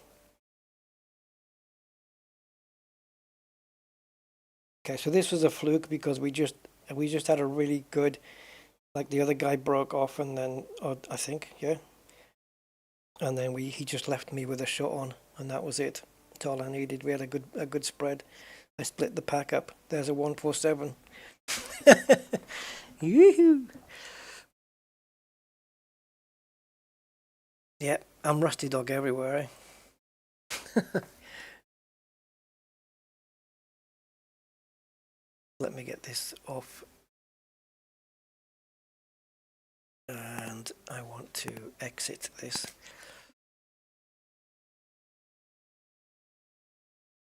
Let me just try and kill this program.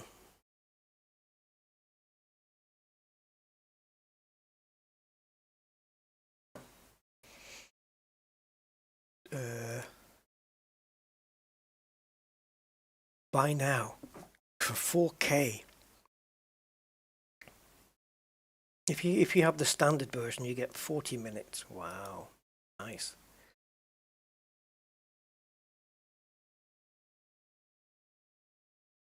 Yeah, so that's what it's like. 147.